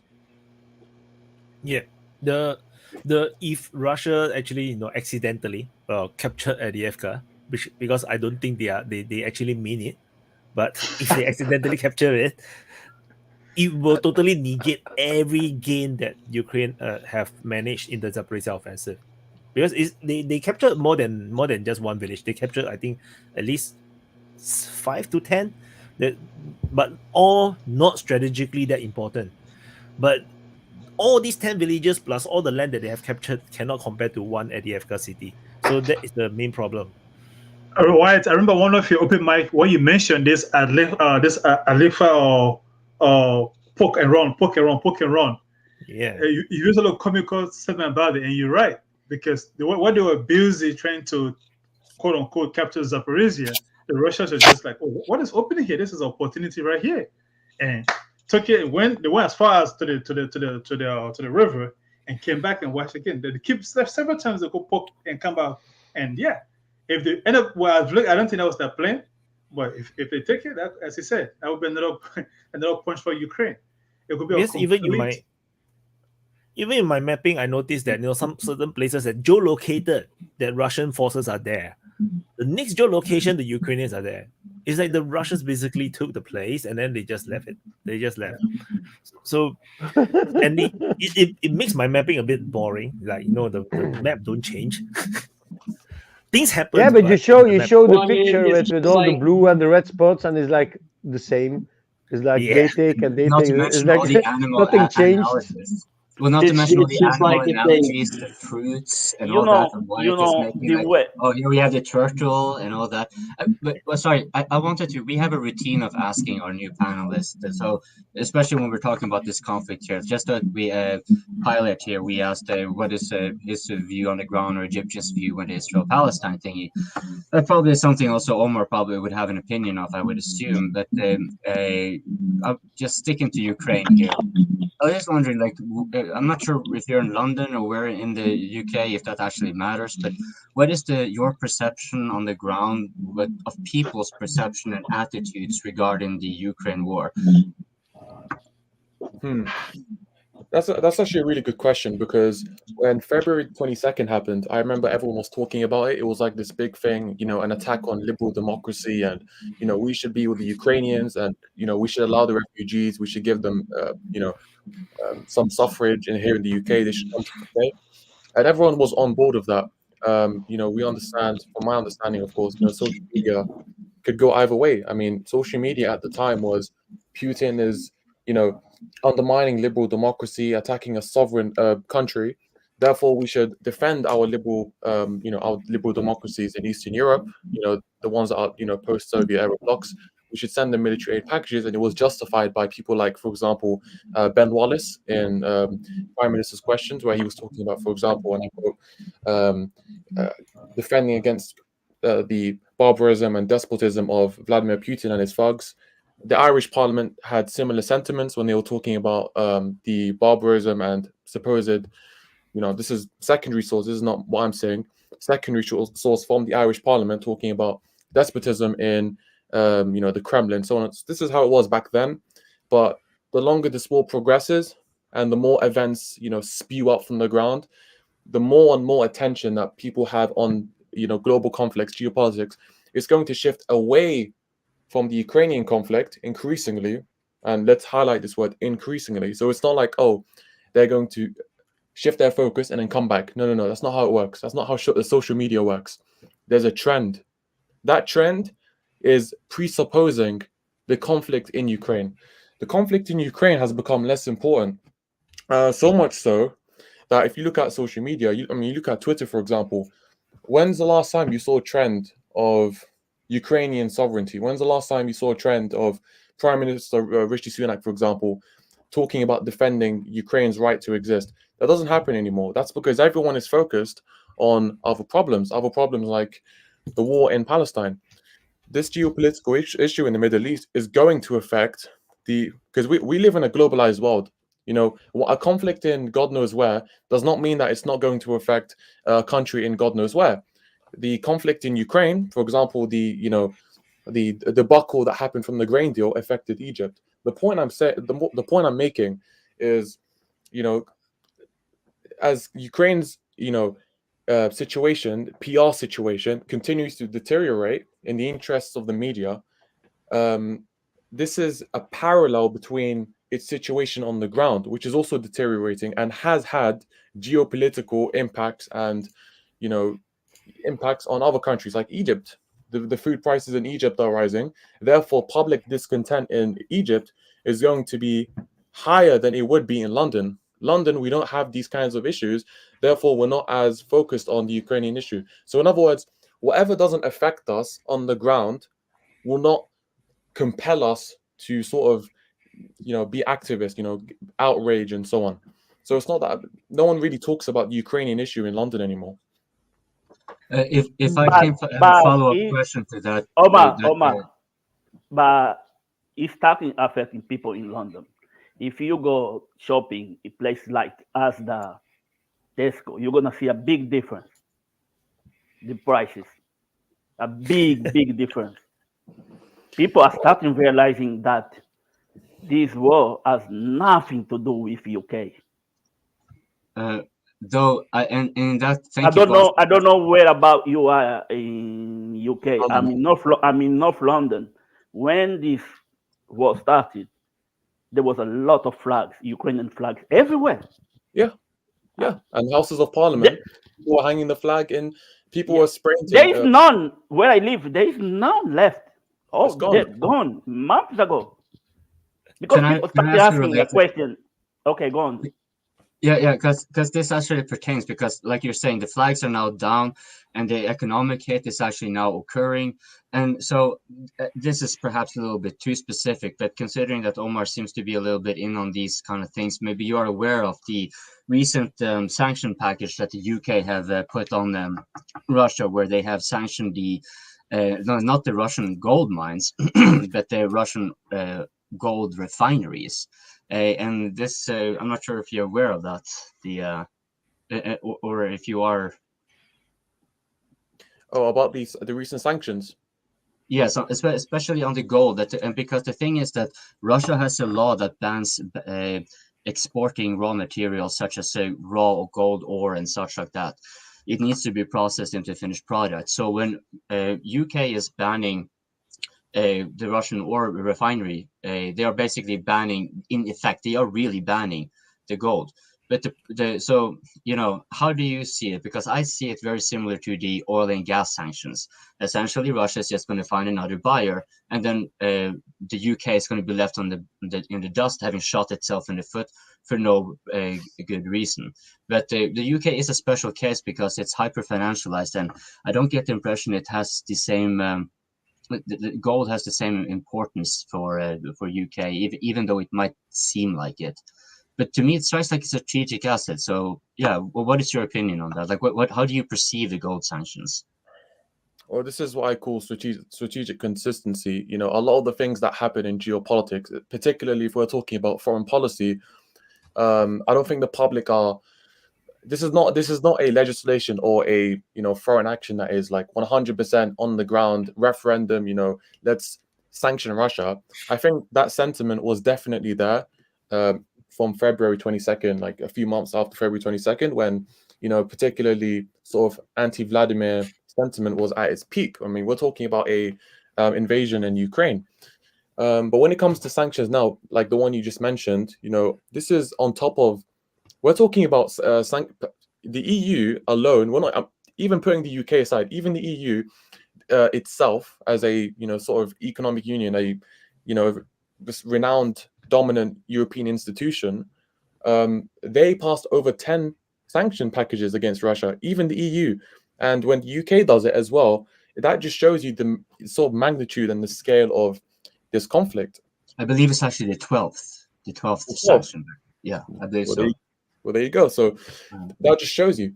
That could change. You know, I can't really predict if there are going to be. There probably will be. You know, if we're talking about sanctions on, because you know the structure of the oligarchs was kind of shifted after the death of Prigozhin. I heard there's, I think, 2 or 3 new replacements that are going to have their own PMCs in Africa. I'm not sure. I forgot their name. So most likely there's going to be new sanctions. But these sanctions don't go unanswered. You know, when there's a sanction, particularly, you know, we're talking about a globalized world. When there are sanctions, there are consequences. When you sanction Russia and you stop importing wheat, for example, your wheat prices are going to go up. Egypt did not sanction Russia, yet its wheat prices have skyrocketed. The UK sanctioned Russia's oil industry. Oil prices are up. So, in other words, actions have consequences. And the more the West continues to sanction Russia, and, you know, these sanctions would have been a lot more effective had they, well, I'm not going to say that Donald Trump predicted it, but if they had taken, for example, because he was a vocal critic against, you know, European reliance on the Russian Federation, if they had done that and prepared extensively to stop relying and, you know, massively relying on Russia, then these sanctions would be more effective. But right now, European states are more vulnerable than they, you know, that this vulnerability could have been avoided, quite frankly, had they, you know, shifted away from Russian reliance on, you know, oil and gas. The question of gold is how the Russians are taking those UK sanctions on their gold and gold refineries.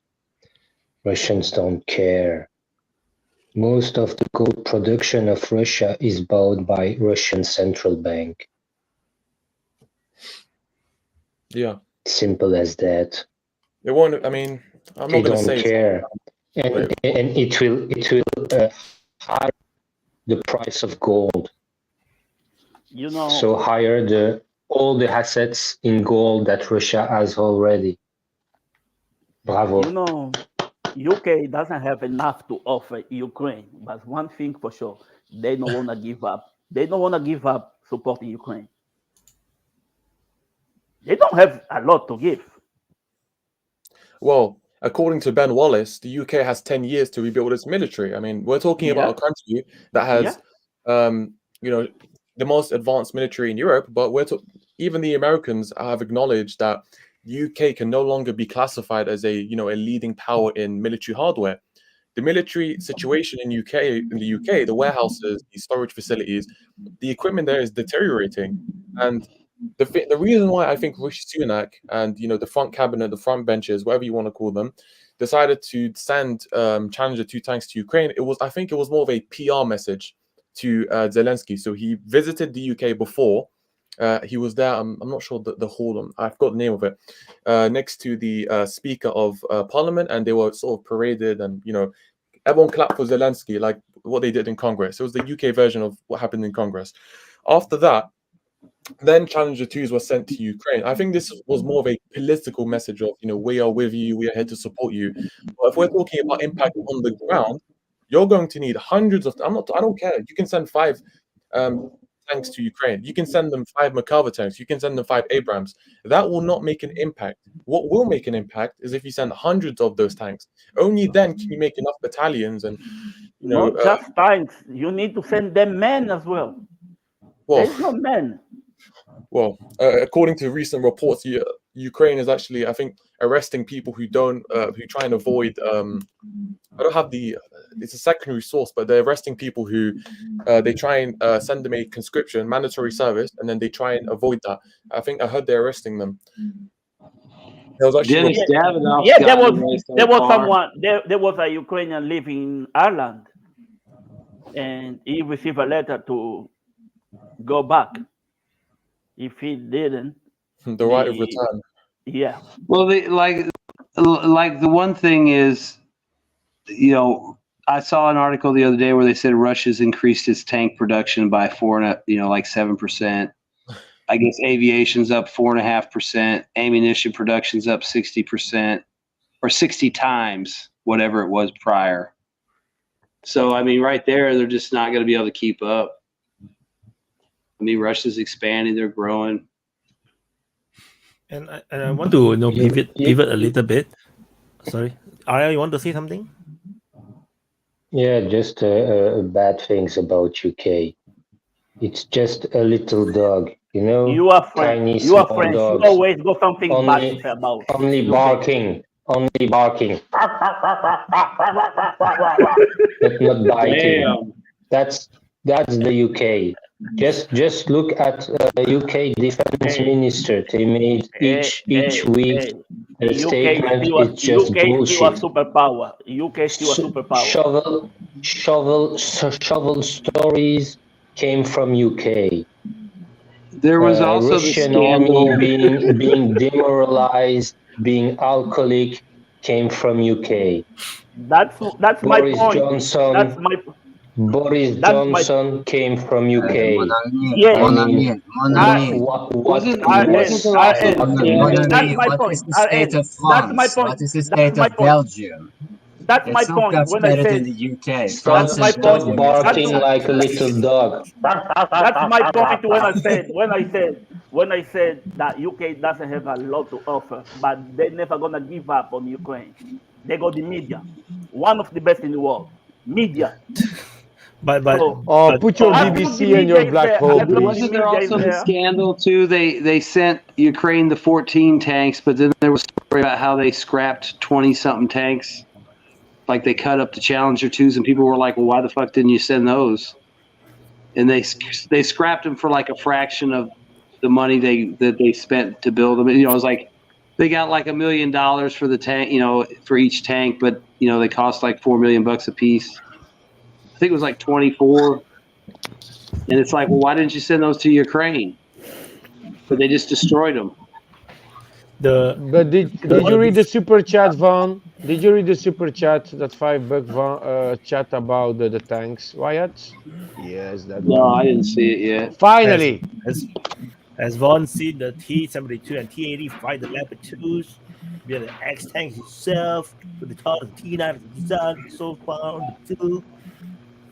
I mean, it seems like all the tanks are doing fine. I mean, I've seen tanks killed point blank, you know. I mean, but I mean, like the T-90s seem nice. I mean, like if I couldn't have an M1, you know, as far as familiarity, I'd go with the T-90M just because it's got the same rubber buttons that you push, and the symbology looks similar, so it's probably easy to figure out even if you don't know Russian.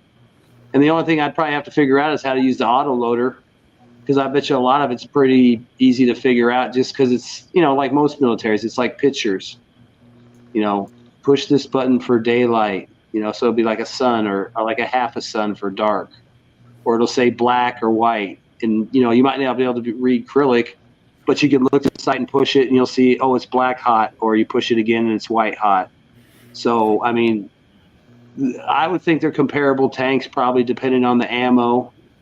I mean, the only real true test will be if they go toe-to-toe at some kind of tank battle distance, you know. But from everything I've seen, it's all been up close shit or just artilleries and ATGMs. And, I mean, it would be nice to see, but I think it would just come down to the crew. And, I mean, a Ukrainian crewed M1 versus a T-90M that's been crewed by a crew for a year and a half in combat conditions, more than likely, I'd probably give the edge to them just because it's going to come down to who gets the first shot. I mean, yeah, the M1 might survive a few shots more than the T-90, but, you know, that's only if, you know, nobody's trying to take head-on shots at each other. Everybody's trying to get the angles and the side shots, the ass shots. So, I mean, those tanks are all good. I mean, you just haven't seen any bad. I mean, think about it. We haven't seen a Challenger or a Leopard or any of those tanks go toe-to-toe really like they should or would have, like maybe in Europe if there was a war with the Soviets. It's all been like just lobbing shells at each other, or, you know, the only one was the guy that was took out the 10 vehicle column. But you know, he was point blank in those guys. So, I mean, and plus they were mostly armored cars and shit too. So it wasn't like it was much of a challenge. I think nowadays it's just drones to hit the tanks. They just send the drones to hit the tanks. Then sometimes, yeah, I mean, see, that's what I'm saying. There's so many ways before you even get to a point where you can shoot at each other. Yeah. I mean, look at Robotny. I mean, they all got hammered by drones, helicopters, and artillery before they even got close. Like one FPV drone, the cheap ones, and they put one mortar or the RPG shells, and that's it. One Leopard tank is gone. Oh my freaking god! It's like, how do you fight this kind of war? You can't even stay safe in a tank. That was a joke, you know, to see. It's a war of drones. Something that cost only £1,000 destroying something really, really expensive. I wanted to add two things about what Von was speaking about. First, hello everybody. And then Soviet army was a conscript army. So you are right, I think most of the Soviet era military gear equipment is very easy to use. Because the conscript, you don't have time to train very lightly and very skillful professional. So the T-72 should be an easy tank to drive. Not easy, but easy to understand how to drive.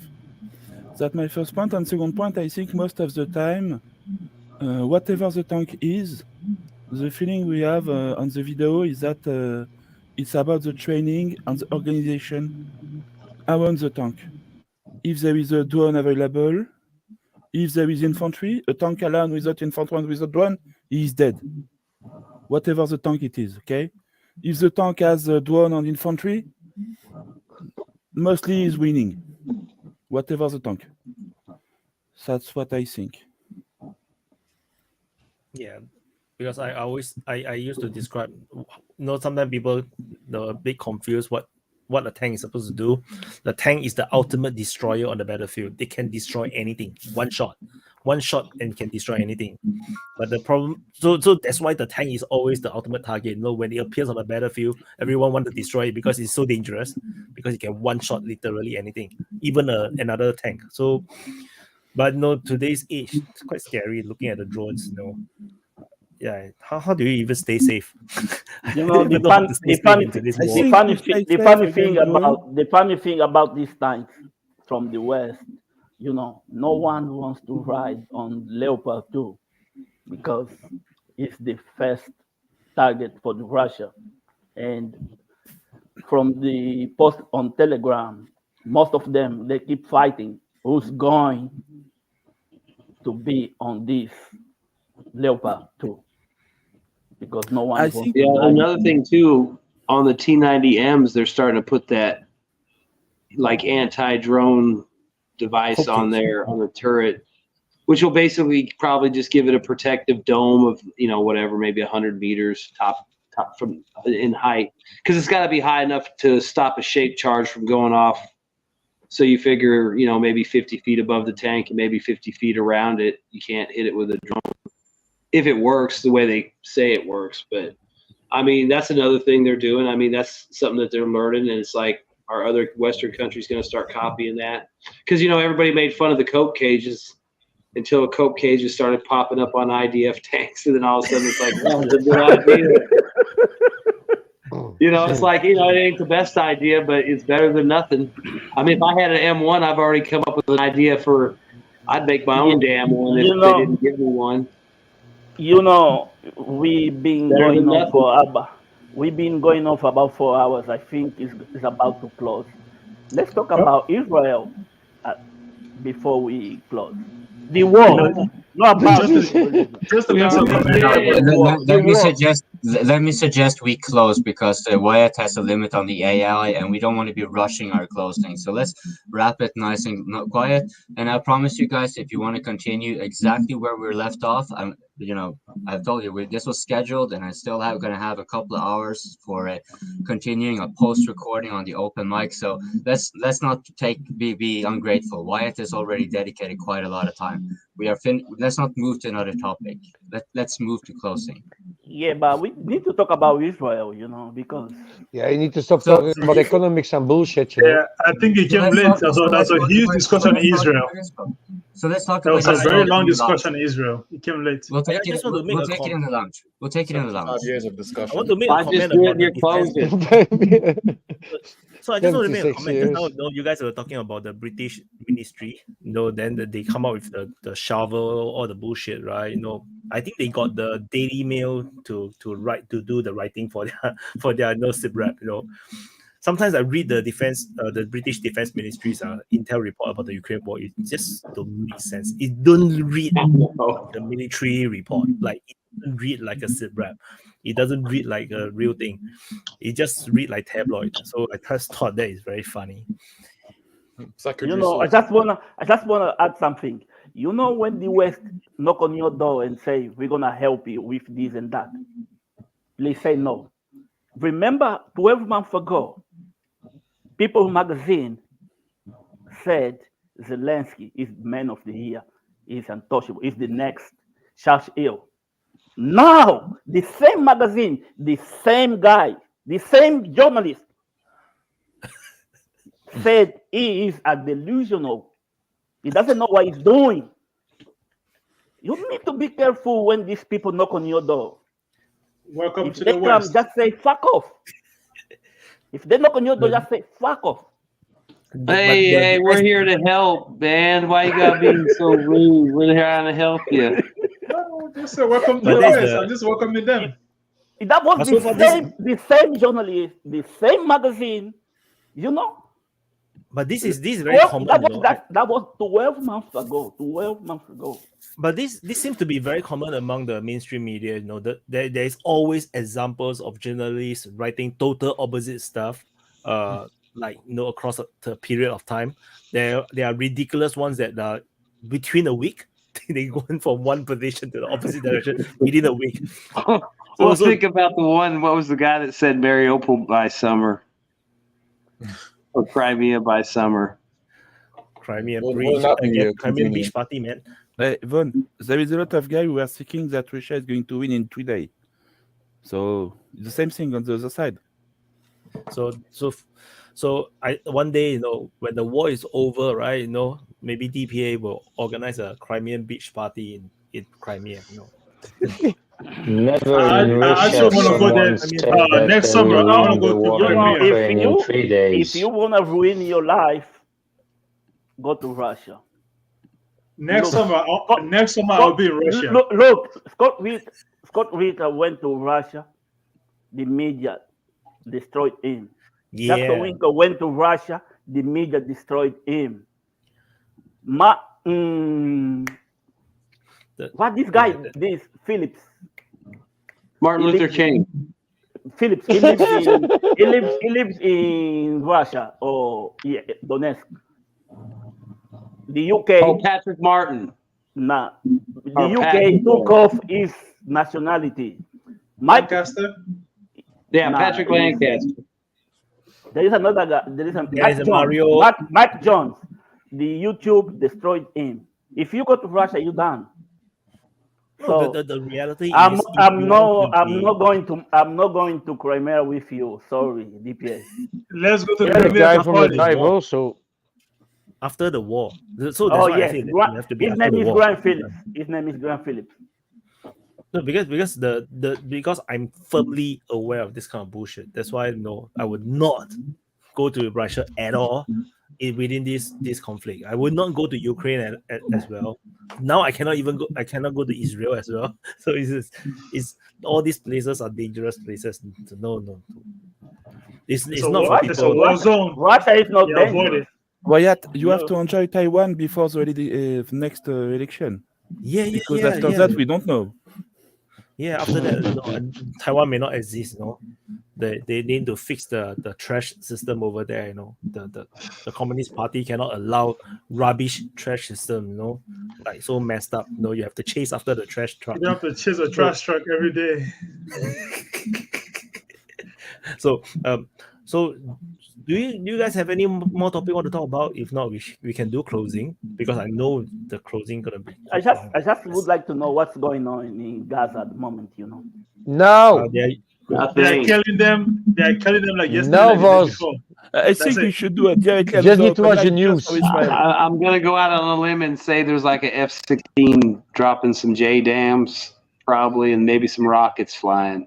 Yeah, you're right. And maybe some guys shooting off AKs and some M16s. Yeah, you're right. There you go. We didn't spot the paragliders.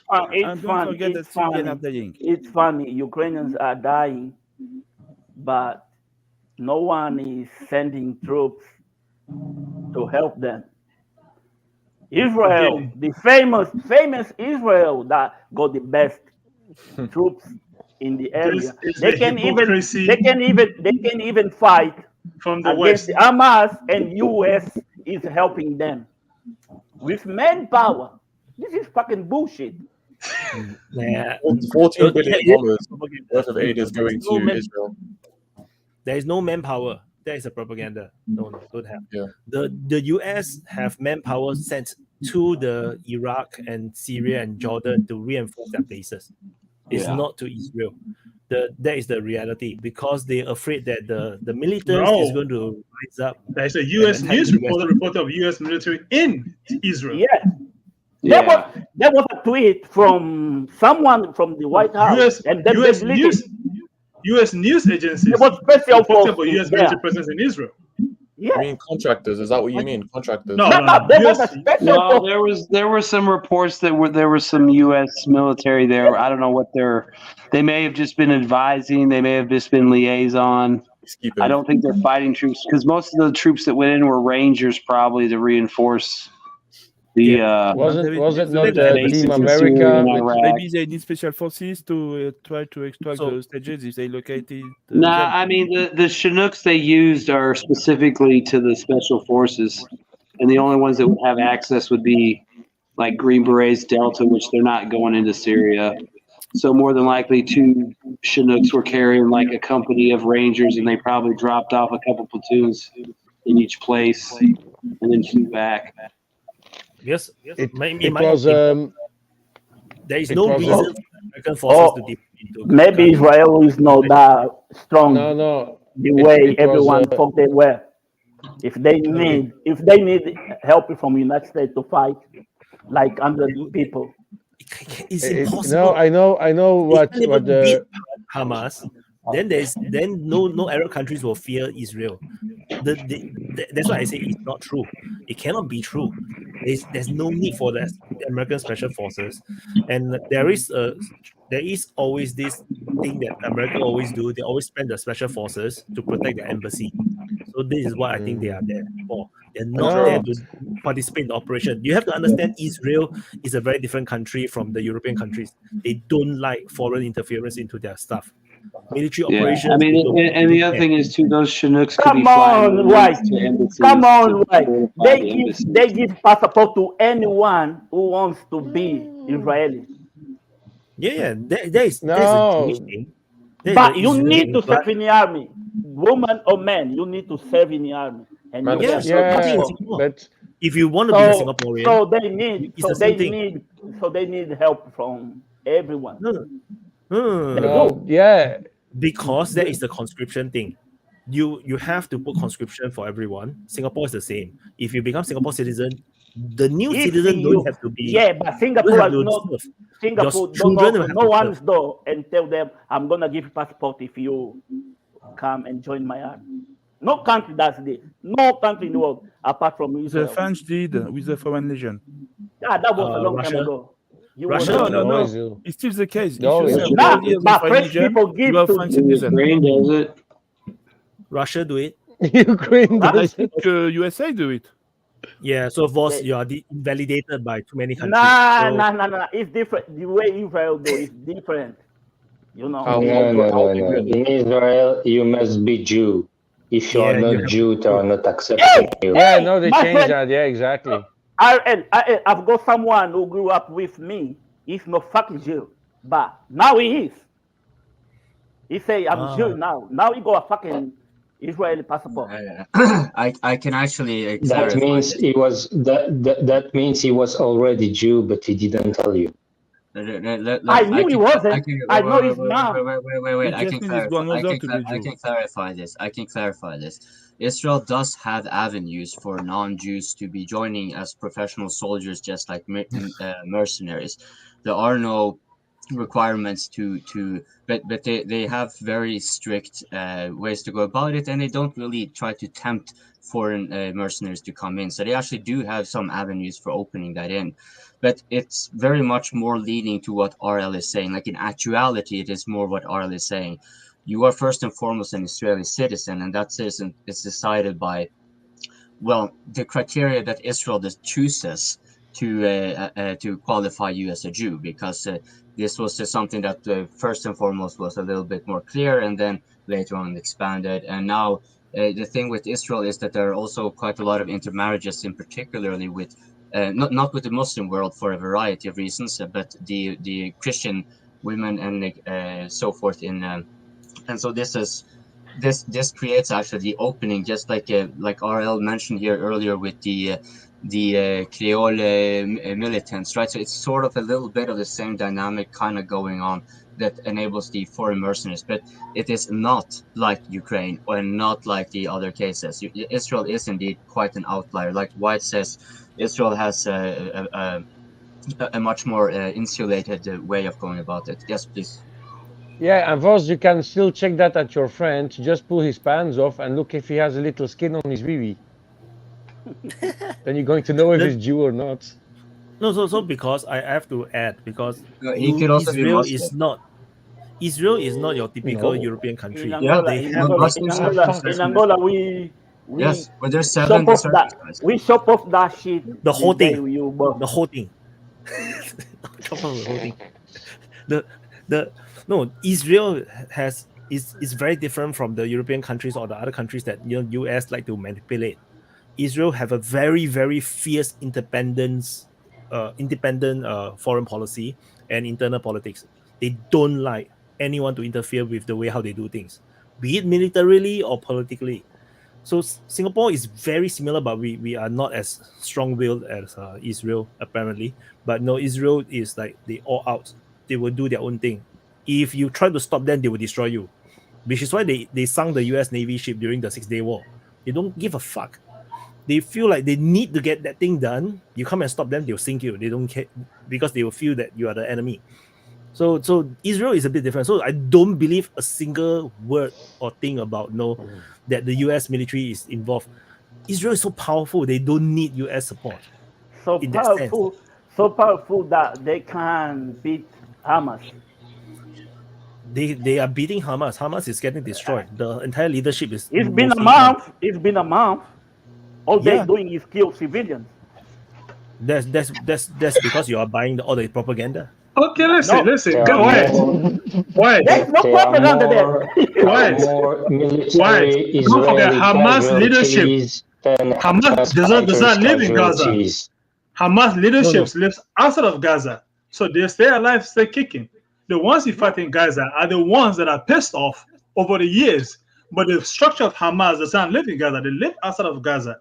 So you can kill everybody that's in Gaza today, and tomorrow morning you have a new Hamas militia armed and ready to fight.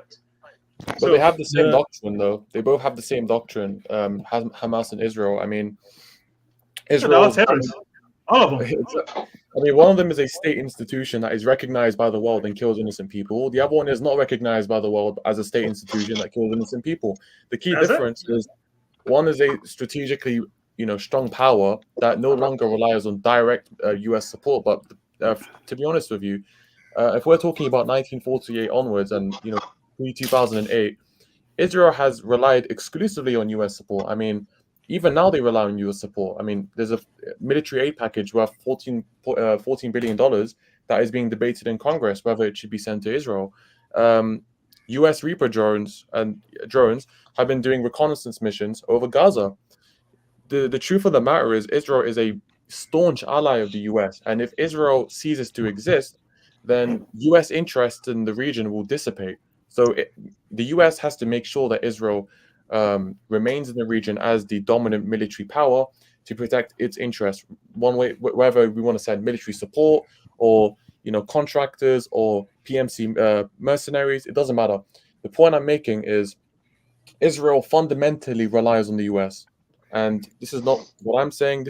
There are multiple secondary and primary sources that can substantiate this. I mean, even 2 days ago, there was one of those I don't know what it's called, but it sent a shipment of bombs. Each bomb is 1 ton, and I'm not going to sit here and pretend like that bomb is going to be dropped on some Hamas bunker 500 feet beneath the ground. It's most likely going to be dropped on a residential area that may or may not have Hamas fighters.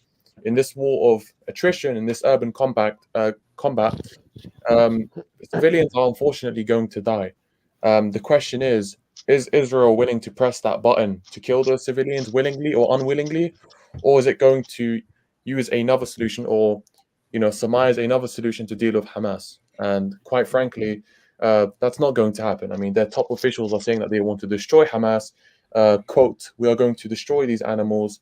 This is light versus dark," so on and so forth. So yes, it's I wouldn't say it's a complicated conflict, because that would kind of surrender my views and distinguish the parallel that I can make to other conflicts of ethnic cleansing and collective punishment. But I will say that there are complicated elements, there are complicated forces, it's a small region, but it has a lot of history, and there are multiple groups like Hezbollah, so on and so forth, that are involved as well. So this takes a lot of researching to speak about. I mean, I can go on and on, but this panel, I heard it's 4 hours, and I don't want to take up that much time. Ray McGavin say something, and I agree with him. The thing is, with Israel and Palestinians, United States helped Israel just because of one thing. One doesn't look like us, and the other one almost look like us, and I agree with him. I disagree. I agree with him. So because the simple reason is that look at the US. So you have to understand, Jordan is an even closer ally with United States actually than Israel. No. Jordan is just a puppet. Jordan is just a puppet of the United States. It's different. It's the same. You can call it whatever you want. It's the same thing. Look at the power of Jewish people in the USA. Yeah, because the Jordan do not know how to do this kind of espionage. No. It's because they don't look like Israelis. If Israel attacked Jordan tomorrow, you find out how useless Jordan is to US. Yeah. No, not really. You're also going to have problems with Belgium, because Jordan is very good friends with Belgium. All the let me fucking speak. I mean it. Every second-hand F-16 that Belgium sold of their own fleet went to Jordan. You're fucking good friends together. The Belgium king goes multiple times in a year visiting the king of Jordan. So what? Ursula von der Leyen is gonna fly to Israel. They're not only going to ask help to the United States, they're going to ask help at Europe. We need to change the king of Jordan. Trust me. You don't change the king. You live in England, dude.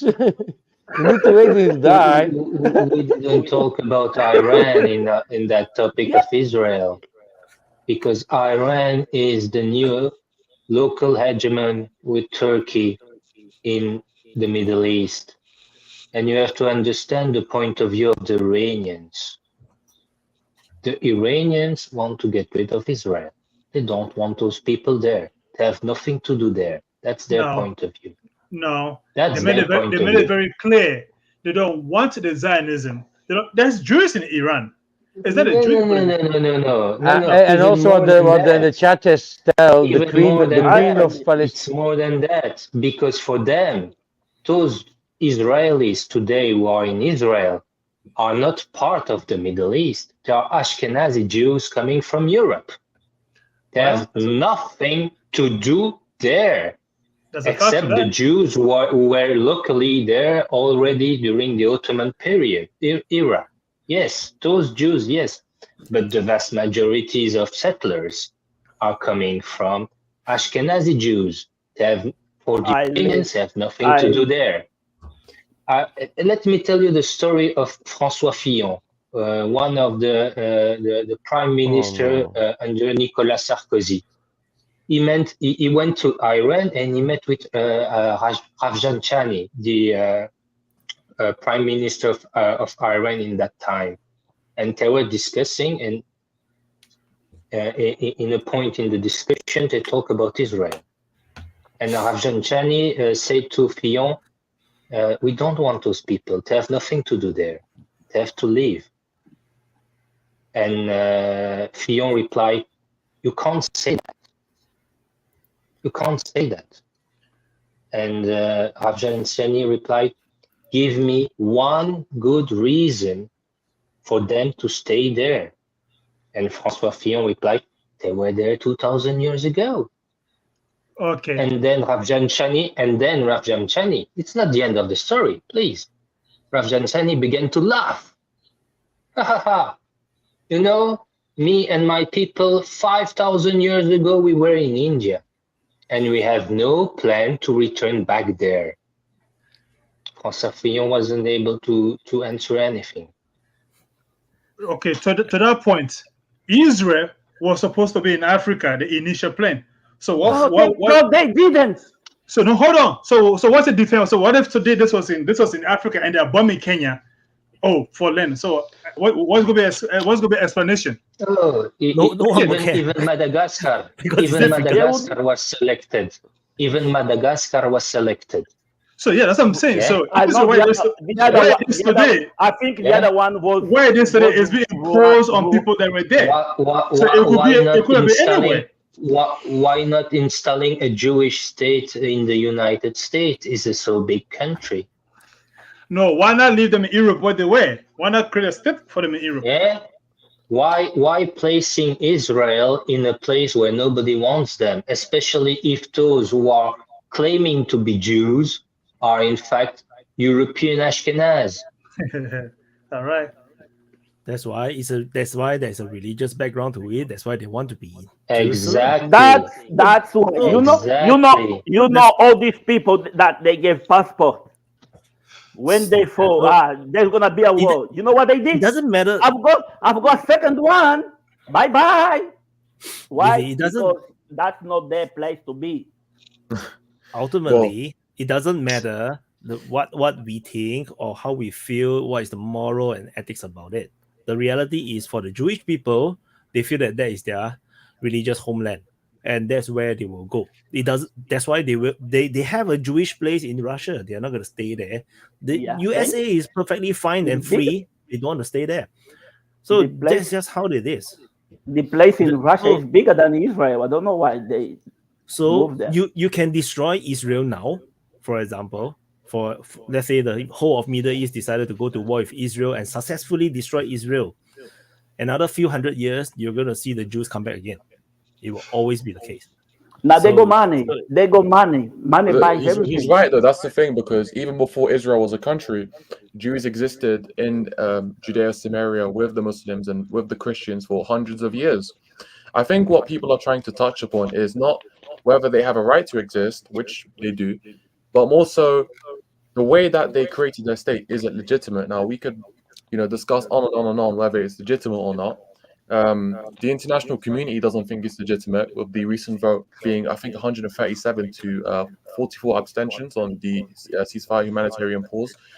But again, it's a complicated situation, because again, if you generalize and say that Jews believe that fundamentally Israel is their home, well, there are Orthodox Jews in the UK that don't believe that. If you look at my argument is this, yeah. I live in North London, Okay. My argument is this. The history. Hold on, Voss. Okay. The history may be complex. The reality today is Israel is bombing and killing civilians and destroying the whole city blocks. That is a reality we're ignoring. History is complex. We agree. Somebody be here 5,000 years ago. Somebody be here 1,000 years ago. No problem. The reality remains is they are destroying whole city blocks and killing civilians I don't think anyone is ignoring that. Everyone acknowledges. They not No. ignoring. They just don't want to talk about it. I'm talking about the West. The West is saying, okay, Israel should keep defending itself. Against who exactly? We don't know. But what happens in Ukraine, oh my God, look at these blue-eyed demons I think we getting kicked out of their agree, homeland. Yeah, I think fundamentally we understand the humanitarian situation, but I think what I'm understanding from Wyatt is I think he's talking about the realist approach. He's taking a realist approach to the situation. Right? Is that the what you're reality thinking? is you put yourself in the shoe of Israel, okay? Yeah. And then you have this terrorist group that you cannot destroy, constantly bombing you. What are you going to do? If you don't eliminate them, to answer your question, you created those terrorists in the answer your first question, place. How many Palestinians were murdered from January to October 6th? Don't forget that by turning Gaza into an open prison, guys, with more than 2 million people who have no rights to move, no electricity, no energy, everything coming from Israel, you are manufacturing those terrorists who are fighting against you in the first place. I mean, in the West Bank, it's a similar picture. There's no sane human being in this world who accept the treatment of people living in Gaza or the quote-unquote Palestine. Nobody will going to accept that. You will fight one way or another. You be a terrorist, you be a freedom, whatever they want to give it, you're going to fight back. But to answer your question, since January of this year to October 6th, how many Palestinians were murdered by Israelis? You don't know, do you? No one knows. That was constant. That was almost daily or weekly murder of children as young as 4 years old this year before the October 7th breakout happened. So yes, I'm not supporting Hamas decision, but I completely understand what they would. And maybe 200-300 people is a small number to you looking over, but to them 200-300 people is a lot of damages that this power keep killing us when they feel like it, how they feel like it, with no repercussions. So if I live in Gaza, I will be in Hamas fighting them against Israel. Correct. Well, To be even more controversial, look at the official stance of Russia in the United Nations. The representative of Russia in the United Nations stated, Israel has no right to defense.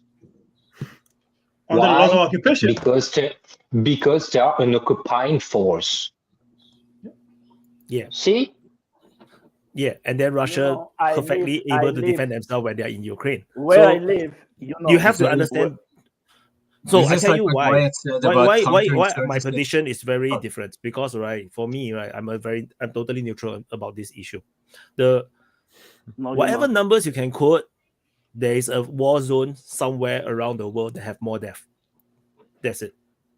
So it's just that Israel is an easy target. It's a fucking easy target to just pick out and just blame. If you go look at Sudan, if you look at Syria, all these places, every day there's more people dying. Nobody give a damn. Nobody say that, we need to go and stop them. We're going to go and protest. Why the freaking hell they are still fighting? Here's the difference. Here's the difference. The last time you see Myanmar? Here's the difference. They don't have blue eyes and blonde hair. Come on. No, hold on. Here's the difference. In Sudan, a Sudanese killing Sudanese. In Syria, a Syrian killing Syria. In Palestine, it's usually Jewish that's hell-bent on killing Palestinians. That's the difference. So it may be the same death, but the difference is who is killing who. One is a tribal war. This is our occupying force killing people they're occupying. That's the difference between the two. It's like me accepting the French occupy my country, and I say I can't kill the French because they have the authority, they have the bigger weapon. I will fight. Oh, so I don't because you now suddenly what Israel is doing. I live. But you see, that logic is not good because now you're saying that because it's a different race. So now where I live, it's not okay. There is a big Jewish community where I live. I even go like 2 minutes or even less. Synagogue where I live, and all of these people I live nearby, they always say free Palestine. They are Jews. Yeah. I understand. So the problem is, but you have to when Israel look at the thing. It doesn't matter what we think the morals are or the ethics are. You have to look at how Israel is reacting to the things. They do not see that there's a war. Israel's reacting or what? To the Palestinians, to the Palestinians, this thing have been 70, 80 years. That's not the way how the Israeli look at it. The Israeli look at it that there is nothing happening. Suddenly, October 7th happens. So their reaction is going to never be the same how you expect them to be. So for the Palestinians, it's like since 1948. The media always say one thing. They try to kill every. It's not the media. It's not the media. The media always say that. Bosch, Wyatt is hitting on a very good point. Please, listen. That they are fighting different wars. The Palestinians think that these issues stems all the way to 1948. The Israeli don't look at it this way. They feel that all the different wars has been ended and done. Every single war has been done, and this October 7th is a new one. But that's not how the Palestinians look at it. So if you are looking at it from a Palestinian point of view, I'm telling you that the Israeli don't look at it. Come on. Israeli mainstream media and Western mainstream media. This is Israeli mainstream media and Western mainstream media. But trust me, for some Israelis, this goes back to 1948. No, trust hold me, on. They understand to answer Wyatt's question, well. right? Wyatt, to answer your question. And let me wait, and let me point you the official position of North Korea, which is very interesting because some other countries are sharing it. For North Korea, Israel does not exist. For North Korea, they are not Muslim at all. Many countries. Why? Because not many, few countries. Because they consider Israel, the creation of that state, as a Western colony, and nothing more, and nothing else. But guys, we are at 5 hours. We need to do closing, I think. Yeah, we need to wrap up now. We need really to close because on discussion. FCS was trying to say something. What I was trying to get at is this: you are saying so Israel is in this war from October 7th. That is what you think. But Israel know they killed somebody on October 5th. They know they killed somebody on October 3rd. They know they killed somebody in September. They need to kill somebody every month of the year before October 7th. They're fully aware. They know they have millions of people in concentration camps. They're fully aware of that. They're not thinking that war is over. They know exactly who they have, who they're suppressing, who they've been oppressing for the past many years. They didn't forget. This is exactly why. October 7th is what we want to start from. Okay, let's talk about October 7th. This war is going to end. Let's see who keep killing who when the war ends. Israel have never stopped killing since 48. So okay, when has Palestinians stopped trying to attack Israel? When in history, since 1948, that the Palestinians have not stopped resisting against the Israel or fighting or shooting or killing or trying to assassinate or terrorist attack? When? Okay, so you asking you must understand. The reason let me finish because the reason is this: the Palestinians, right from the beginning, since the end of the Palestinian Mandate, had always tried to use violence as the solution to get their Palestinian state. That is not true. No, that is not true. That's the reality. The violence started from the Jewish people. The very first terrorists of bombing buildings. Wait, the very first terrorist of bombing the wall was a Jewish guy. Gentlemen, let me remind you, this is not linear. This is synergic. This is not like one thing then the other. This is a lot of things coming together. Yes, there were some people attacking others, but they were not the whole group. And the same applied for the other. And this spiraled out. And this we're talking about very many decades. And please, Let's instead of us getting into this right now at the very end life of the open mic, why don't we, try to kind of round this off in a kind of more gentle, less yelling manner? I gotta leave. I need to just do closing. Just do closing. Just directly closing. It was a pleasure speaking with everyone. Oh, me? Closing? Yeah. All right. As always, it was good talking to you all. And this war needs to stop as soon as possible. Ceasefire now. Oh, that's a very, very short closing. If you are tired, you can leave. That was very short. He's got a point. So well, I mean, of course, it's up for Wyatt, but there are reasons. But thanks for the super chat. Thank you a lot for the super chats. So no, I do want to address the reasons why I have to say what I say. I understand the Palestinian point of view. I understand whatever you're saying. I'm just saying that there are perspectives that is different, that is continuing all this nonsense, all this conflict that's causing all this death. If people do not take those ways of thinking, of course, ethically, morally, is nonsense. But if you don't take these views into consideration, then it can never end. If the Palestinians continue to feel they are oppressed, then they do not solve the real serious issues that is actually their internal politics, then they can never get the peace that they want, because they will forever be ruled by authoritarian people, by terrorist groups that will always choose to fight the Israelis rather than negotiate. Then you're going to have a problem. PLO was the closest thing that they ever get to peace. They actually have negotiations and whatnot, and then everything went to hell somehow. It could be due to internal politics of Israel, people trying to stir shit. They funded Hamas, whatever. But you see, the Palestinians within themselves, their internal politics is not resolved. They chose to vote for a group that is actually prefers a more aggressive stance against Israel, and then these things just continue, and everything go to hell. Someone so that's my to point. My house. Someone comes to my house, take over my house, and tell me, this is your space. You stay in. So you're pro-Ukraine. The rest is mine. Jesus Christ! Can we fucking close already? You're not allowed. Oh, come on! It's turning around so hard. At the bathroom.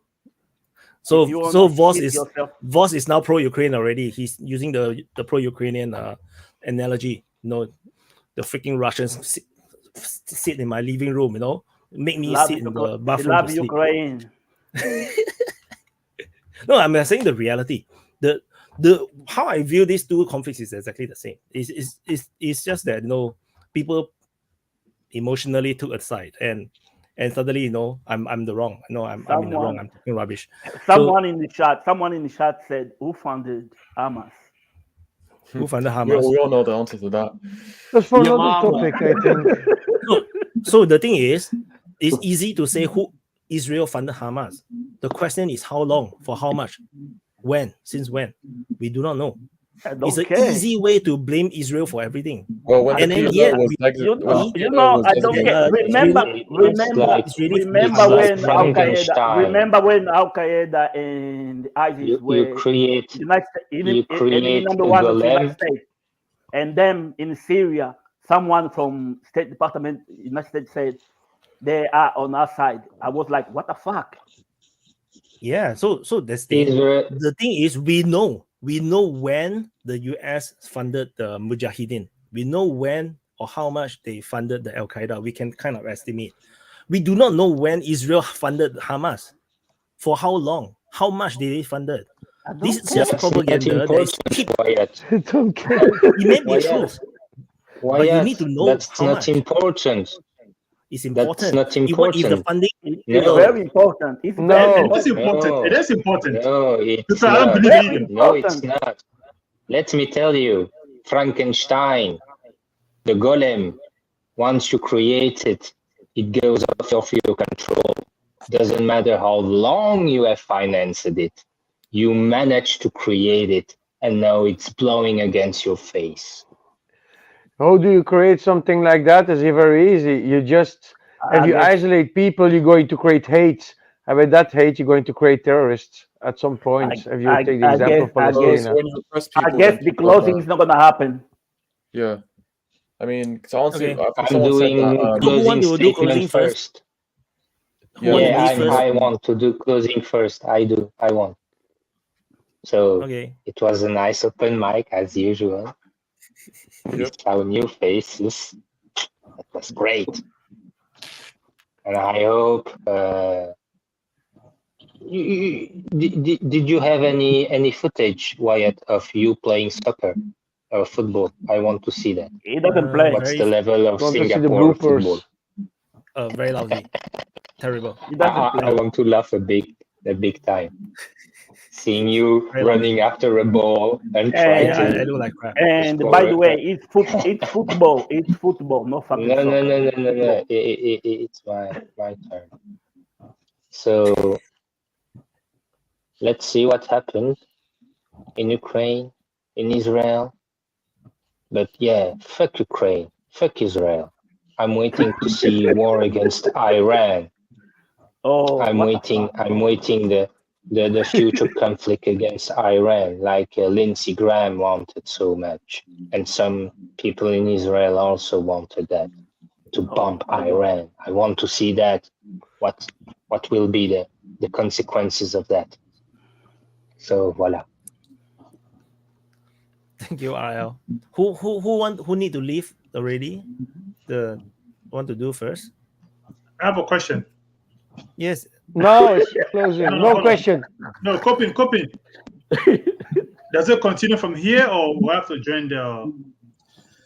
If you gentlemen can hurry the fuck up, so because I actually have to I'm wake asking up you tomorrow questions, morning. copying. I've been trying to get you motherfuckers to be closing for like half an hour so that we can actually have a decent amount of time to be doing Now our I'm asking you post-open mic questions. recording. Does this continue to your session, or does it end? You continue somewhere else? You have to go somewhere else. Telegram. It's gonna be It will Telegram. on Telegram. It will be the Telegram recording, and then it will be coming up as soon as possible for everyone else who are watching. It's so difficult to answer a question, Coping. Come on. You just needed to say Telegram. Close it down already. You can ask a question and it's over. This is the guy who say NATO is. I hope you in the audience. I hope you in the audience appreciate what I have to go through, and I try to gather these gentlemen together so we can have conversations I outside. am coming, Coping. So let us do the closing. So who's next? Who need to leave first? I think FCS already. I want to close. I want to close. Okay, Vaughn. Yeah, I was gonna say great open mic as always. I always like, even though sometimes it's frustrating, we always do try to cover a lot of good topics and give a lot of perspectives from just average people, like the new faces. On Ukraine, I think to keep an eye on the area north in the Kremenaya area around Zarichny, and then excuse my pronunciation, but around the Zolotarivka area in the village of Verko Nokamyansky. It's east of Seversk. I think those are some areas that might get hot and something might happen there. The offensive in Kherson is a joke. That's just some harassing crap. And like everybody else, I figure they'll encircle Avdiivka to some degree and sit on it, and then probably push out the Robotny salient and straighten that line out probably by Christmas. I'm done. See ya. Y'all have a good week. Thanks, Vaughn. I think who want to do next? Mr. Lambo. Okay, going to do the closing for me. We're just waiting for 1 hour and 12 minutes to do it. So, no. It's a joke. No, I am actually still waiting after the F-16s for Ukraine, but I think Zelensky is going to ask after paragliders. I'm seeing with that ID because it worked for the Palestinians. It got to the air defense, so it still worked. Such a joke, these wars. It's horrible for Palestine. I am very happy that there are a lot of manifestations for the moment in Europe, like we had in Paris, we had in Brussels, we had in London, I think. A lot of people coming on the streets to say free Palestine. I'm supporting them for 100%. Like I said just before, you create anger if you are isolated. For all these years, are you going to create more anger and more anger and more anger? And that's going to end by terrorism. And that's the proof what's happening with Palestine. Yeah, it's like that. People getting crazy, having crazy plans and doing stupid things. That's terrorism in my eyes. So yeah, I am just hoping that conflict is going to end very fast, and that's it actually for me, because it's all fucking stupid. And Ukraine is Ukraine, you know. It's also politics stuff. But Palestine is very concerning for me. All the civilians are dying. It's disgusting. All the innocents is one. Every people are dying is always one too much, you know. So I hope it's going to change very fast. So that's the only thing I hope. So well, that was my closing. And okay, thank you, Mr. Lambo. Can I go next? Yes, please. Yes, I just want to say, nice open mic. Nice to see another guy from UK, Omar. Yeah, there was someone before I came in. I don't know where he's from. I think Egypt. Yeah, Egypt. Yes. And you know, I just hope Ukraine can see that these people in the West not on their side. If they are taking a deal last year, a lot of people would be alive on both sides. A lot of people would be alive, and Ukraine would be still bigger than it is now, because the territory they lost, they're not gonna get back. There's no way they're gonna get that back. They're only gonna lose more now. And another thing, these people fighting, they need to wake up. Please beg Russia for negotiation, because the things is coming out of USA media is not good. It doesn't sound good at all.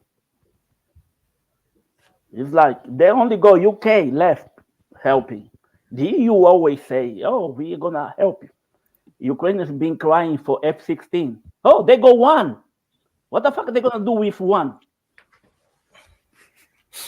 What the fuck are they gonna do with one F-16? Okay, that's all I'm gonna say. Thank you, boss. Omar had to go, so can Omar close?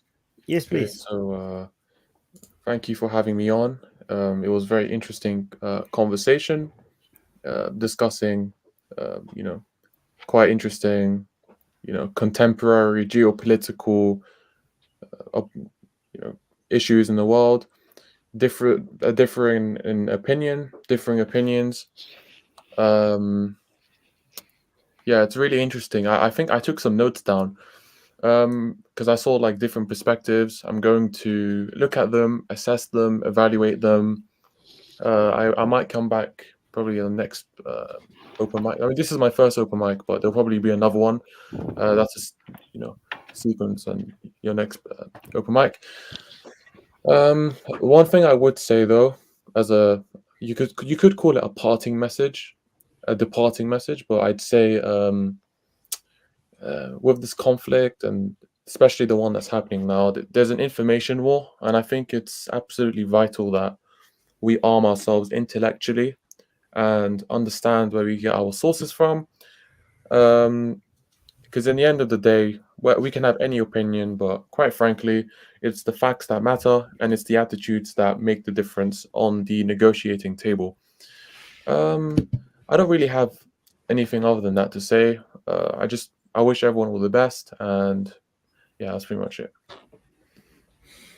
Thank you, Omar. And Shadow V. Yes.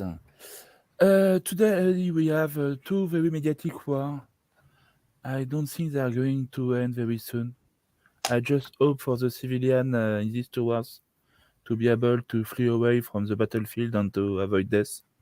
Because I think in this war, both of them, the worst is the death of civilians. So I hope the best for them. That's all. Thank you, Shadow V. Coping.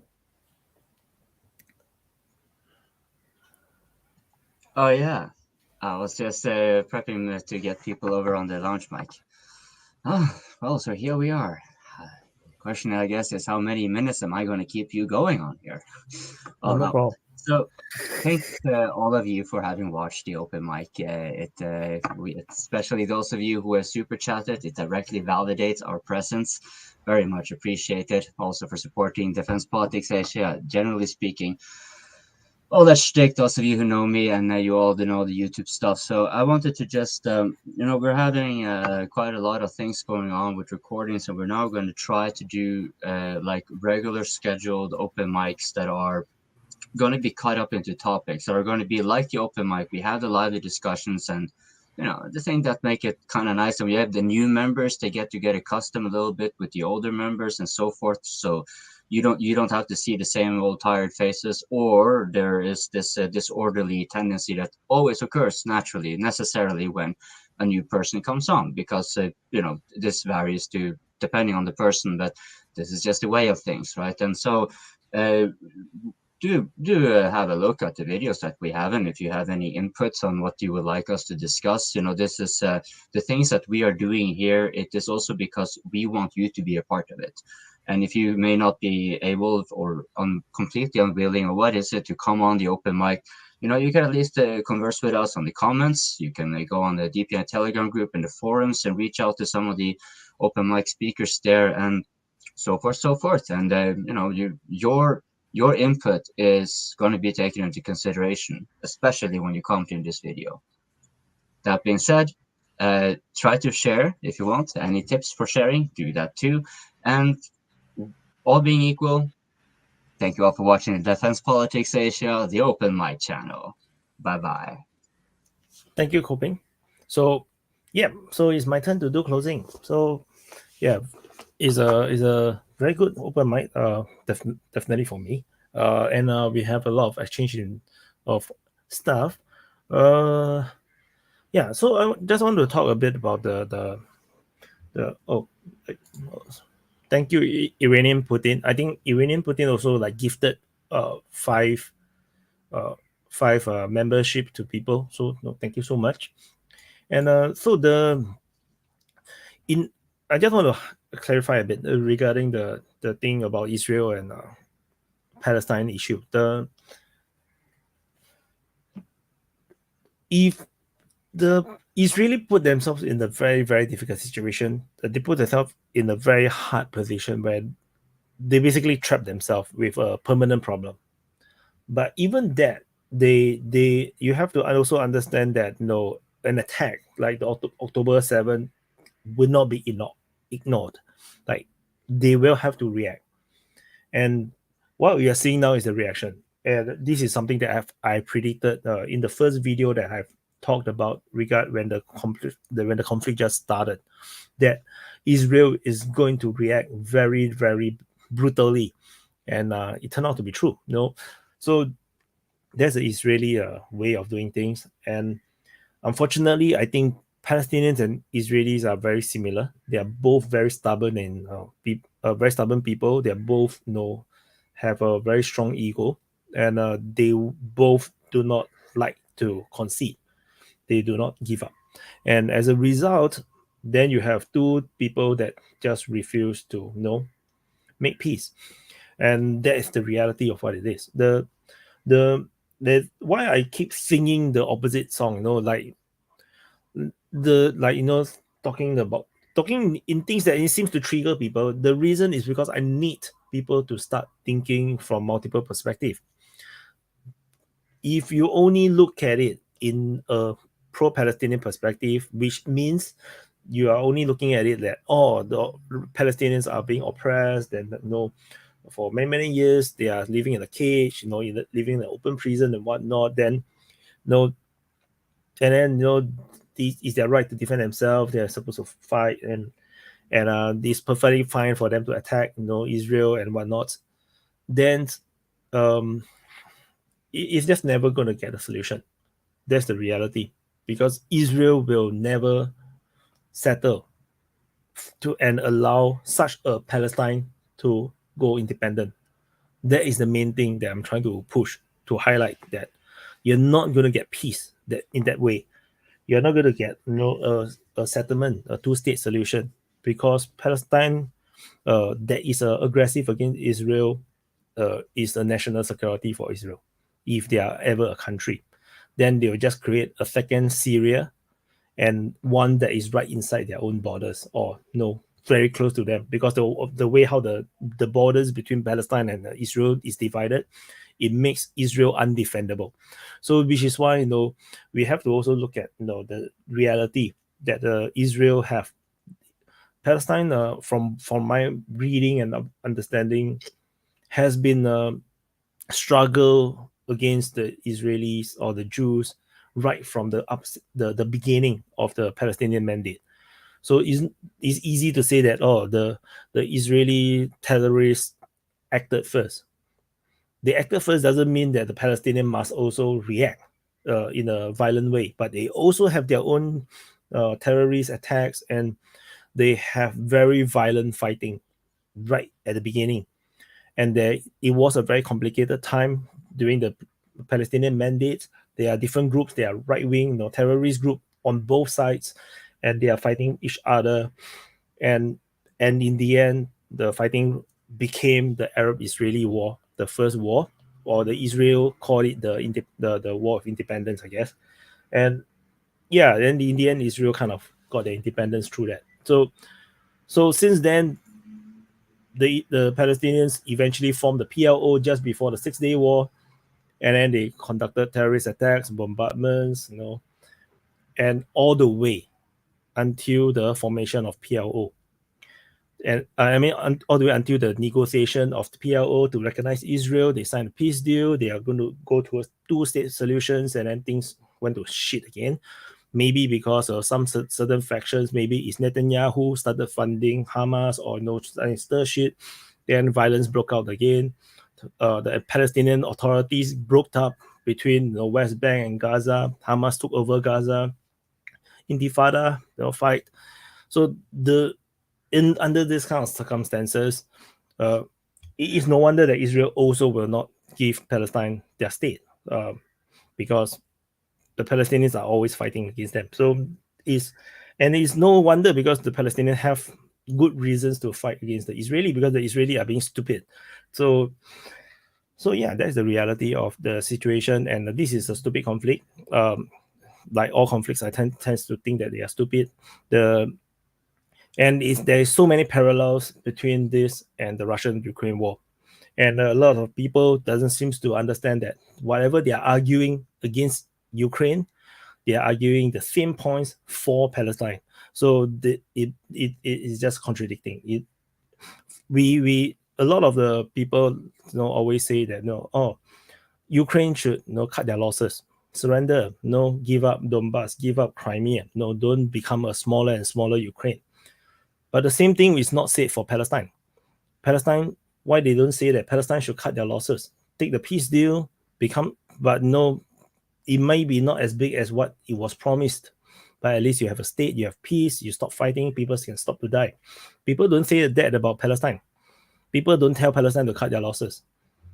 There are perfectly good peace deals. Trump offered the peace deal. I thought that is a fantastic deal. They don't take it. They don't want it. They didn't even look at it.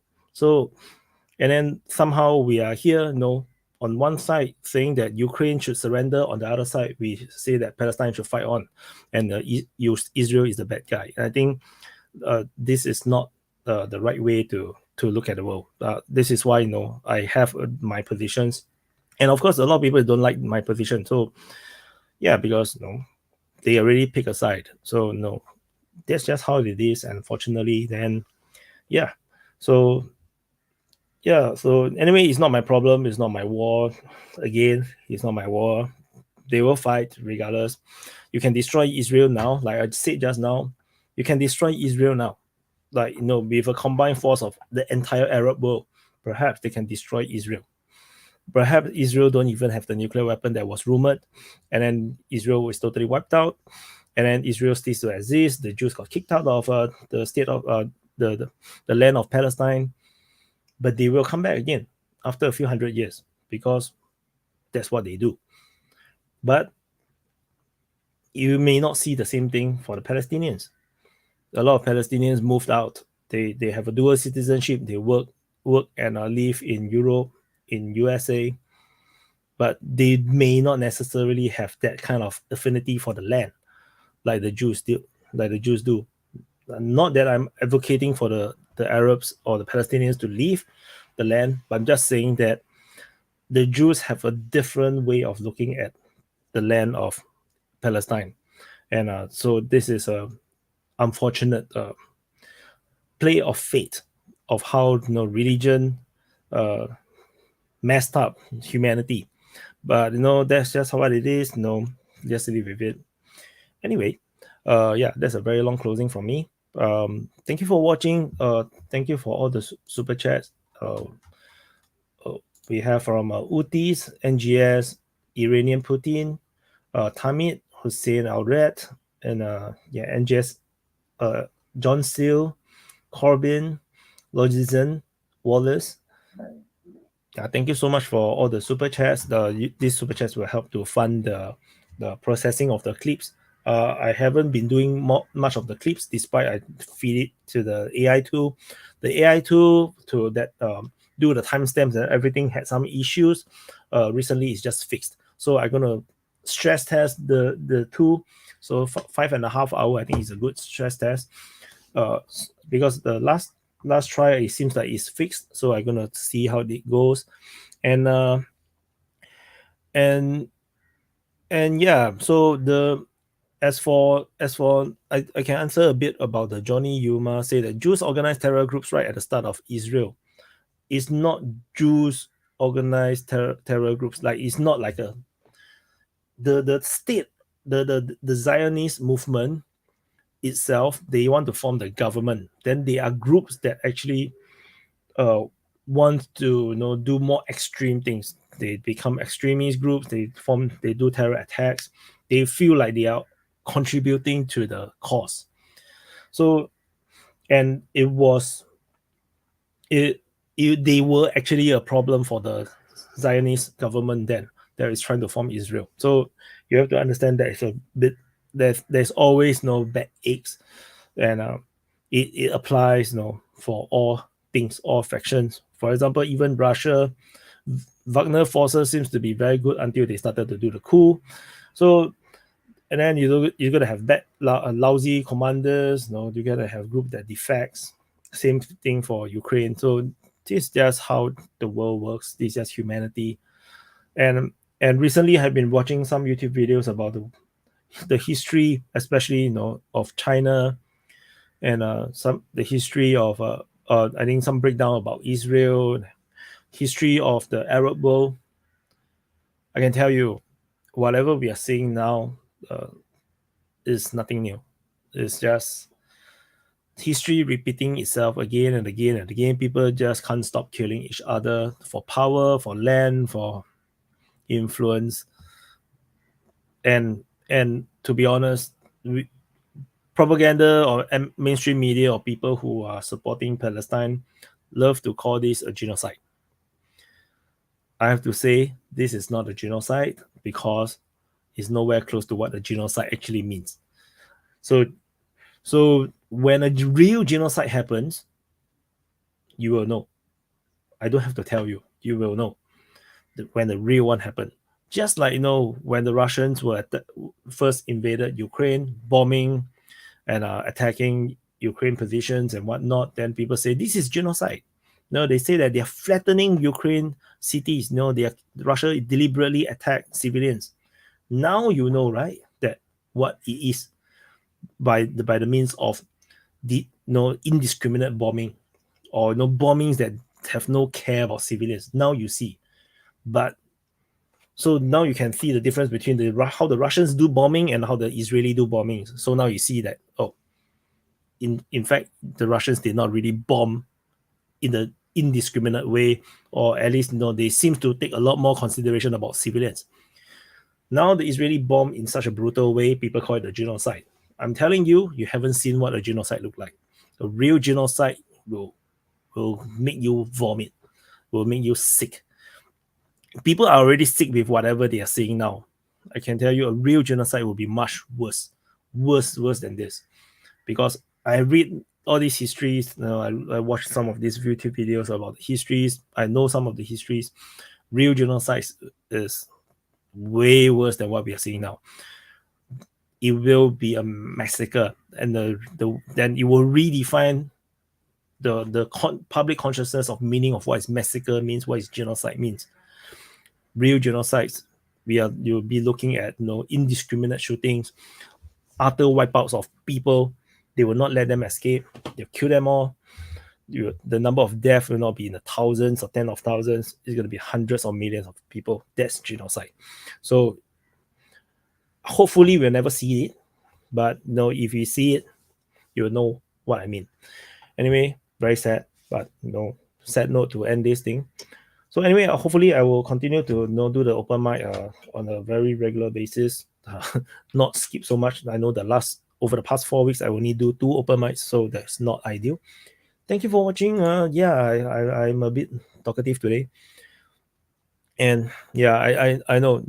So Joseph Stalin was saying that everyone is very emotional right now. Oops.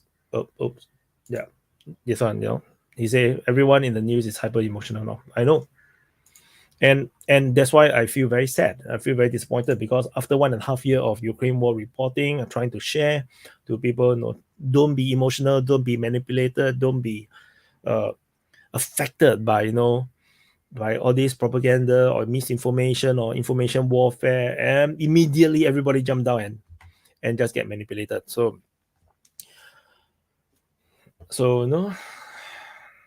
yeah. So that's what it is. Unfortunately, that's how it is. Thank you for watching. I say thank you for watching many times already, and I will see you guys in the next update.